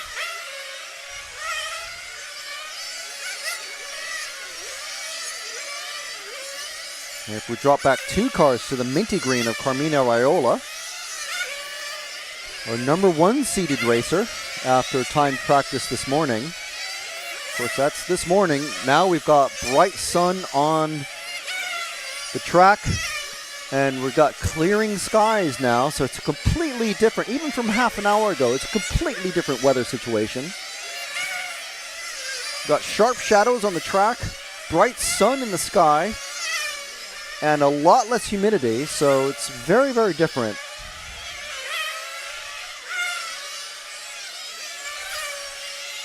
Into that bank corner, passing Hidalgo, around the keyhole, through the chicane and across the timing loop again.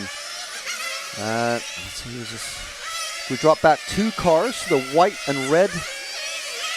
3 cars to the white and red of Tony Gruber at the end of the straight.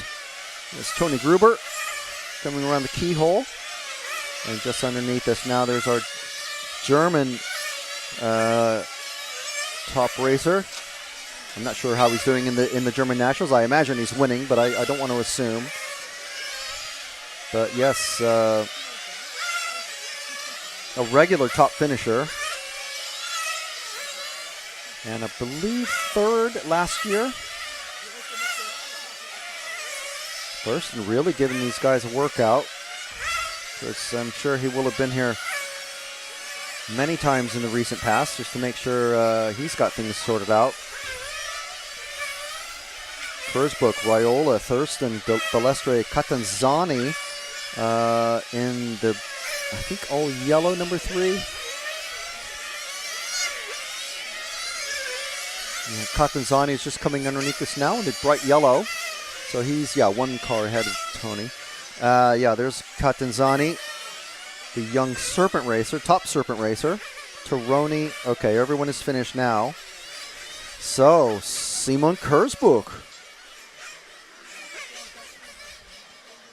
is our first TQ with 18 laps in 4:06.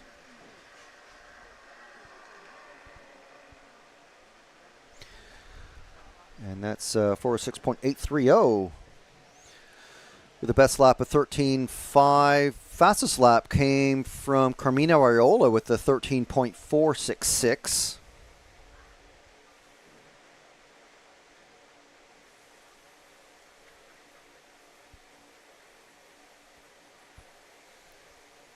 Okay, so I think we have a couple of minutes.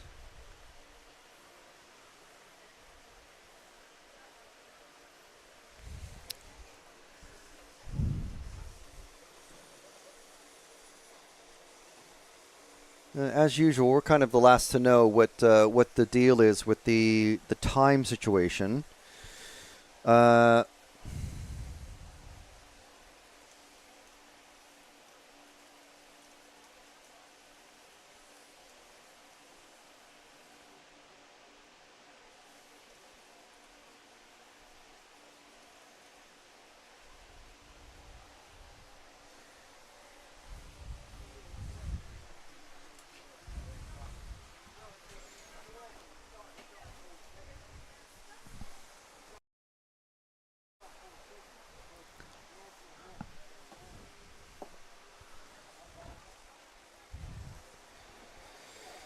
Gaston Van Cleef, one of our RCTV heroes, thank you very much. Racing, thank you very much, Gaston. We do appreciate it. We're trying to get, see if we can get our TQ driver. Give me one moment.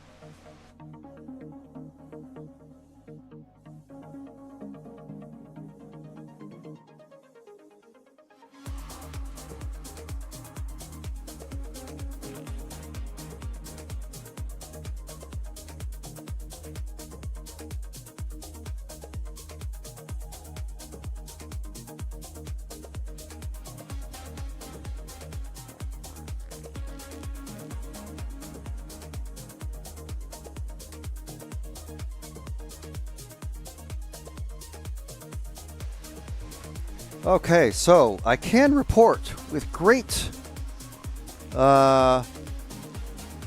enthusiasm that we've got our TQ driver coming to us. Here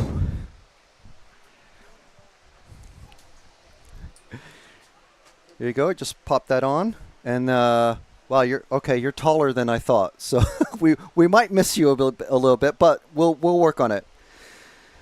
All right, so Simon Kurzbuch. Yeah, no, step forward a little bit. Forward. Yes. There we go. So you're the man of the moment. How was that run for you? Wow, it was amazing. Car now, the setup changes paid fully off. Everything was on point. Driving, engine, car. Yes, for such runs you do this sport. Yeah. Yes, really great. I mean, it seemed going into this first round that it was a toss-up between 5 or maybe 6, 7 different drivers to be who would be TQ on any different round. Is that what it seemed like to you, or were you like super confident that you could nail it? I'm always quite confident in myself, so I always go into the race and say I will win it.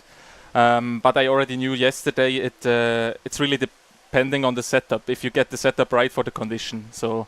Yeah, mine was perfect now. We work even more that it's better for the next one. And then you mentioned the setup because, I mean, yesterday it was 31 degrees. It was blazing. I mean, for this area, very hot. I don't know what it's like for where you're from. Yes. But now it's so much cooler. It's more humid. And then, but during that run, the sun came out and everything was completely different from what it was even 20 minutes previous. How did you guys, I mean, you say you had the perfect setup, but I mean, was that just, would you say it was half luck and half just nailing it and you know, knowledge and skill, or what would you say? Yes, I would say half luck, half the other side. But let's say in the afternoon or evening, we know it will be colder, so we know what to do for the colder conditions.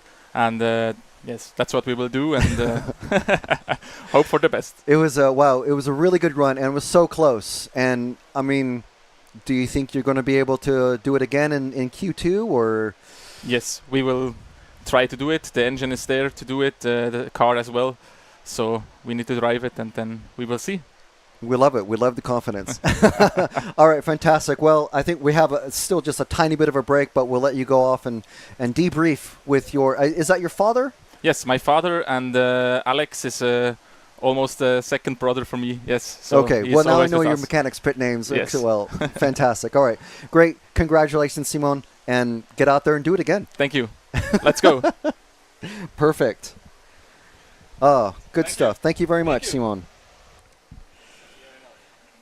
Okay, so there we go.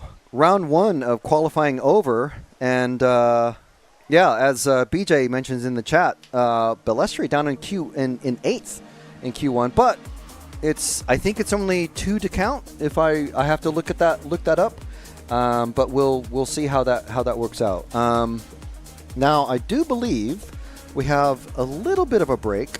I will just look at the times here.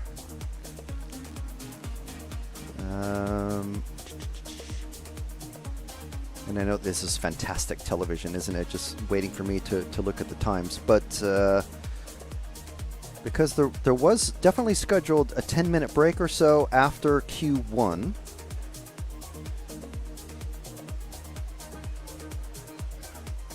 4:20. So we might still have like an 11-minute break here. So, and we'll be back on schedule. So I'm going to go with, let's say 4:20, and that's British Standard Time. So we'll just go off air. Oh, well, not off air. Please stick around in the chat. There's so many of you watching. It's honestly, it's thrilling racing. If you're not used to this kind of racing and how technical and super detailed these things can be, there's so much more to it than we can even convey in our live broadcast. But please do stick around. We have electric 1/8. I almost said IC track, but 1/8 electric track. 2 heats of it coming up at 4:20, and then we have qualifying round 2 for all of the Nitro racers as well. So do stick around, and we'll be back in a few minutes.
Heb jij je mail gezien?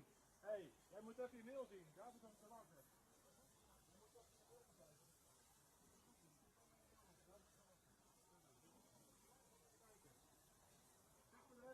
ze weer op onlezen gezet. Wat zat ik te kijken net? Ga jij maar kijken. Meer zeg ik even niet.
So we've got Simon Kurzbrook on the TQ spot, taking first round TQ.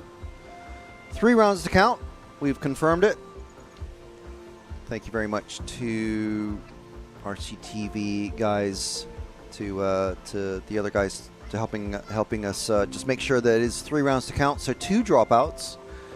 Carmina Raiola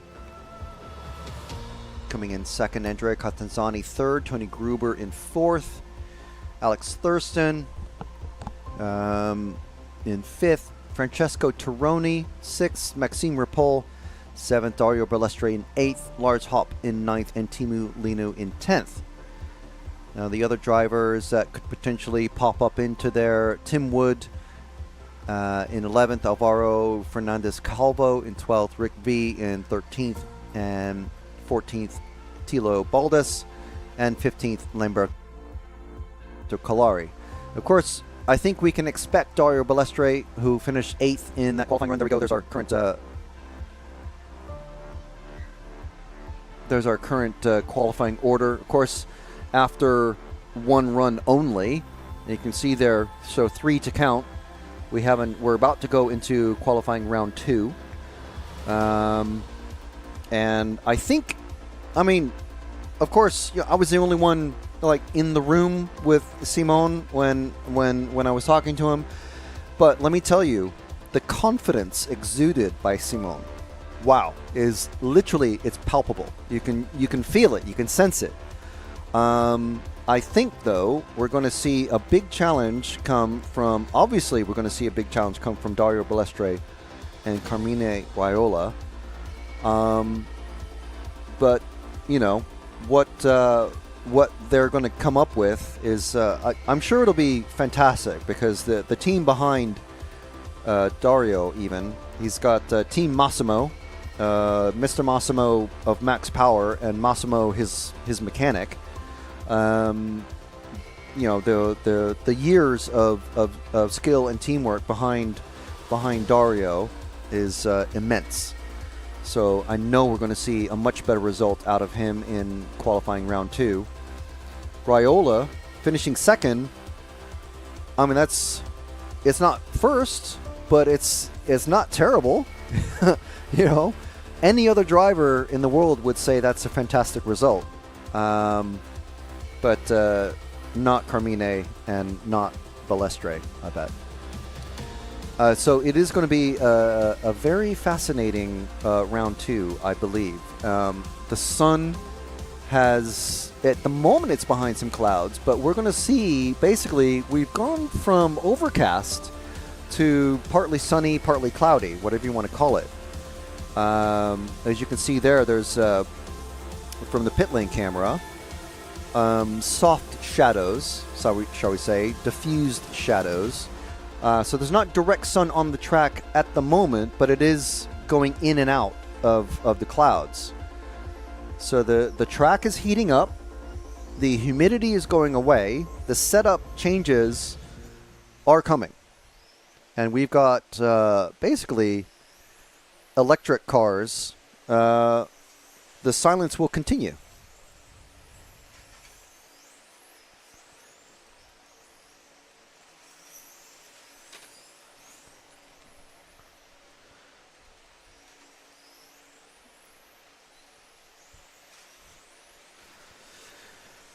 So there's Carmine Raiola and Dario Balestre, Infinity teammates. Thankfully, hopefully, right in our pit lane camera view. Let's see what the other side of the pit lane looks like. It's not going to be massively busy, because you can see, there we go. So these cars running mostly Hobby Wing electronics. 2800 kV is pretty much the standard of what people are running.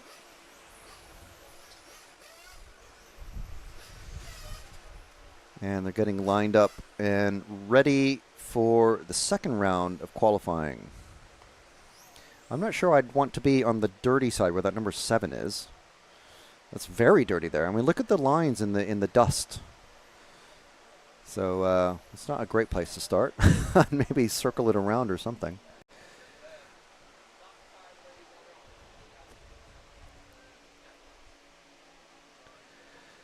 So that's car number 7 of Joe Diacono. I think Joe had some problems in the first round, if I remember correctly.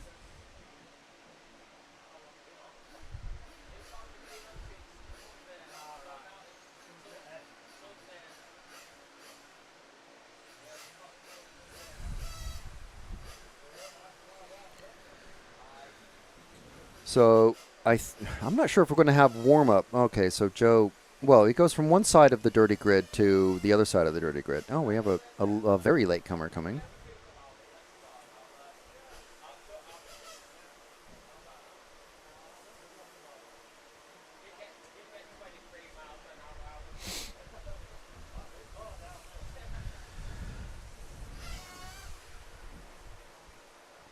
So we'll just take note of Kerr's book. Okay, so no warm up. Couple laps. Okay, so they're doing the smart thing. There's no need for these cars to have 4 minutes of warm up. I mean, it is extra track time, but you know, they don't have engines to warm up and anything like that, and refuel and all, or you know, change the engine settings. They're just drive, just go. So yeah, they're off and away. And again, we're not hearing any of the speaker announcements. So like the time countdown, stuff like that. I think what they must have done is move the audio from the external camera, external speakers that all of the pits and that we can hear externally. I think they basically moved that all to the driver's rostrum or the driver's stand if you're in America. So that only they can hear it. So we cannot hear it at all. So when they went, yeah, we don't know. All right, so yeah, let's, again, we'll just follow cars for a couple of laps, and then we'll move on to a different car. And just so that anyone who's following along, of course, there's going to be many, many Brits who are watching, or, you know, we'll be catching up later in the day or tomorrow or whatever. We want to make sure that, you know, you can see your friends driving around on the track, basically. But if you do have any follow requests, be sure and let us know. My name is Frank McKinney. If you're following RC TV and RC Racing TV, you may have seen and heard me before. One of the hosts of RC TV News. A new episode dropped yesterday, so make sure and check that out on RC Racing TV. RC Racing TV is the official media partner of EFRA, the European Federation of Radio-Operated Automobiles. And EFRA.ws is the website for EFRA. So if you want to know more about EFRA and how it works and all the various RC federations across Europe that help EFRA, you know, basically make the rules and bring together things, the organization that drives RC forward in Europe, go check out EFRA.ws. So this week's coverage of the EFRA 1/8 IC Track European Championships from Halifax in West Yorkshire in the north of England is brought to you by X-Ray, ELOC Tuned, Lens Bodies, Energy Fuel, and Speedworks. So thank you very much to our broadcast partners for allowing us to bring you this coverage for free all weekend long. Make sure and, you know, if you're looking for a body shell for your X-Ray, what better body shell to use than a Lens Bodies body on your X-Ray car? Power it with an ELOC tuned motor, fill it with energy fuel, and use Speedworks. Of course, greases and fuel and whatever else you might need. You can find everything you need from all of these amazing partners. Let them know that RC Racing TV and EFRA sent you, and thank them for their support and sponsorship to bring you this coverage. Steve Arendt is asking, do you know what chassis they're driving in 1/8 electric? I actually do. Amazingly, a very nice chap from the BRCA gave me a very large amount of information, actually, about almost all of the drivers in this category. That car number 1 that we were just following, that is Mark Boothman, who's also running in Nitro in the IC category. He's running a Shepherd electric car, and he usually runs at the Broxtowe Club, which is actually near me. It's a car club that's very near me. I'm hoping it doesn't run this car here because it's a very bumpy circuit. Whereas the Halifax track is, by comparison, so much smoother. Let's see what car number we're on now. As it just comes closer and closer. It's car number 4 of Alfie Wadsworth, one of our younger racers. He's only 9, can you believe it, and racing in a European Championship. So I know we've been following Alfie.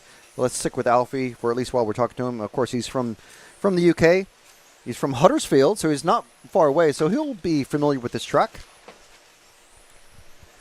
And young Alfie getting around the track pretty well, I must say. Boothman in that car number 1 is pulled off for some reason. We don't know why. So let's find another car to follow. Who's this white car number 6? Nikki Taylor. Nikki running an Infinity.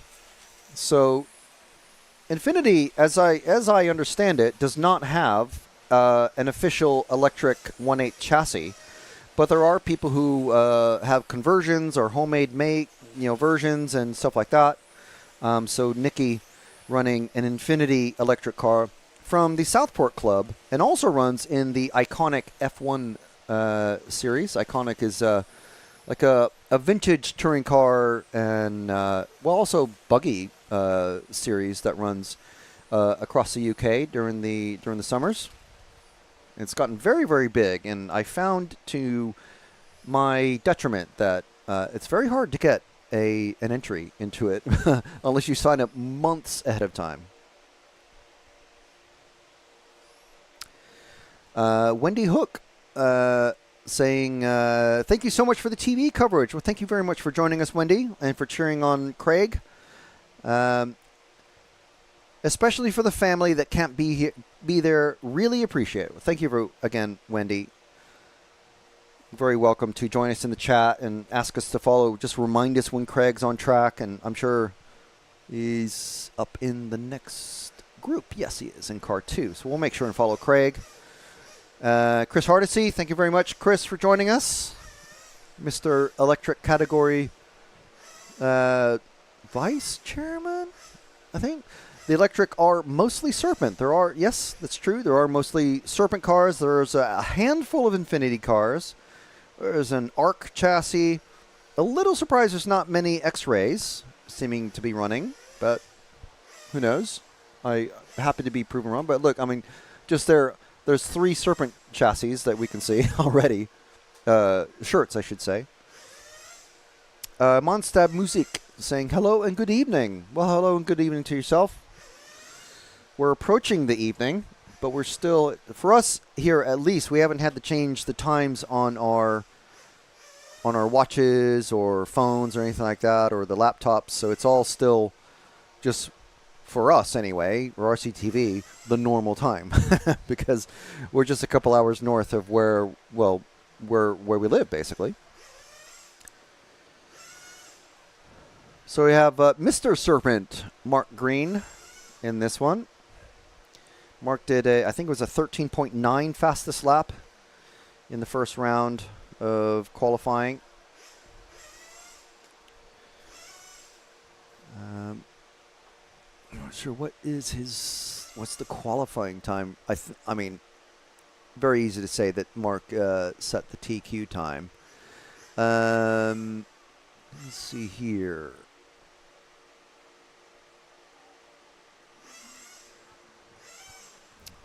Steve Arendt saying, thanks for the information. You're welcome. Scott White saying, go on, Craig Hook. Lots of people cheering on Craig, including his mum, Wendy.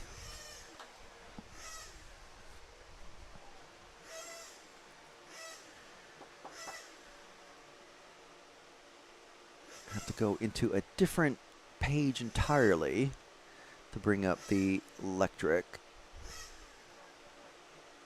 So, ranking list for quali. So, Craig's ranked 2nd, actually. Excellent. Now, the drivers that are listed, now we have seen some drivers have the wrong information, so take it with a small grain of salt. But yes, basically everyone, apart from one, who has a chassis listed on MyRCM, everyone apart from 1, 2, 3, 4, 5, 6, and there's 20 racers in total, and 14 of them are running the Serpent 990E. There we go. Chris Hardesty says, or to be correct, the chairperson. Okay, thank you very much. I'm sure you're in a very comfy chair at the moment, enjoying a very large snifter of adult beverage, Chris. So I hope you're enjoying it. Have YouTube open on the TV or the tablet or whatever in front of you, and just watching the clouds roll by.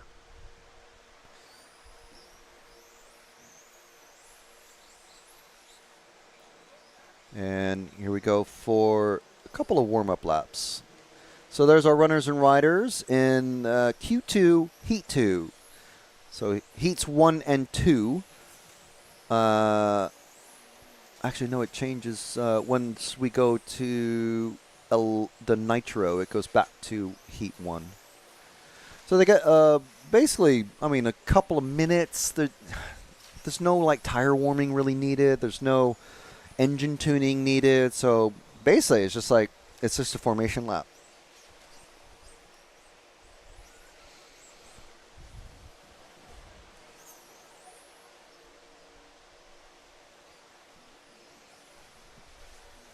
I think in the practice times they did have like a 2-minute changeover period, and then also a 4-minute warm up for the electrics, and then another 4 minutes of driving, which, you know, is like just another 4 minutes. It's not doing anything. It's just wearing down the tires. So I did hear the horn that time, so that's interesting. So Mark Green leading proceedings off. We'll follow Mark for a couple laps. And it seems like Craig Wood has invited his entire fan club into the live chat to cheer him on. So we'll make sure, and we have to follow Craig Wood, obviously. I mean, number one, because his mom's watching. That's really the main reason. So Mark Green, as I said, running the Serpent 990E electric chassis. multiple British champion. And I would guess that Mark Green is literally 90% of the reason why there's so many Brits running a Serpent in this category. But we are with Craig Hook, running a Shepherd out of the Adder Club. Oh, and someone has just smashed into the wall right in front of our little hut here. And Cam has decided to not follow Craig Hook anymore. He's like, no, don't care about any of Craig Hook's fans. We'll catch up with Craig again. But this white, no, it's not even white. There's no white on this car at all. Blue and yellow car is the number 5, I think, or 3.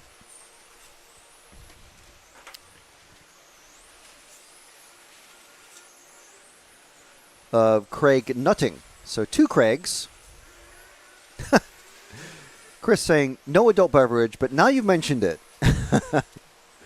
Well, what better way to be a chairperson than to have an adult beverage in one's hand, eh? Silver and yellow 0 car of Gareth Ambrose. I think that was Lee Chapman who unfortunately hit the wall in front of us because Lee is no longer counting.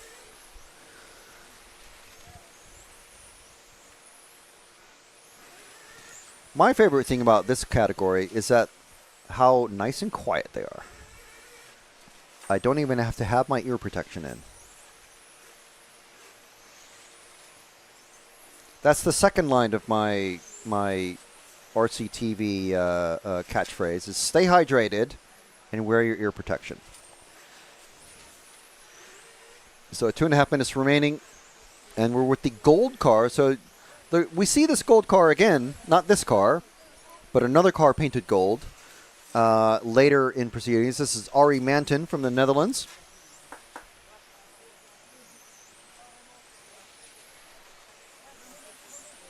Running an Infinity conversion kit, or well, an Infinity electric conversion. I don't know if it's like an official kit or an unofficial kit or what, or it's just like 3D printed parts you can just download and print off yourself or whatever. But there we go. And this is we're back with Mark Green. So let's follow Mark for another lap, but we need to find Craig Hook because there's so many people out there screaming to see Craig Hook in action in the number 2 car. And he's just about to come underneath us now in the white and orange with the big blue on the back end of it. There we go.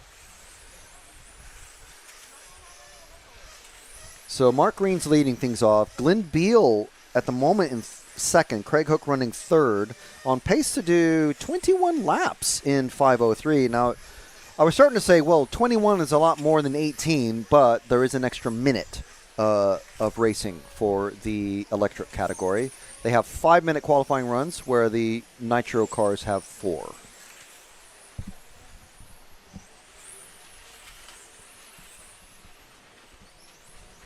So less than a minute remaining now.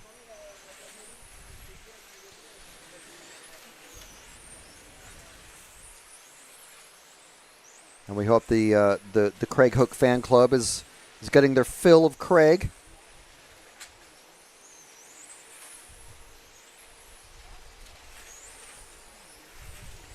Someone let me know how old Craig is, because I know Alfie is 9, but I don't know how old Craig is if his mom Wendy is watching. I mean, he's not going to be like 40 and his mom is watching, right? There's 15 seconds left in the master clock.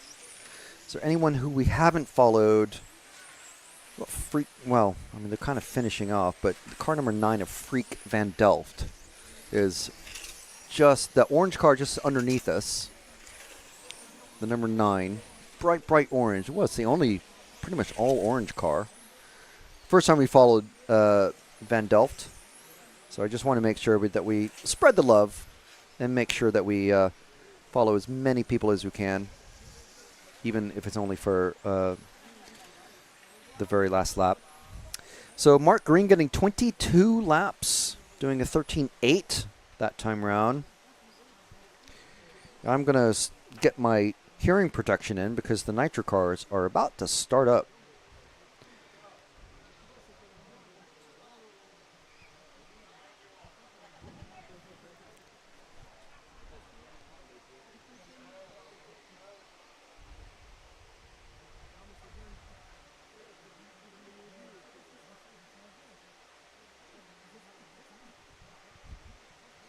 And Matt is reminding me that mums were watching at the 40-plus Euros. So, yeah, okay, fair enough. But I still want to know how old Craig Hook is. Now that I've thrown it out there. And there's our finishing order for Heat 2, Round 2, Heat 2 of the Electric 1/8. And let's hear from the EFRA Associate Members for 2025.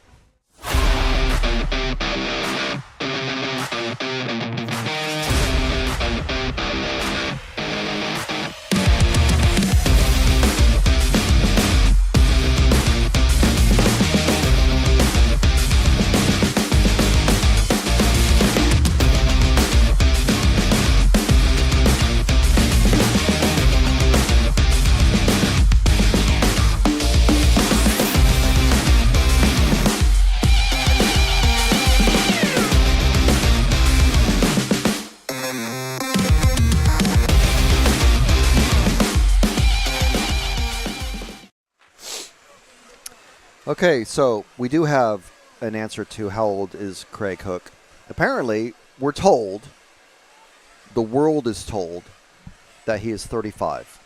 So, all right, very good.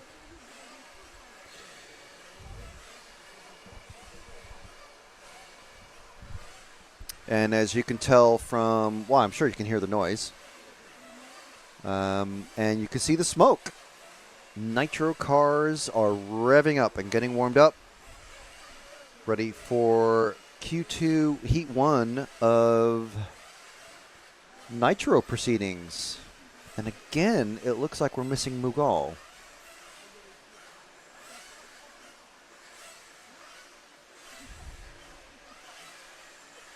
Now this was in the first round of qualifying. This was the actual qualifying round or qualifying heat that had some major problems with the timing. So the timing started, 4-minute countdown finished, and the official race clock never started for whatever reason.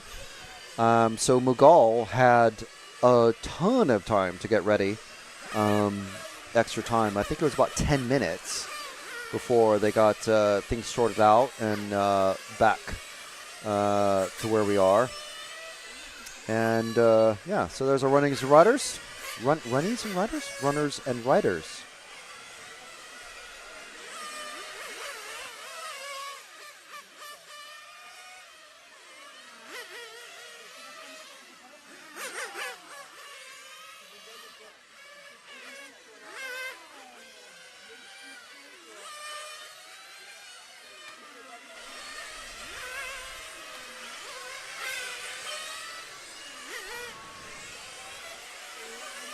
So we've got, I think I saw an aerial. Did I see an antenna tube on top of one of these cars just now? Maybe not. No.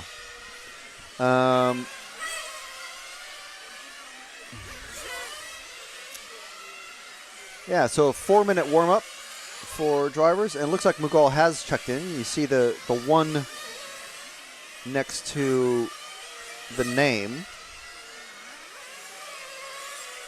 is so the gray, the one with the gray behind it is the order where they would be sitting in qualifying or the race. The other number is their car number, and because it's got that sort of like pale green behind it, that means that it has that transponder for that car has checked in, as we say. So the computer has recorded it as it goes across those dotted and solid lines at what we call the timing loop.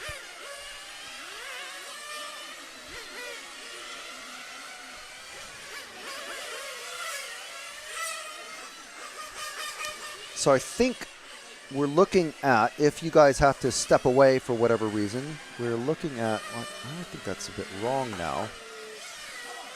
I was just about to say, the wrong time for the top heats to come out, but as I say,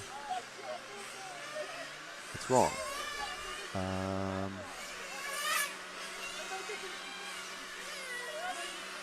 to bring up today's schedule. Yes. Quali round 2. Okay, so the top heats are going to be out at 5:40. That's heats 7 and 8 today.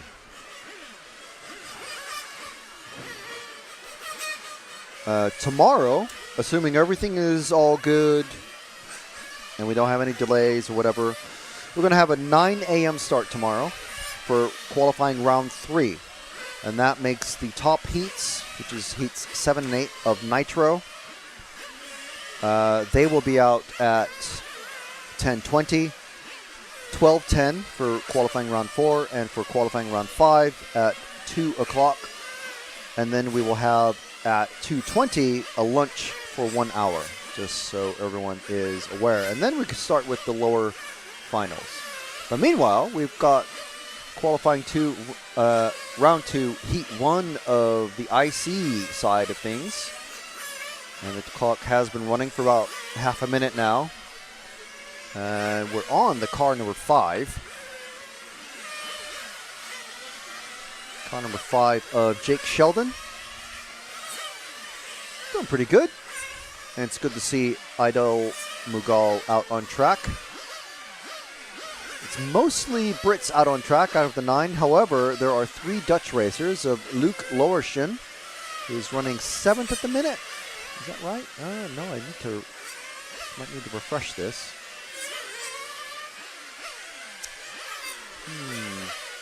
I think timing is stopped again. Timing is frozen at 3 minutes 30, and we might have another issue here, I'm afraid, because the live timing has stopped. So the drivers may be called in. I cannot say what's going to happen here, folks. I do apologize. I don't know what's happened. It's either the online connection. Oh, no. I was going to say it's an online connection because now it's showing 2 minutes, 20 seconds remaining. Okay, so we carry on. We carry on. Right. Jeez.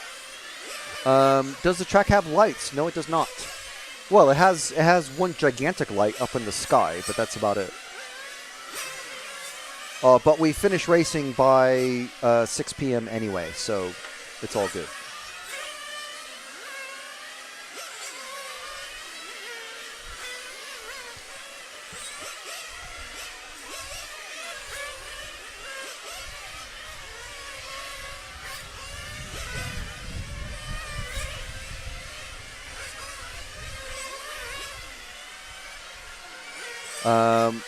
Yeah, so a minute and a half remaining now. Sorry, apologies. So just trying to figure out what's happening.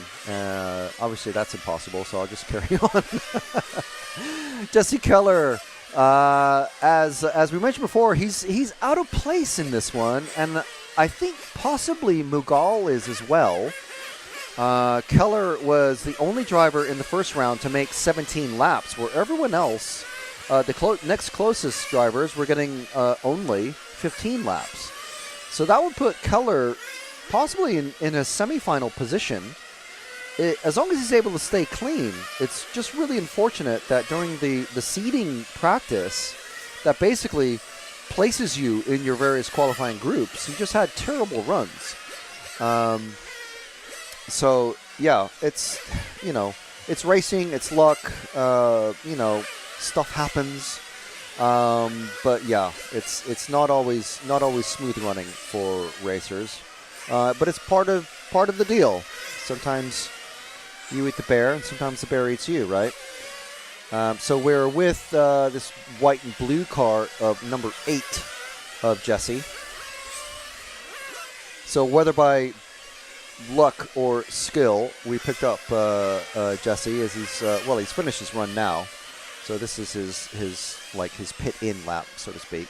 Yeah. So his mechanic has told him over the radio, I presume. Yeah, you're done. Just bring the car in. Don't risk breaking it. And there goes. Well, there went Jesse. It looks. Yeah, he did 17 laps in that one, so slower than in the first round.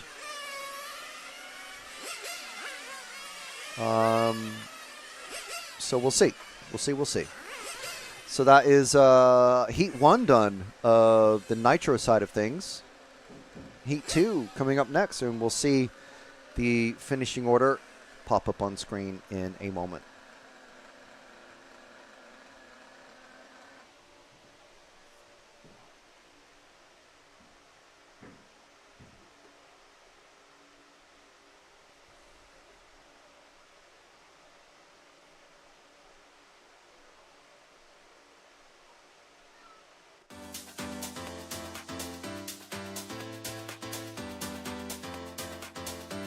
Makes an error. Marcus Carrup is through. Now it's a four-way battle. And Finn's on the inside. He's got him. I love RCTV News. There's RC in the background. We're here. Hi, everybody. There he is. This is mine. Okay, fantastic. Yeah. So we are here at ETS round number 3 of season 17. Davide Ongaro, associated European champion, and didn't he deserve it? Bruno Coelho is your champion. Today, mamma mia, super happy. It's like a real now. It's like a real.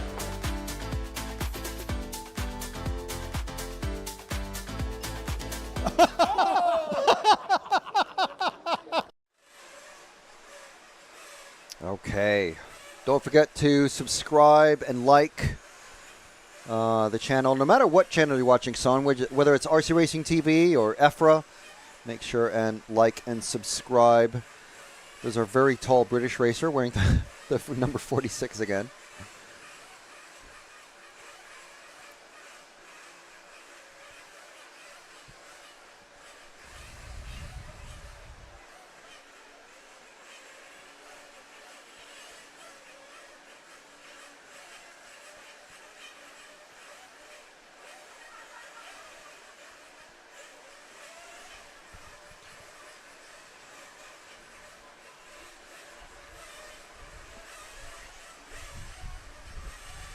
So,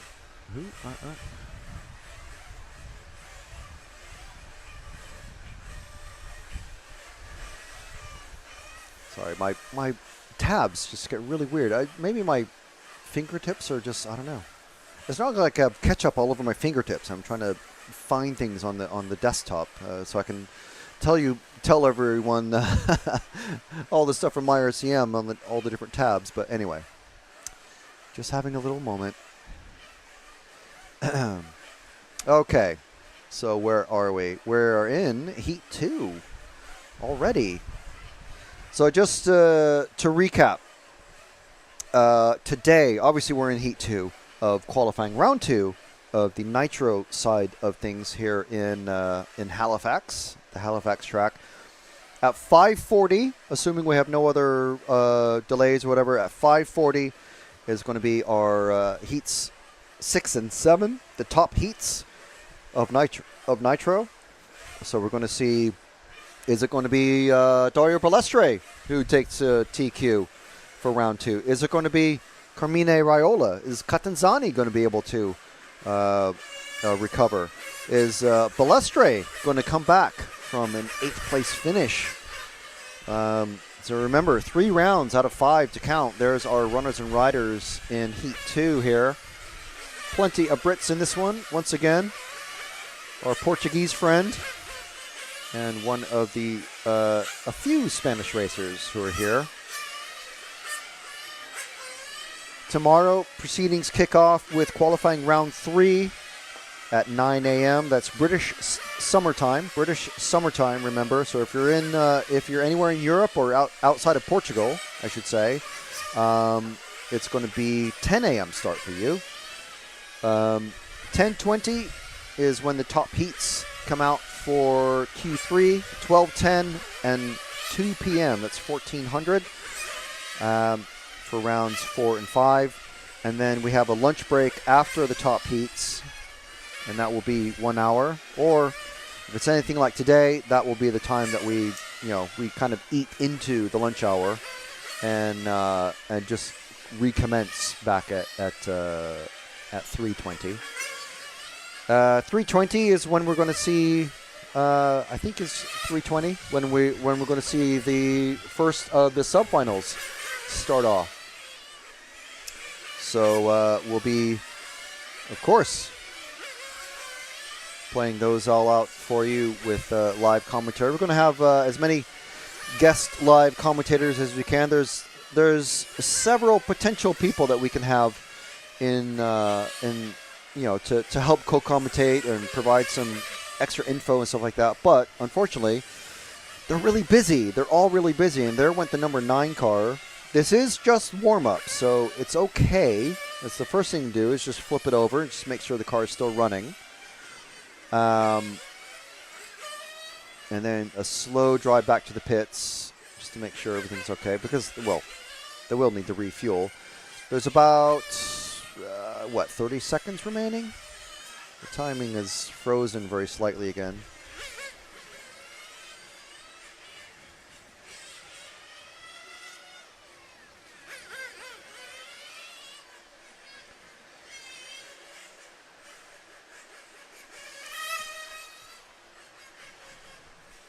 Yeah, Chris, just saying, regarding my antenna or aerial comment, most racers keep the aerial below the body shell. Receivers with internal aerials are not the norm, like in 1/10. I was just wondering, because we do see a few, literally like a handful, 1 or 2 racers at some of the events that we go to with 1/8 buggy and 1/10 buggy sometimes. We do see an aerial pop up in the racing every now and then. It's just nice to see, as an old school racer from way back when. It's just nice to see, but obviously, yeah, it's not the done thing. But it still kind of looks cool, I think. So it's nice to see. I remember when you could go to the hobby shop and there'd be like, instead of like a pencil case or a pencil cup just full of, pens and pencils, it was all different kinds of, bright green, or bright orange, white, black, whatever, antenna tubes or aerial tubes. And you could just pick whatever color you want and you go, my color this year is orange, so I'm going to go with an orange one or a black one or whatever. It's just cool. Anyway, I thought I saw a very short aerial, but obviously these days now, like even the modern radios, they don't even have external aerials, which is interesting. So obviously, as I have been wittering away, 3 minutes remaining in this qualifying heat, and we are following the yellow and red car. I think it's the number 3 or the number 8. Number 3. First instinct was correct, surprisingly, of Lee Holland.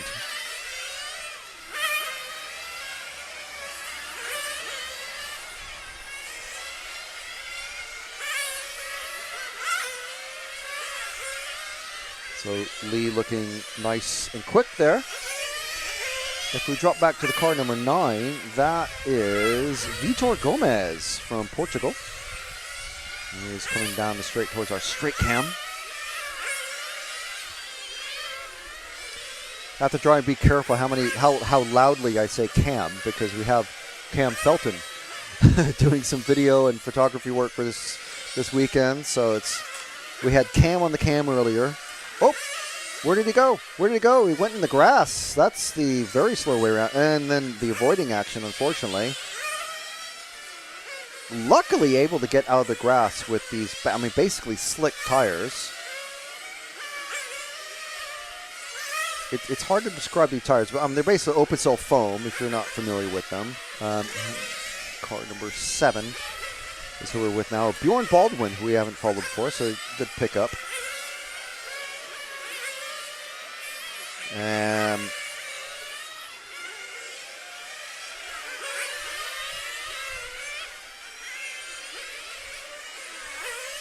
Yeah, so open cell foam tires. And again, I've mentioned this previously.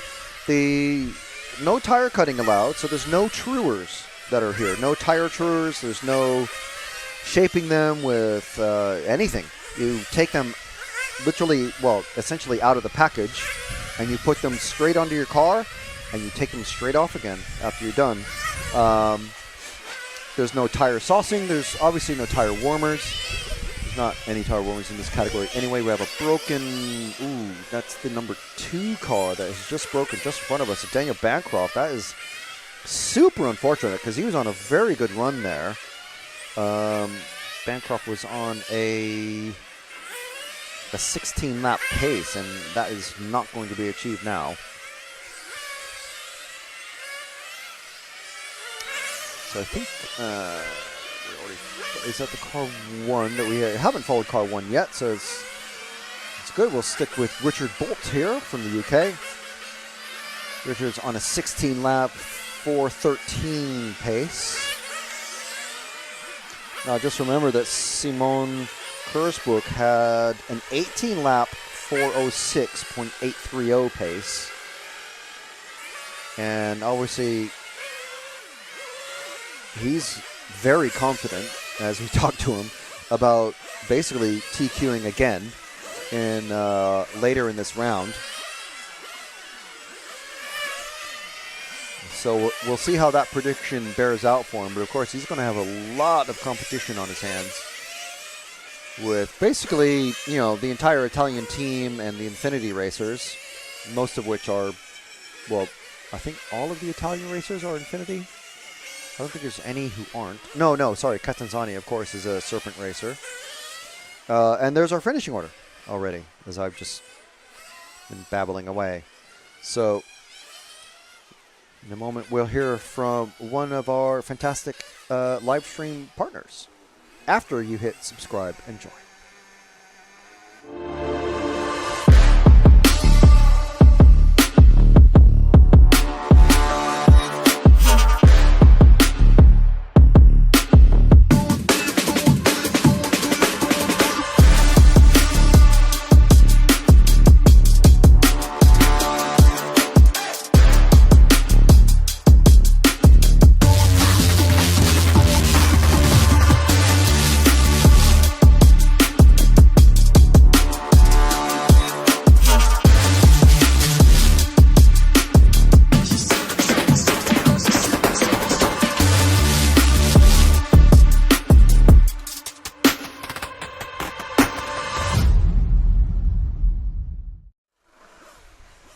And there we go. Thank you very much to X-Ray for helping us bring you this coverage live for free all weekend long. We were here yesterday. We covered the opening ceremony.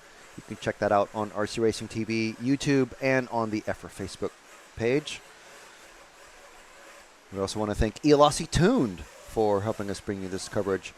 And Lens Bodies, Mr. Lens Bodies himself, Nicola Morone, is racing, later on in this round. And also Energy Fuel and Speedworks. So some fantastic brands and people that are helping provide this coverage for you.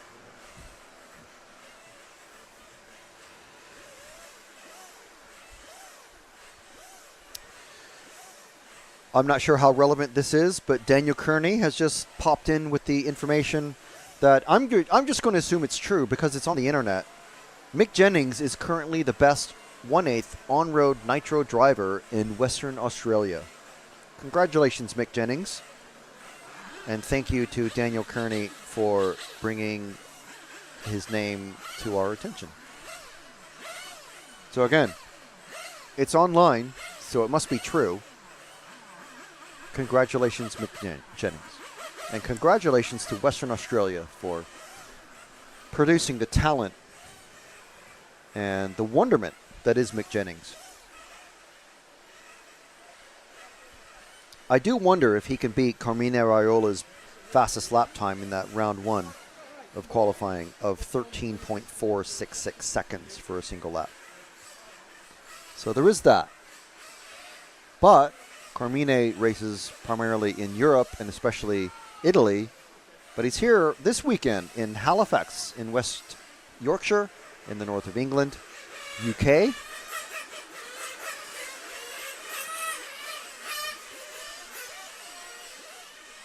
And there's our runners and riders for this next group that is just out on track now. One of our Portuguese racers. That's got to be Belgium, isn't it? No, that's France and Netherlands. I mean, thank you, Napoleon, for making Luxembourg, France, Netherlands, Belgium, all of them just use the same color. It's fantastic. Thanks, Napoleon. And of course, many Brits. 6 out of the 9 drivers are British. I mean, pretty standard, to be honest, with the host nation. Basically taking up any extra spots that are available. In motorcycle racing, we call them wild card spots. Just like they're available. Here you go. After the country federations, if there are any leftover spots after the country country federations like DMC and AMSHI and ROMAC, etc. Basically, the European equivalent of the BRCA RC Federation and ROAR, etc. Any open spots go to the host nation, and of course, get filled pretty quick. So drivers coming in for, this is just warm-up again, so it's a few minutes of warm-up, and then we have 4 minutes of intense qualifying.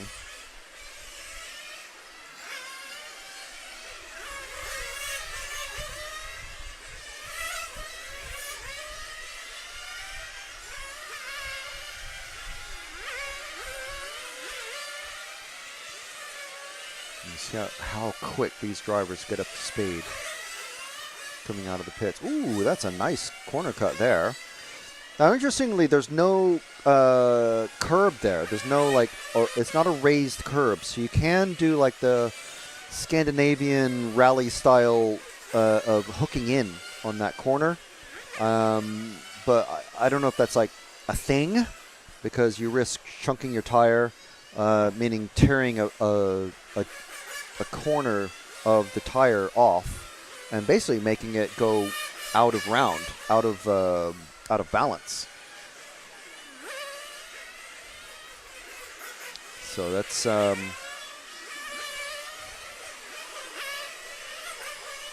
don't think it's an intentional thing, but at least it's better than hitting some of these curbs that are raised and having them act as kind of a ramp, really.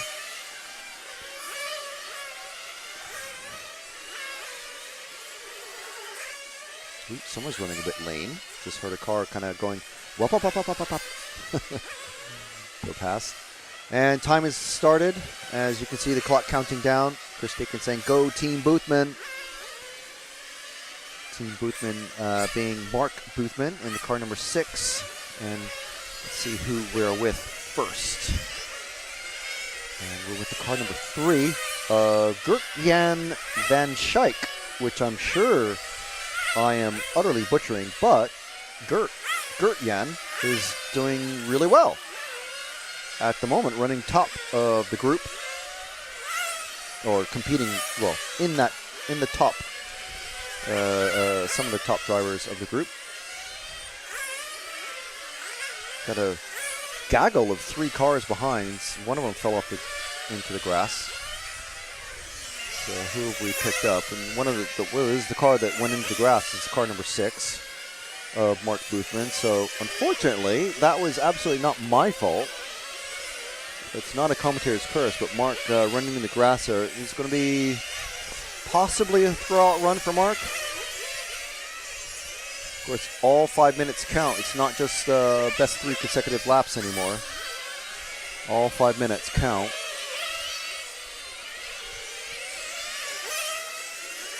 So we'll see how things proceed. Oh, sliding off there.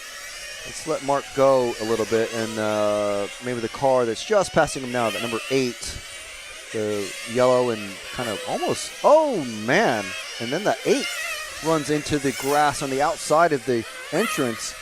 That's going to be a real trouble spot. That was Daniel Ludenia from, is that right, from the UK?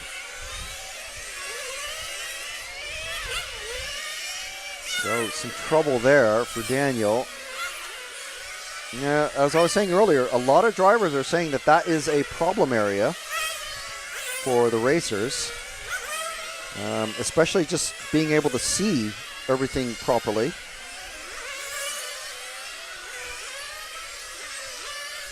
So who is this car behind? Oh, that's already car 3. So if we drop back 2 cars, we'll be on the car 1 of Matthew Cook. As, oh, a car, oh man, that is the car who we've just picked up. Oh man, my apologies. The tire came off. Hopefully nothing else. Hopefully it was just a loose tire and nothing broken, but that is going to put an end to that run. So we were just following this car, so let's pick up a different one. Got 1 minute left. This blue one is a good one. And that is the number 2 of Baptiste Jimenez from France. Well, I would not have picked that name to come from France, but there you go.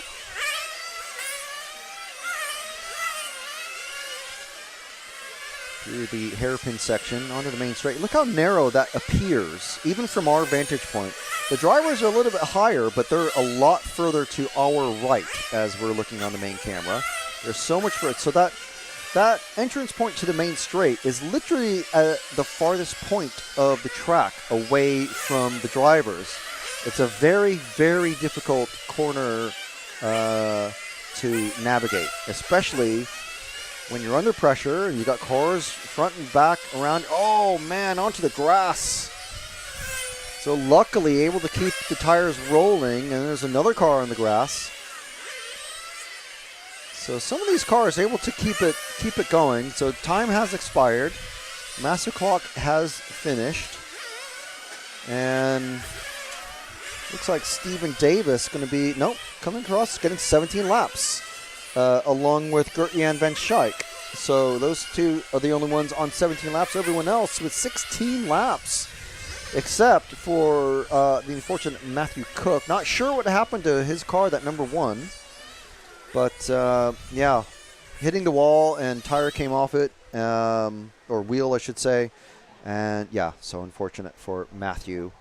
But hopefully He's able to recover, and this is merely just a throw-out. So we'll just have another little video message, and we'll be back in a moment.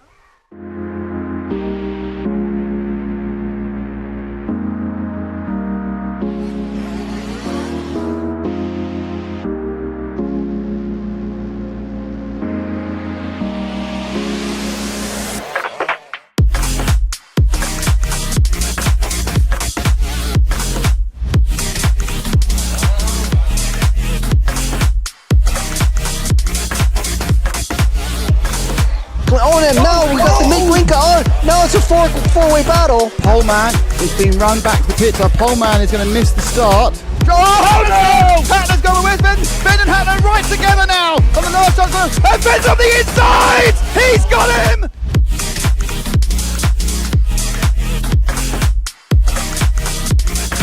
Fantastic display of driving from these two drivers who have pretty much carved up the touring car world between them this year. Kovacic made an error, so Kovacic makes an error. Marcus Karup is through.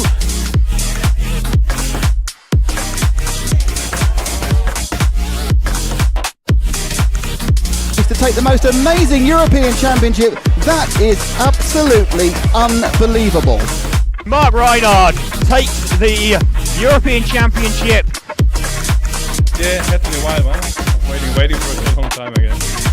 And crossing the finish line for the last time, Dario Balestre is our 2024 European champion. As always, another title. Dario Balestre got to stop and go in the penultimate lap. Still hang on to the lead there and take the win. The four-wheel drive European champion for large scale, Van Helmen. And the winner, your European champion, is Juan Carlos Canas. David Ongaro, associated European champion, and didn't he deserve it? Bruno Coelho is your champion. Michael Walowski then comes across the line to win the European Championship.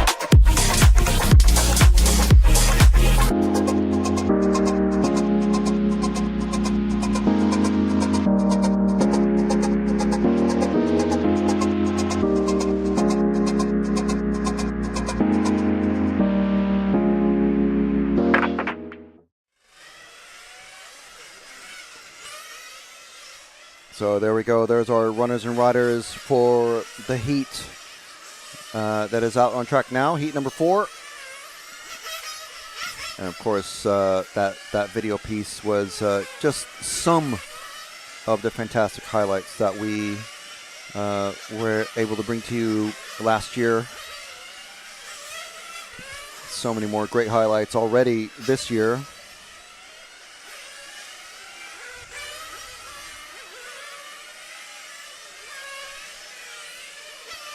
So this is just the warm-up period. We've got 9 drivers in this one. So we've got 10 in some heats, 9 in others. Of course, lots of Brits in this one again.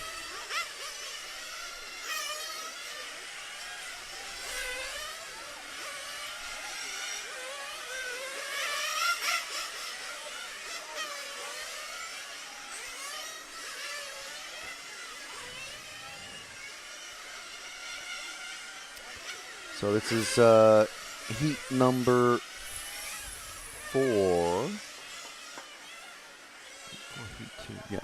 Heat number 4. So fastest guys again out in heats 7 and 8.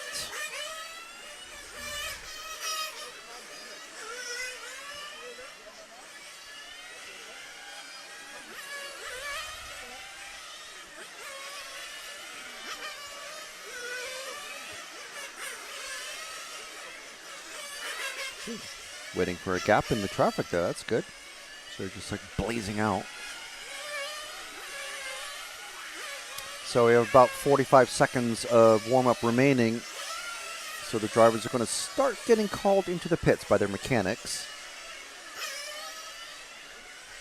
Most of them using headsets, which, I mean, several years ago they weren't allowed. You can imagine the Anyone, I mean, you don't have to imagine it. You can just remember, anyone who's been around Nitro racing for a little while, just remember the amount of shouting, frantic shouting back and forth from driver to mechanic. I mean, look how far they have to shout. Over engines and 20 other people that are up on the rostrum. Chaos. So much nicer now with the headsets that, I mean, yes, expensive, but they do help keep the noise down. But for a while, they weren't allowed. It took a little while for them to be accepted in the pits, and then eventually just the weight of numbers of people using them forced the rules to be changed. And we're 10 seconds into the qualifying run already. And following the car number 5, Martin Zevenhoven from the Netherlands. Martin moved pretty well in the first one, running a Serpent, as I can tell from the stickers on the side. That's one nice thing about these cars, that the wing end plates, or whatever you want to call them, they're so massive you can put gigantic stickers on the side.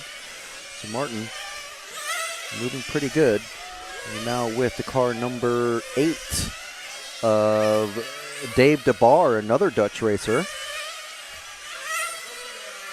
So a good number of Dutch racers here. Probably, I think, more than the Italian racers. And normally at a Nitro on-road event, we'd see about a bajillion Nitro racers from Italy. But not this time, just 6 or 7 or so. And with the car number 1 now of Sam Snell from the UK. Got some sort of design on the front top of it. I can't really tell what it is. It just looks dark green and bright yellow. Sort of Aston Martin-y sort of colors. So I like it.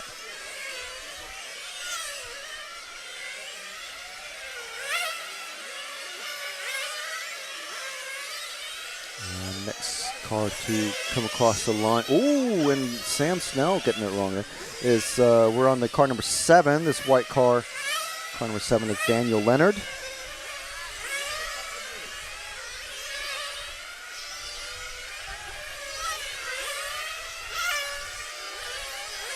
Daniel looking pretty good. Able to keep that pink car behind him. I think it's the car number 4, is it? Car number 4, Mark Gilliland. So a couple of British racers. I'm assuming they know each other or have raced on the same track previously.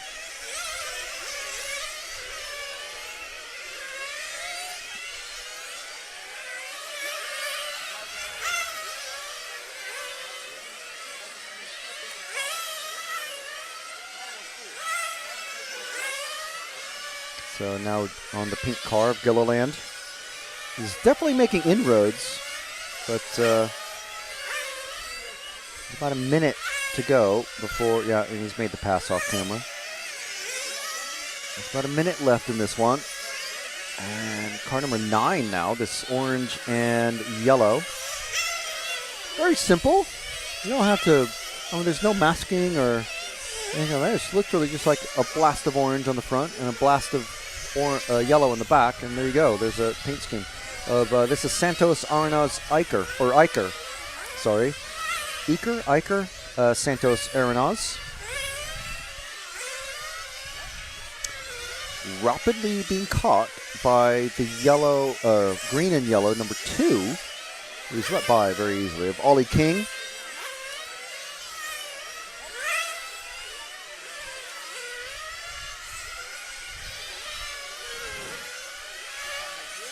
A little bit wide line on that at the end of the straight. So there's some traffic, more traffic coming ahead.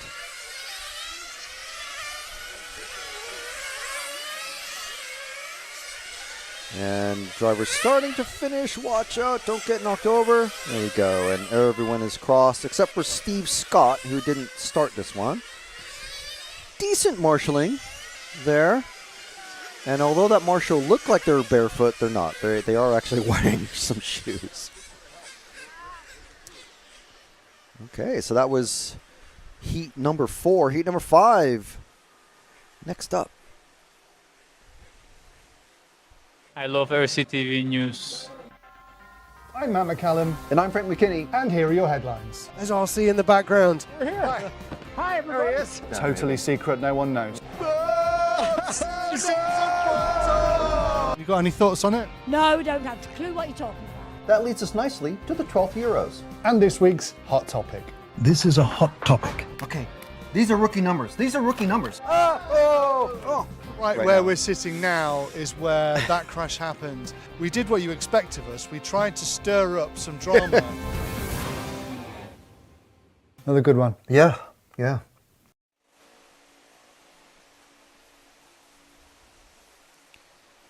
All right, so drivers are ready. We're going to have heats number 5 and 6, and then the top heats of 7 and 8 coming up. MKJ RC is saying, why no X-ray cars?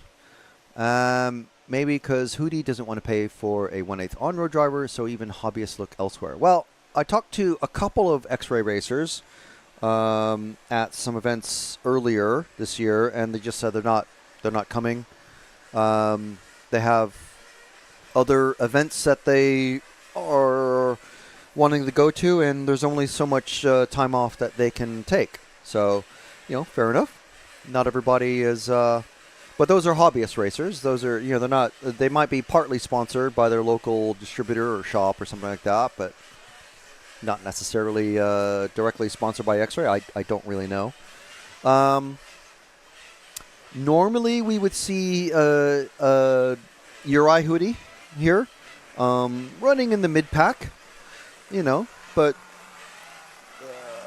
I don't know. But even when Bruno, who, obviously left X-Ray at the end of last year, he got his start. His favorite class is 1/8 Nitro, 1/8 track. And he very rarely raced in the class for X-Ray. And sponsoring drivers costs a hell of a lot of money. a lot of money. So they do make good cars, obviously. Maxime Ripoll is their top X-Ray racer, I think, at the moment. And yeah, he's going pretty quick. He's certainly pretty quick.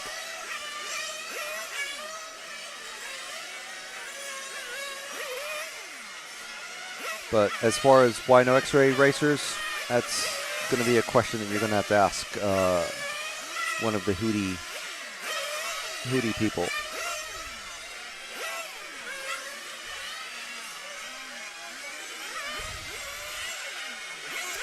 Okay, so we've got so many people watching live right now, and almost all of you are being very quiet. So I can only imagine you're either listening at work or working on your full size or your RC car, or listening to us as you're doing other stuff, which is all fine. It's all good. But if you're able to tear your fingers away from whatever you're doing, let us know where you're watching us from, and let us know who you're cheering on. I know we have lots of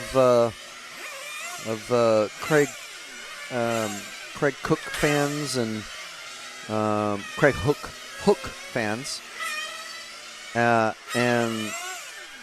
what brands you're cheering for. If there's any favorite brands, I try not to have a favorite brand these days. It helps with certain things. I think the wind is actually picking up a little bit. I'm seeing some gray clouds just above. The stricken number 8. Oh, there's speaking of Craig Hook, he was the one who was in the grass just then. We actually have some gray clouds directly underneath us. The clouds are back. the blue skies are moving away from us. There we go. I mean, those are properly gray clouds. They're not black gray. They're not threatening gray. But over here, and this is where the clouds are coming from, is from our left. I don't think... I mean, there was a very slight chance of showers, like literally like 10, 20%, but that was a couple days ago. I'm going to have to see if we might have something to discuss.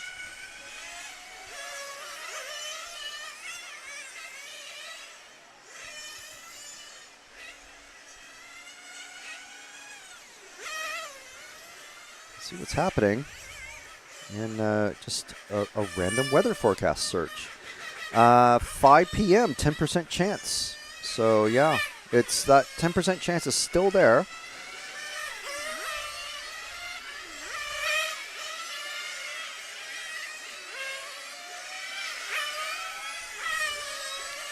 Ishmael chiming in the live chat, watching from Tampa, Florida. Fabulous. So many Americans watching this one. I think there's a surprising number of Americans watching. You know, Nitro on road is still a thing. It still has its fans. You know, it's not as big as some categories. We have to say, we have to admit, but it still has its fans. Yes, it's harder to get into racing. You know, you need a pit crew. I mean, you don't need to have like 4 people following you around or whatever, but you know, you need to.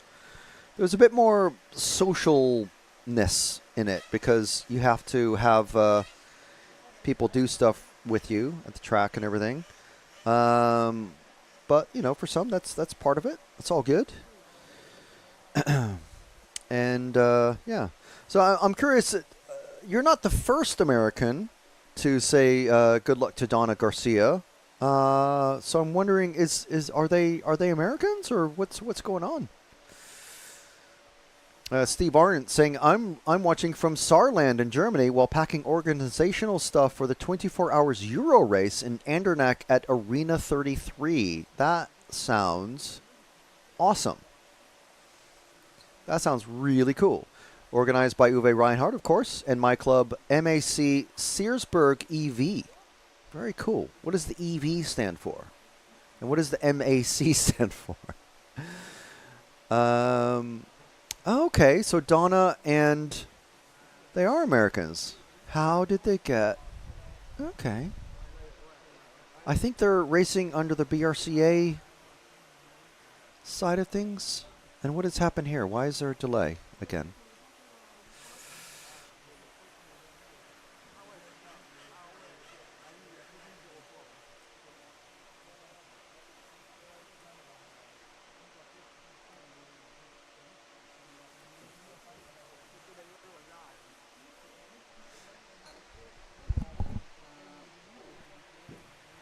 Can you...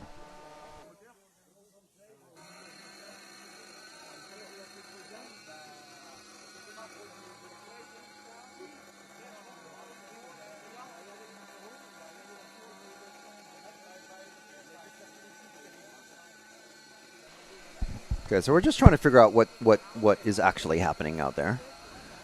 We got Cam there at the bottom of the screen talking to Dan Jones, our EFRA chairman of this section. Dan doesn't like to be on camera, but at least not in an official capacity.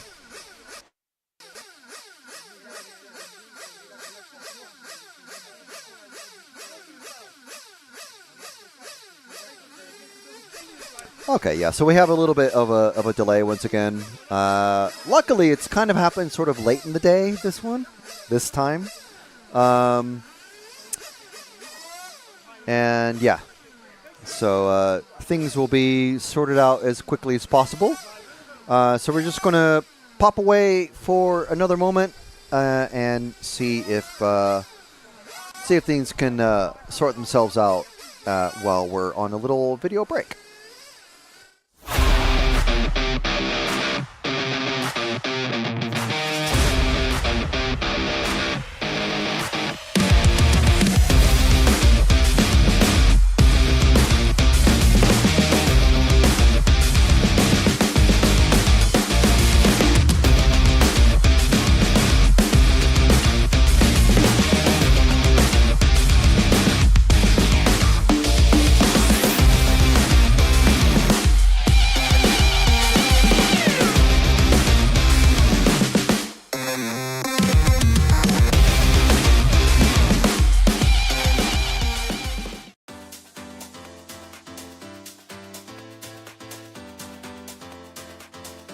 Popovic makes an error. Marcus Karup is through. Now it's a four-way battle. And Finn's on the inside! He's got him!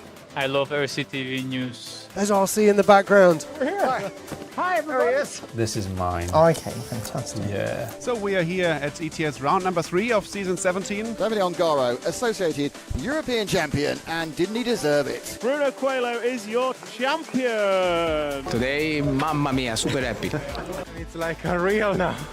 It's like a real.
On him now, we got the Midwinker on. Now it's a four-way battle. Pole man is being run back to the pits. Our pole man is going to miss the start. Oh no! Hatler's going with Finn. Finn and Hatler right together now on the last shot. And Finn's on the inside! He's got him!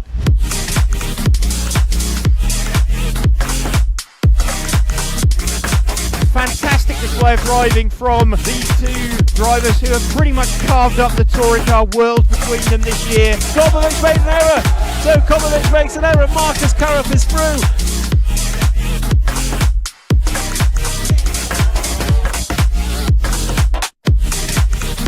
To take the most amazing European Championship, that is absolutely unbelievable. Mark Reinhard takes the European Championship. Yeah, had to be a while, man. Waiting for it for a long time again. And crossing the finish line for the last time, Dario Balestre is our 2024 European champion. As always, another title. Dario Balestre got to stop and go in the penultimate lap. Still hang on to the lead there and take the win. The four-wheel drive European champion for large scale, Van Helmen. And the winner, your European champion, is one Carlos Canas. Davide Ongaro, associated European champion, and didn't he deserve it? Bruno Coelho is your champion. Michael Walowski then comes across the line to win the European Championship.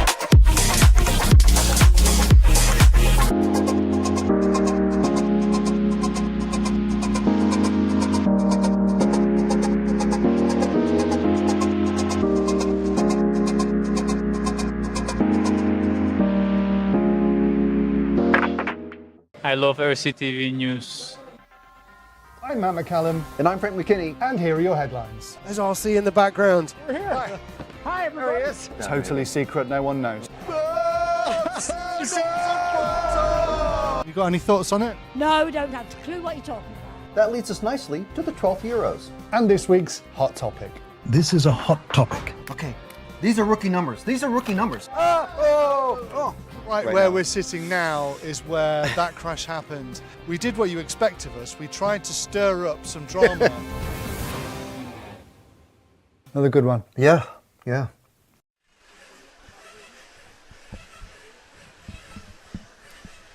Okay, so it seems like things have been sorted out. And I only say that because I can hear engines running. You can see the clouds of smoke coming from the cars in the pit lane. So yes, We are just about ready to get the cars back out on track.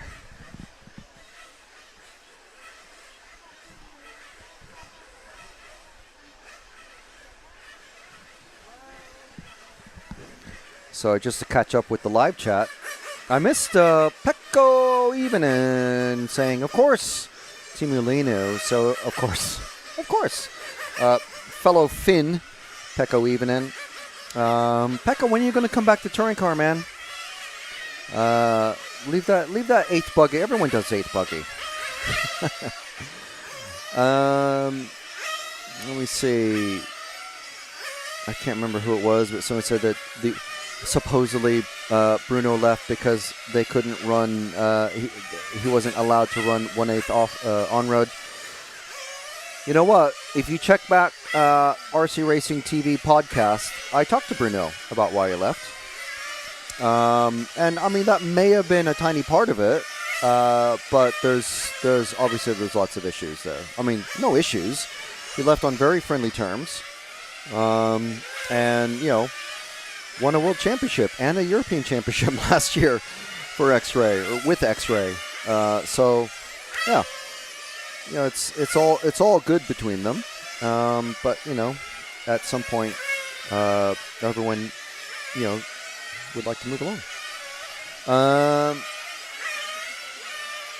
MAC means Model Auto Club, of course, but in German it means like something like really long word, right? Model Auto Club.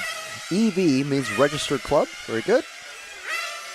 Official registered club.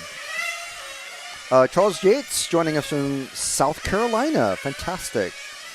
I love, a couple years ago or a few years back, we went to, I think we landed in Charlotte and ended up driving through North and South Carolina to Myrtle Beach for RCGP. And I must say, it had been a while since I've been in the proper American South. And the country is just lovely. Just so nice. Went on the like not country roads, but about half the trip was off of the highways, and it was just beautiful. It was so nice. Tion saying, I remember back in 1998 when my dad's friend used to race these same exact RC Nitro cars. I was 8 back then, and 34 now, and remember it like yesterday. Very nice RCs. Yeah, I mean the basic layout of the cars hasn't changed, but they do evolve, all of them, year to year, and it's really fascinating to see how that all gets shaped up and everything. Pekko saying, when it starts to snow, I will be back with TC. Okay, good. Good to hear that.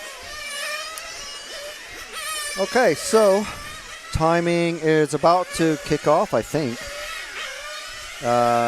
Yes, there it goes. It's starting to kick off. So as the drivers, you see it count down like 3.358, and then it goes back up to 4. It's just because as each driver is crossing to start their own clock of 4 minutes, it resets itself to 4 minutes. So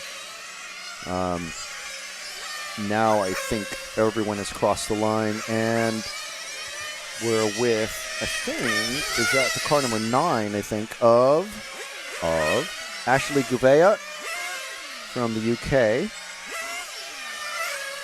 Ashley looking pretty good and very nicely done. Ooh, getting easily past the car number 6 there as they spin out of Niall Cochran.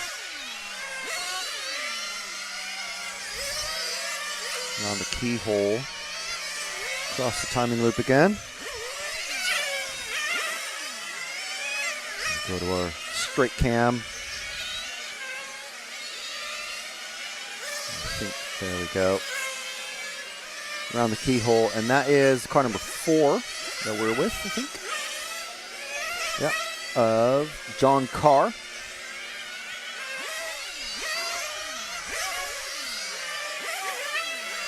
Trying to see the sticker on the side of the car. Can't quite make it out this time.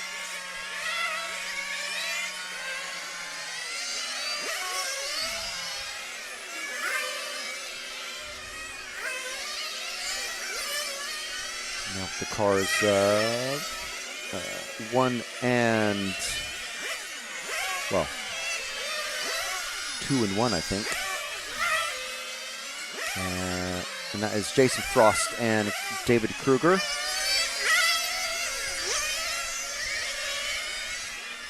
Might be swapped around a little bit, but this is car number 1 of Kruger. Oh, sorry, 3. Carl Dransfield.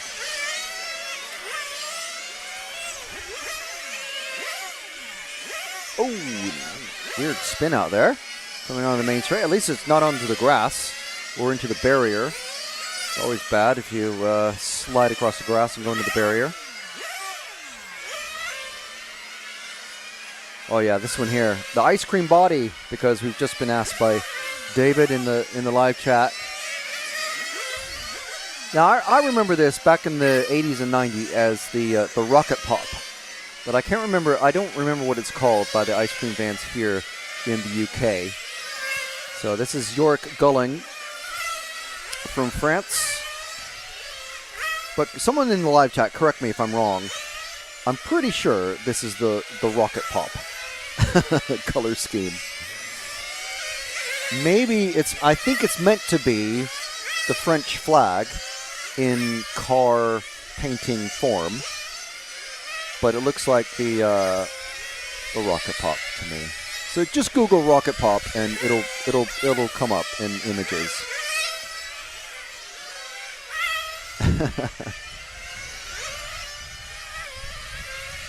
So Jason Frost and Craig Hook not making this one, so I don't know what happened to Craig. If any of the Craig fan club can let us know what happened to Craig, why he's not he's got a DNS on this one now. So it's definitely going to be a throw out. You only get 2 throwouts.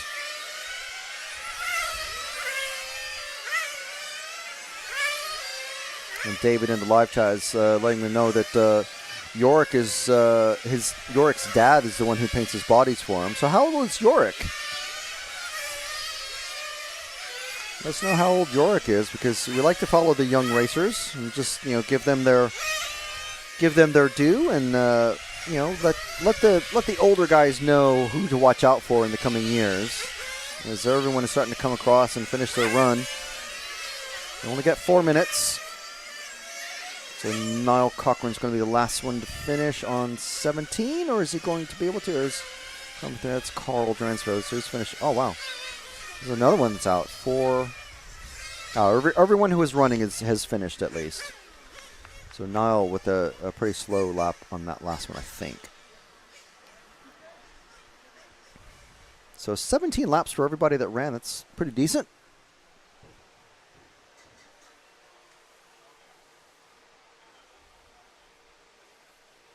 So we'll just have a little video message for you, and we'll be back in a moment.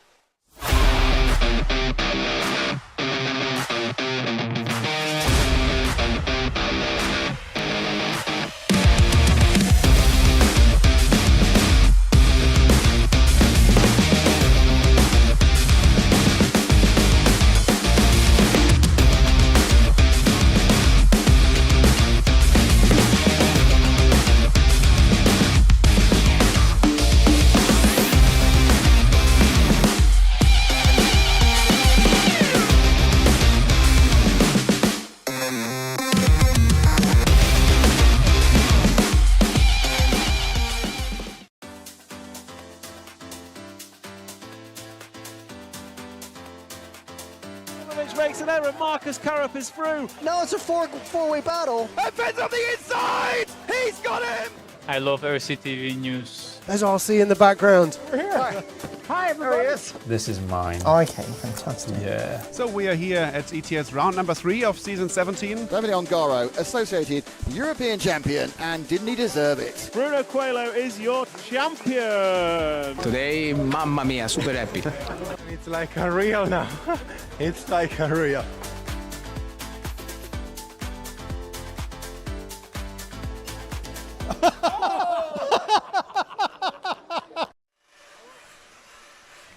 That was definitely one of the worst stick drop attempts I've ever been witness to. Okay, so the third fastest group of Nitro racers are out. You can see cars getting warmed up in the pits. Now you might be wondering why the mechanics, and there's 2 mechanics allowed per car. The mechanics aren't allowed, but they're not wearing high-vis vests. Whereas the marshals who are out on track, you can see a few of the marshals there, they are wearing high-vis vests. Well, it's because the mechanics aren't allowed to exit the pit lane. How about that? Yeah, so even if a car crashes directly in front of the pit lane, it's the marshals have to bring it into the pit lane area, and that's where the mechanics can grab it from them. And there are runner marshals, or the cars are meant to be passed from marshal to marshal rather than having a marshal come all the way across the track. It's all very efficient, so that the marshal doesn't have to leave their post for too long. We have another relation in the live chat. So Gissel1 saying, good job, York, for this Q2. But now his brother is in this run. Go Thomas. So Thomas Atard is Gissel1's brother. Okay, very good. Well, we've had mums, we've had brothers. All good stuff. We've also got Rick V in this one. And Tilo Baldez. Gerald Colonnet, Jere Sartinen, Tilo Diekman, Fabian Barringer, Nico Saarinen, Thomas Atard, and Andrew Hastings. So 9 drivers in this one. Let's see. Who is... I don't have it saved.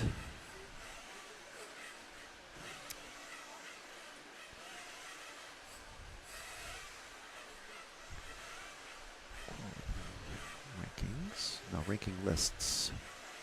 Quality.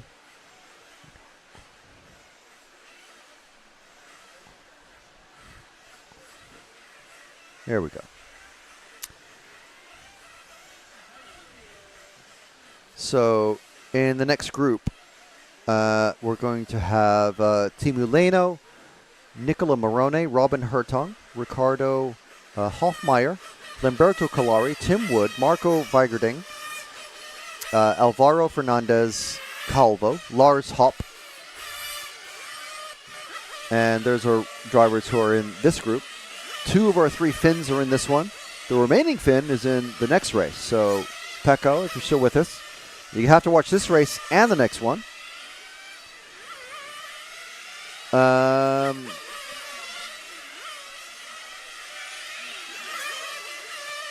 And in the top heat, and that is heat 8, we're going to have Carmine Raiola, Dario Balestre, Andrea Catanzani, Alex Thurston, Simon Kurzbuch, Maxime Ripoll, Tony Gruber, Mirko Salemi, Francesco Tironi, and Juan Antonio Hidalgo Garrido. Our TQ in the first round, remember this time, folks, 18 laps in 4 minutes, 6 seconds, 0.830. That was Simon's finishing time from the first round of qualifying. The fastest lap was done by Carmina Raiola with a 13.466. So just remember that and keep that in mind. Jose Pena saying, hi guys. Hi, Jose. Pictures from the MRX7. Where can I see it? I don't know. We're just doing the live streaming. If it's a prototype in any way, you're not going to be able to see any pictures of it anywhere online. There might be some pictures from someone who's attending the race or something like that, but not necessarily from RC Racing TV or EFRA.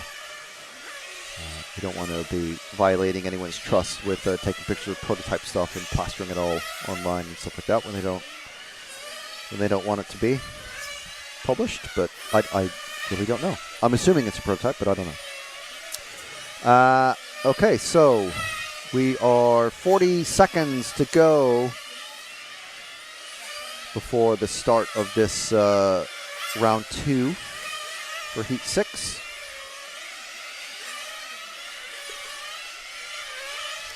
David is reminding me that Thomas Atard is the French Elite Champion and the European Champion for 40 plus. Very good. So we'll make sure and follow Thomas, of course, because also his brother is watching. So that's the car 8 that we'll be paying some very close attention to. That's almost an unsafe, an unsafe release for sure. There's Thomas. Oh, and into the, see, that was absolutely not my fault. If anything, oh no, under the grass again. So dirty tires. And that is the start of a qualifying run. And that is the start of his clock. So hopefully he's gotten all the rubbish and the grass off of the tires. We'll follow for a few laps here. Over the chicane, past the timing loop, through the hairpin section, onto that. That's a very tricky section of track where Thomas crashed. Oy. Now, if someone wants to let you by, there's plenty of places for that to happen. But in a heads-up race, ooh, that is very close to the edge there.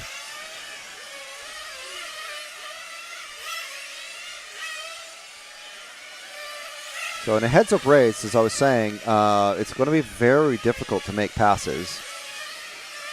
Cars are going to have to be like a half a second or a second lap faster than the car they're trying to pass. Yeah. Okay. Oh, there's another recovering car, that pink and white, whoever that is. So Rick V in control of things at the minute. On pace to do 18 laps in 4:11. Jari Saarinen also on pace to do 18 laps. See if we can find Jari out there. Jari Saarinen, that's the car 4.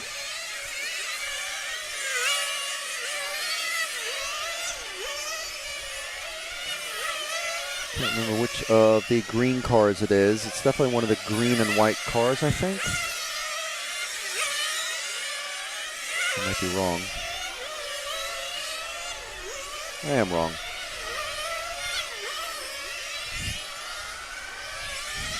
I think Kieran's already on him, though. Not green and white, orange and white, of course. Yeah, so here's Jari Saarinen, one of our Finnish racers, one of our 2 Finnish racers in this group. So, Pekko, this one's for you. Pekko, just remember this. Doing you a massive favor here. No, he's one of the quick racers anyway. Talked to him yesterday during the opening ceremony. I'm not sure who was that just went over. Right there, just being recovered on camera. So that is the first of the Saarinen brothers of Jere. Nico not having a fantastic run. Did a very good last lap time. Let's see where Nico is in the car 7.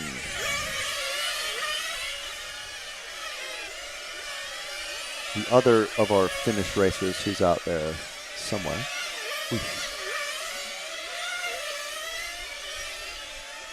So it's the white and green car on the main straight. Yeah, you're already on him, Kieran. Around the keyhole. Across the chicane. Through the chicane and across the timing loop. Not across the chicane. You don't want to go across the chicane. Ooh, and this yellow car flying past. That's the car 1 of Rick V. Let's follow that yellow car. Oh, it's super fast. Fastest Dutchman, I think this is the fastest Dutchman. In part because Gilles Grooskamp isn't here.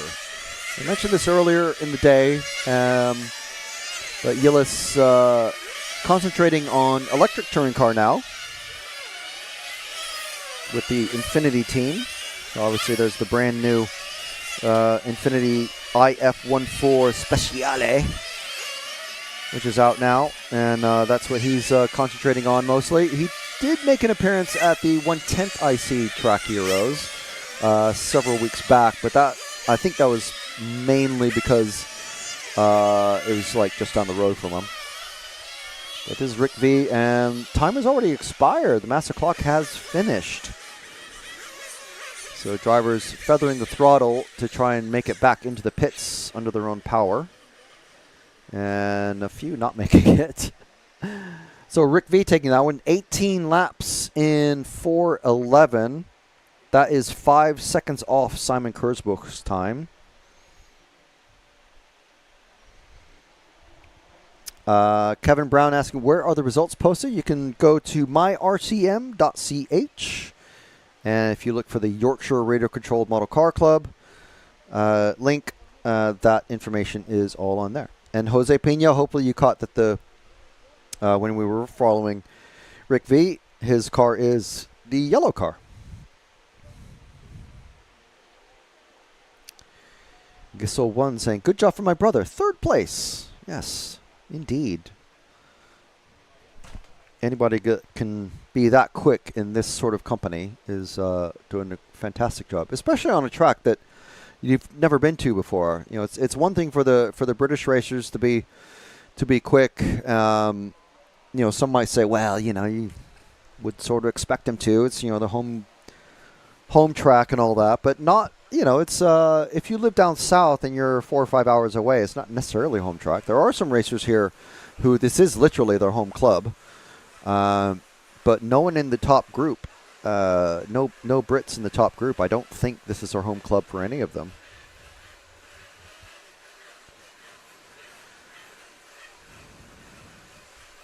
So we just have a little video message. We'll be back in a few moments.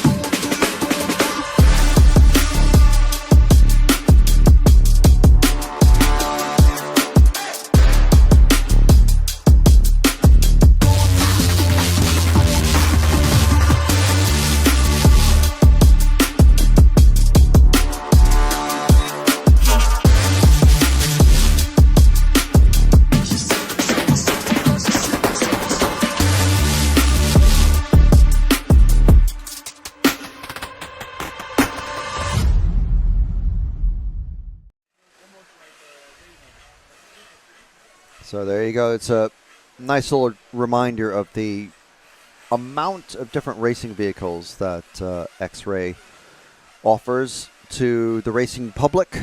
X-Ray is one of our broadcast partners this weekend, so thank you very much to X-Ray for helping us bring you this coverage for free all weekend long. And also thank you to Elasi Tuned, Lens Bodies, Energy Fuels, and Speedworks. So if you're going to get a car, make sure it's an X-Ray. Chuck a Elasi tuned engine in it, and of course fit a Lens Bodies body on there. Use some Energy Fuel and some Speedworks grease, and you're golden. You're off and away, guaranteed to win. At least if you know, guaranteed if no one else is on the track. So there's our drivers in this one. Team Molino, Nicola Marone, Mr. Nick Brown, Robin Hertong, Ricardo Hoffmeyer, Lamberto Calari, 9-time world champion Tim Wood, Marco Weigerding, Alvaro Fernandez Calvo, and Lars Hopp.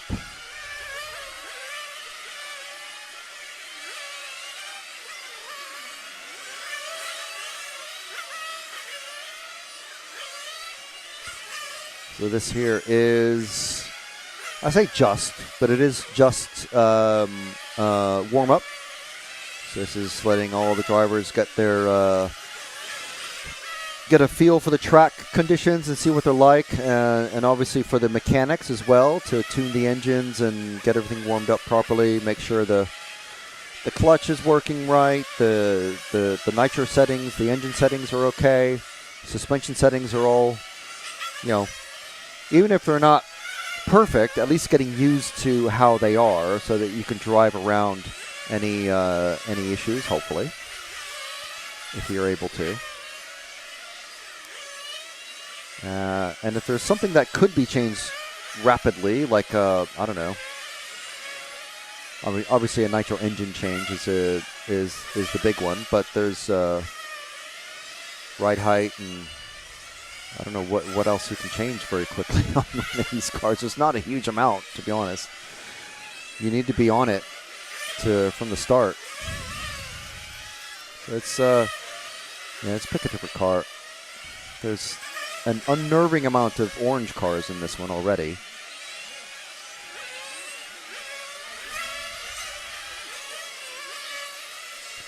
So just as a reminder, this is our second to the last heat. This is the start of our top heats, as I like to say. Starting a bit later than we thought. About almost an hour later than we thought at the beginning of the day, unfortunately. But there we are. Things happen. And, we've got a racing program, so all is okay. Cars going around the track. So this is just the final top up with fuel and the last little twiddlings of the tuning needles. You see Michael Sullivan there, long a stalwart of the Serpent brand. And the last few seconds before the master clock of 4 minutes kicks off. Listen to that, just feathering the throttle. It's not even hot. It's only, what is this? Well, 25 degrees. It was much hotter yesterday. And the drivers were doing 4 minutes okay, I think. But obviously, it's a bit more humid. It's a bit cooler. So, obviously running different engine settings. Who knows? Maybe a different glow plug. Maybe a different engine. Who knows? There's all sorts of things that you can change in these cars. It's an amazing category of racing. So, leaping up to the top early on is Fernandez, Lars Hopp, and Kalari. So, it's pick up the Lamberto Kalari in the blue, or who are we going to pick up? Time has started.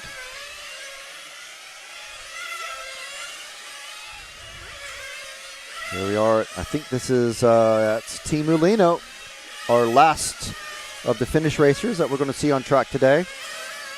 Obviously, he's going to be hoping to make it into the main top group of racers. He is in the second to last group of cars out on track, running the Infinity. He used to be a top electric touring car racer, but now concentrating solely on 1/8 Nitro. He's just coming off the track. This is number 3 of, let's see who that is. My computer's decided to go to sleep. Robin Hertong, a top Dutch racer. And Nicola Morone hopping to the top. Here's Kalari. Again, I'm going to just say it until everyone gets tired of hearing it. 9-time world champion. And just multiple European champion. Like an insane number of wins.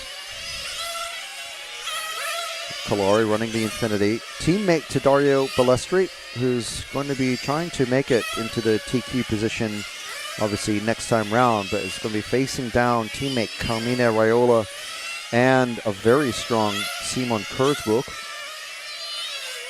So let's drop back to another car.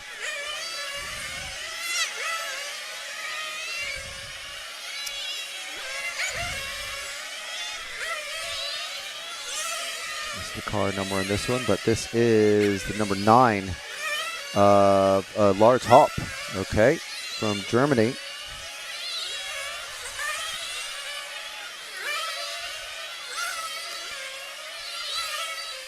Very multicolored, very nice looking paint job actually, I must say. So Hopp on the top at the moment with the 13.7 fastest lap time, but Tim Wood, Fernandez, Morone all trying to make it into that top spot as well.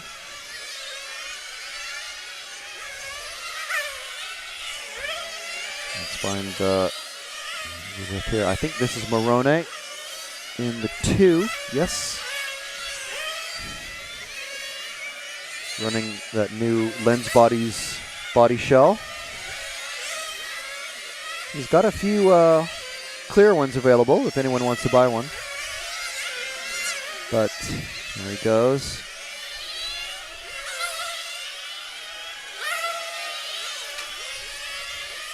Through the chicane and into the hairpin section once again. So Morone, he's not just a dab hand with designing tires and body shells. He's a pretty quick racer as well. So last laps starting to appear for some of these racers. Kalari has finished. No, not yet. Not quite yet. Linu coming across. Okay, so Tim Wood is finished. And quickly knocked off the perch by Fernandez and Morone. Kalari finishing third. Linu, where's he going to... Oh, top of the shop for Linu. So 18.409.8 is still 3 seconds, almost exactly 3 seconds off of Kurzbuch's time. So a lot closer than the winner of the last heat, but still a few seconds off.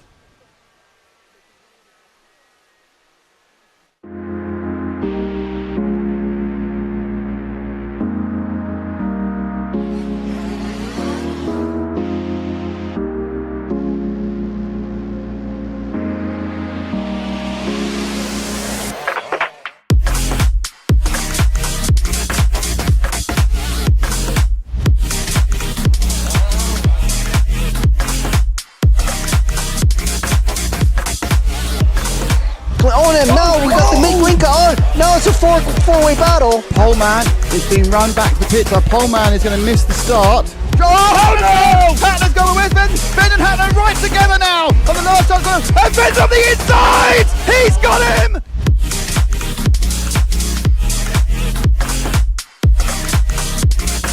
Fantastic display of driving from these two drivers who have pretty much carved up the touring car world between them this year. Kobovic made an error, so Kobovic makes an error. Marcus Karup is through.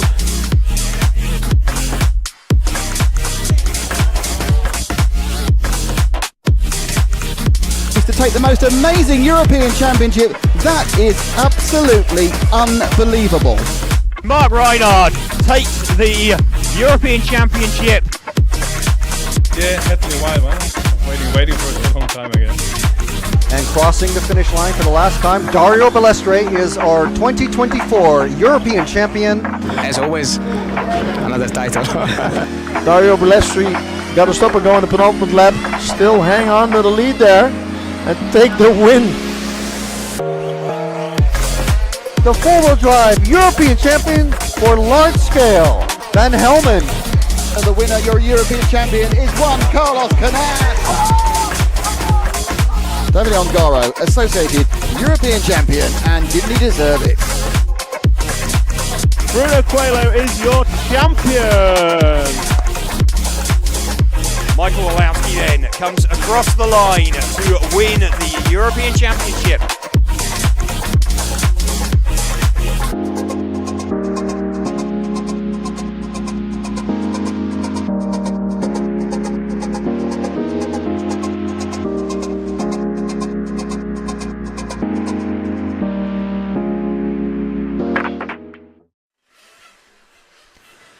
Okay, so we're getting ready for the last heat of the day.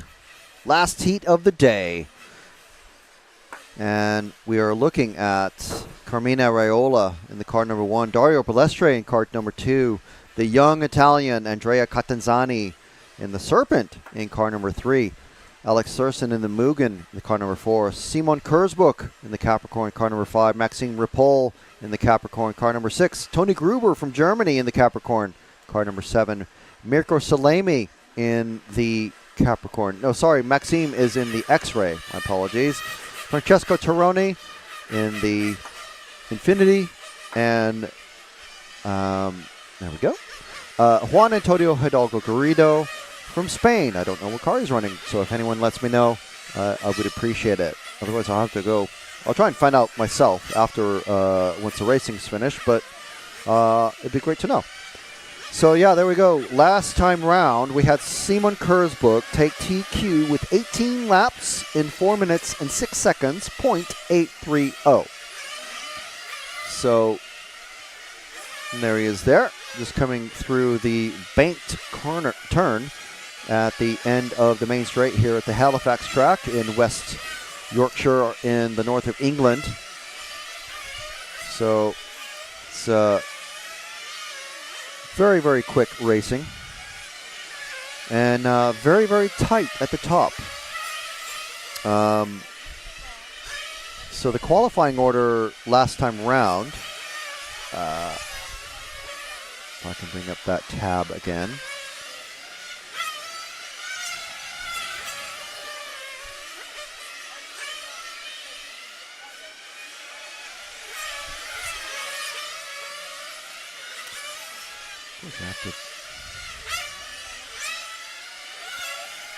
Chris Hardesty in the chat asking, do I have the track temperature? I don't, but it is 25 degrees air temperature at the moment, if that helps.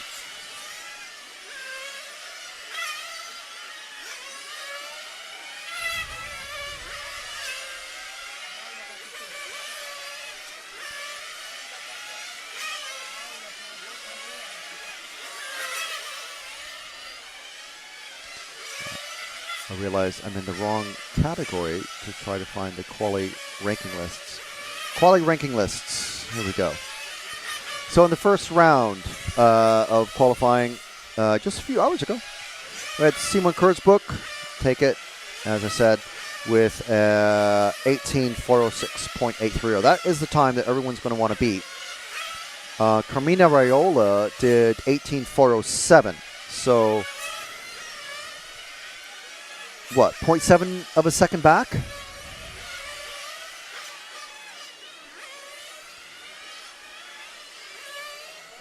.552. Catanzani third with coming in for fuel already. 09 point, so 3 seconds back basically from Kurzbuch.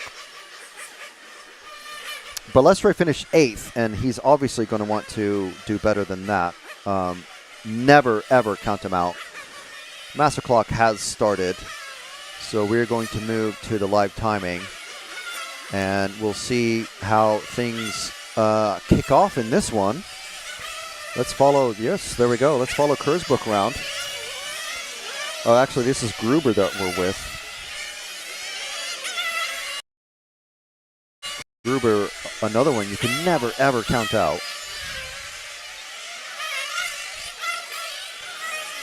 But it's Raiola, Kurzbuch, Salemi. Everyone coming across to top the lines. Let's see, first laps, 13.3 for Raiola. That is a tenth faster than his fastest lap last time around. Let's find Raiola in that minty green car, just about to cross the timing loop right now. Raiola absolutely motoring, but not quite as fast as Simon Kurzbuch. With his projected time is, jumping around so much, 18:410, so a little bit slower. Kurzbuch 18:404 now is his projected time, so that's 2 seconds faster. Raiola, did something happen with him? Looking at the timing, down the main straight and into that banked corner. So fast. Let's see where he comes across this time. No. Let's find Kurzbuch out there. Kurzbuch is...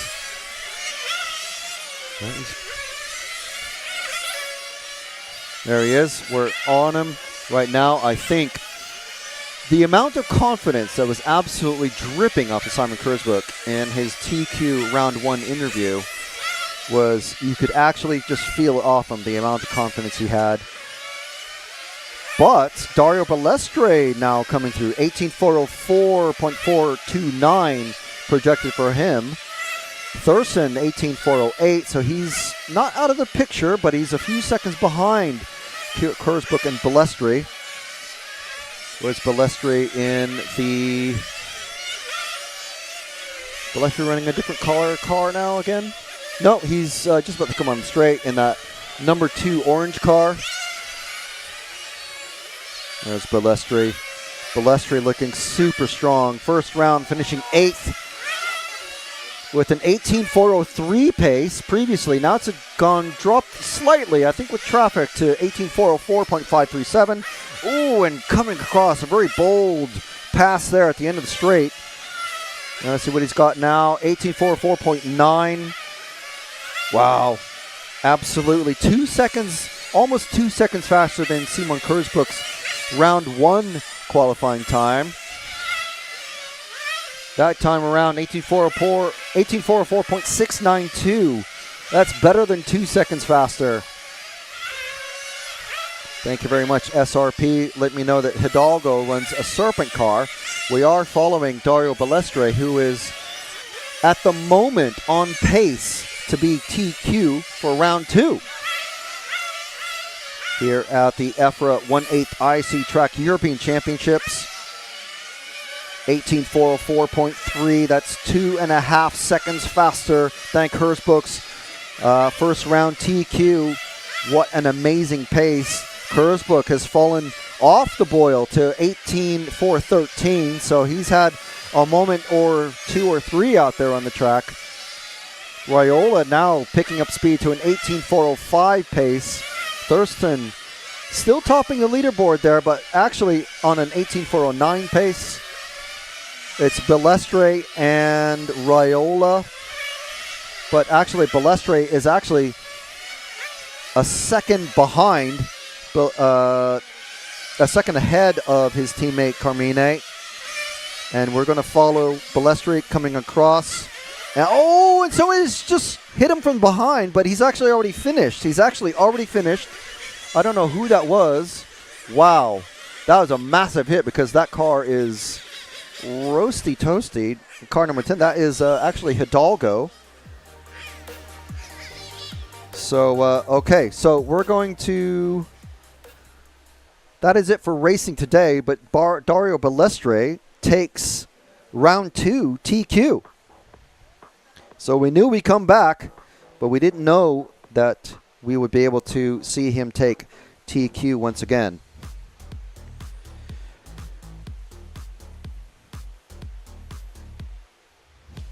So we'll just have a moment, and we'll come back, and hopefully with Dario.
All right, so, wow, Dario Balestre. What a comeback. I didn't actually see, first of all, what happened in the first round because we were following around. There were so many fast drivers. There's so many drivers that could possibly take that TQ in the first round. What happened in your first run to make you take 8th? I was just my bad, my mistake. Okay. So I'm human and I make a mistake. This time my mistake. Yeah, I mean, you're human. That's fine. That's good. That's good. I recovered a little bit in the second one, but it was not easy because we are many cars. Yeah. And the track is very tight. Yeah. So when you find someone in front of you, it's not so easy. Don't lose too much time. Yeah. Yeah. And I mean, I would say one thing about the referee because it was really fair. every time I hear, please, car number 1, car number 2. Yeah. So that's the right way to make races. Yeah, that's perfect. I mean, the weird thing is we can't hear them. And obviously it depends on the track that we go to, where sometimes only the drivers can hear the referees, which I think is the better thing to do. Yeah. But then we don't know, like, if someone pulls into a stop and go or drives through the pits, or we don't know why necessarily. Or sometimes if we can hear the referees, we know that there's a stop and go coming, but we don't know necessarily for who or why or whatever. But that's good. That's great that you're saying the referees are doing a good job calling the traffic and the blue flags. You know. So yeah, you managed to come back, and obviously you've got a great team around you. You got some great teammates. And obviously you've got the Team Massimo, as I like to call them. Massimo and Massimo. Massimo, yeah. Yeah.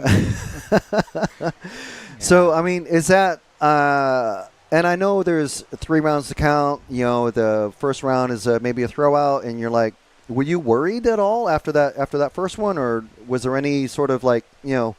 Of course, it was not the best start of the qualification of my life, but can happen. So head down, try to keep back the car. Yeah. Because today the track changed a lot. Yes. So I don't know which is the reason. I would like to say it's only the track, and this is. But then I work a little bit in the car, and seems like it's back. Yeah, and I mean, you say the track changed. I mean, from yesterday to today, the track is completely different. The weather, it was overcast, and it's humid, and it's just been cooler. It's been like 8 or 9 degrees cooler than yesterday, I don't know, which is honestly, a huge difference. I don't know. It's a huge difference because it's faster. Yeah. So the lap time is faster, but it can become really more difficult to drive. It's like oversteering. So I work to calm the car compared to yesterday. Yesterday was really dynamic and easy to drive. Today was fast but not easy to drive, so I need to make some small changes to follow the track. Yeah, that's the point. Okay, well, I mean, it's weird. It's really wild because obviously, you know, we were saying yesterday the Italian teams are relatively small, but everyone was in the top 10, and now. You know, going into even that first round of TQ of qualifying, it seemed like there was 5, 6, maybe even 7 different drivers that could be TQ. Yeah, of course. At any point. Of course, it's normal. Must be like this. Must be like this. Carmine is fast. Simon is fast. Yeah. I'm sure that Tony also will come back tomorrow. So no doubt about my friends. And you race against them so often, so it must be. You know, like, okay, well, here we are at this track. Things are different, but same people. Yeah, always. Rules can change, track can change, sun can change, but we are always the same drivers. Yeah, So now you're saying, the last question, you're saying the track's quite difficult. I was talking to Timu, your teammate, yesterday. He said the most difficult part is the entry onto the main straight. Is that the hardest part of the track? Yeah, it's so far away? I agree with Timo. But today it was even worse because the car became really nervous. So I will think about something in the night to adjust more for tomorrow. But yes, the speed corners are the point of this track. Yeah. So car must be smooth, easy, and you don't need to lose the speed. Yeah. Because if you use too much steering and the speed, especially before the straight, you lost power. So that's the point. Yeah, I agree with Timo. Yeah, it's I think it's going to be a fascinating set of races. Yeah. I mean, for us to watch. Hopefully, it's enjoyable to race. I know it's. I think it was important run of qualification. Yeah. This was like happy hour, I think. So good points for the rest. Yeah. Okay. Well, as I said yesterday, buona fortuna. Grazie mille. Grazie mille. And best of luck tomorrow for you and all the rest of the Italians and the Infinity team. Thank you, my friend. Okay, you're welcome. All right, fabulous. So that is Dario Balestre. Thank you, Dario, for joining us for a TQ interview, and congratulations, round 2 TQ.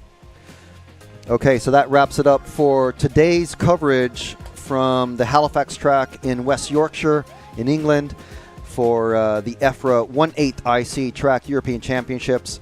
we're going to see you tomorrow from 9 a.m. For the start of round 3 of qualifying. And the first of the lower finals are going to be kicking off starting in the 3 o'clock hour. And that's British summertime, remember. So if you're in Central Europe or America, wherever you are, Australia, make sure and set your times accordingly. But that is it for today from me, Frank McKinney, for RC Racing TV, and for Kieran, who was on the camera most of the day, and for Cameron, who was also on camera for a few portions of the day. We'll be back tomorrow at 9 a.m. Thank you very much. We'll see you tomorrow.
And I do apologize. We have an extra special guest, our overnight TQ.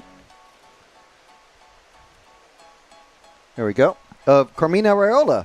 Wow. Oh. Amazing. So congratulations. Thank you. And so now you're overnight TQ. You were just looking at the points for the first time because you have a second and a second. Yeah. Dario has a 0 and an 8. And Simon has a 0 and a 14. Gruber is in second with a 3 and a 4. But that puts you in overnight TQ. Yeah, I think because I was the more consistent. Yeah. Yeah, because I finished good. Yeah. 2 good rounds. Yeah. But tomorrow, I think I need to win 1 round.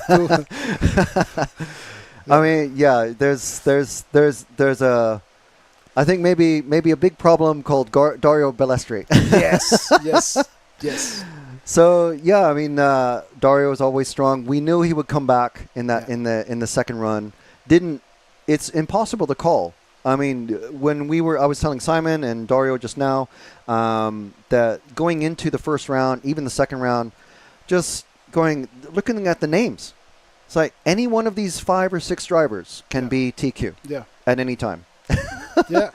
And it just shows how tight it is. So what is the experience for not just for Team Italia, but for the Infinity team and yourself? What it's like to race against these guys? It's really hard. You cannot mistake, never. And for me, it was almost perfect round. I just 3 lap.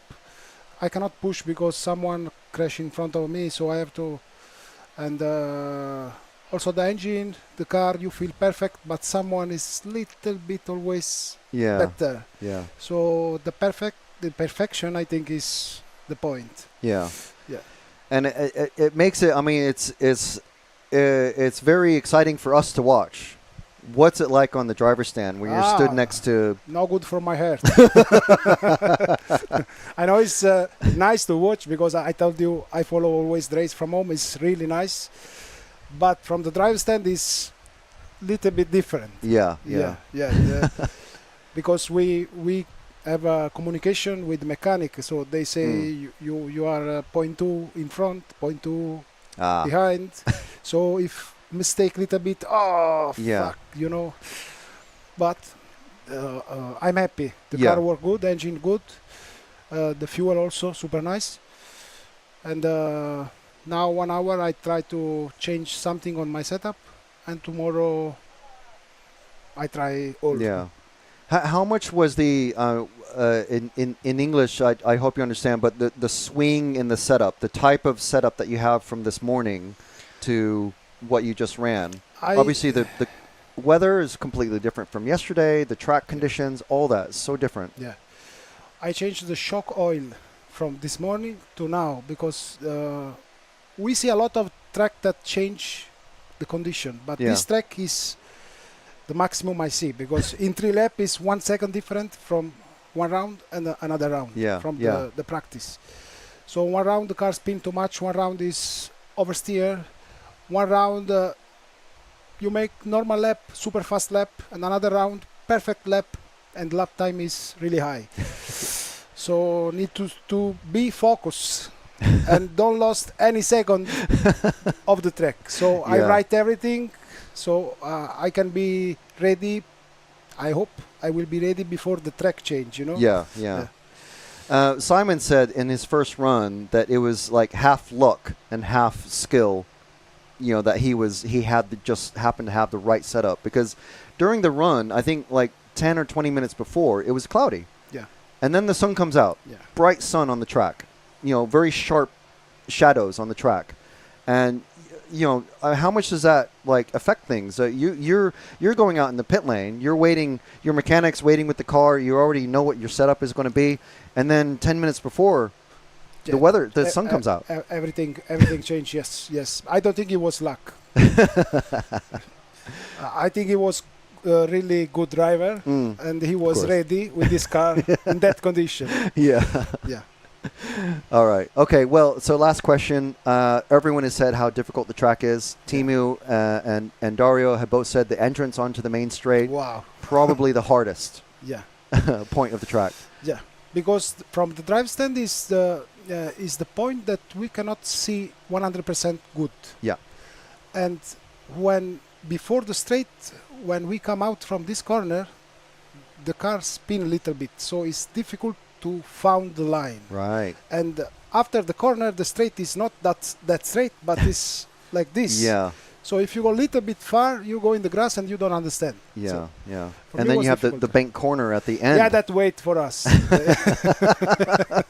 So it's either a ramp into the fence, or you have to pick the right, especially if you're trying to pass someone, or if it's a battle. You know, it's completely different. Yeah.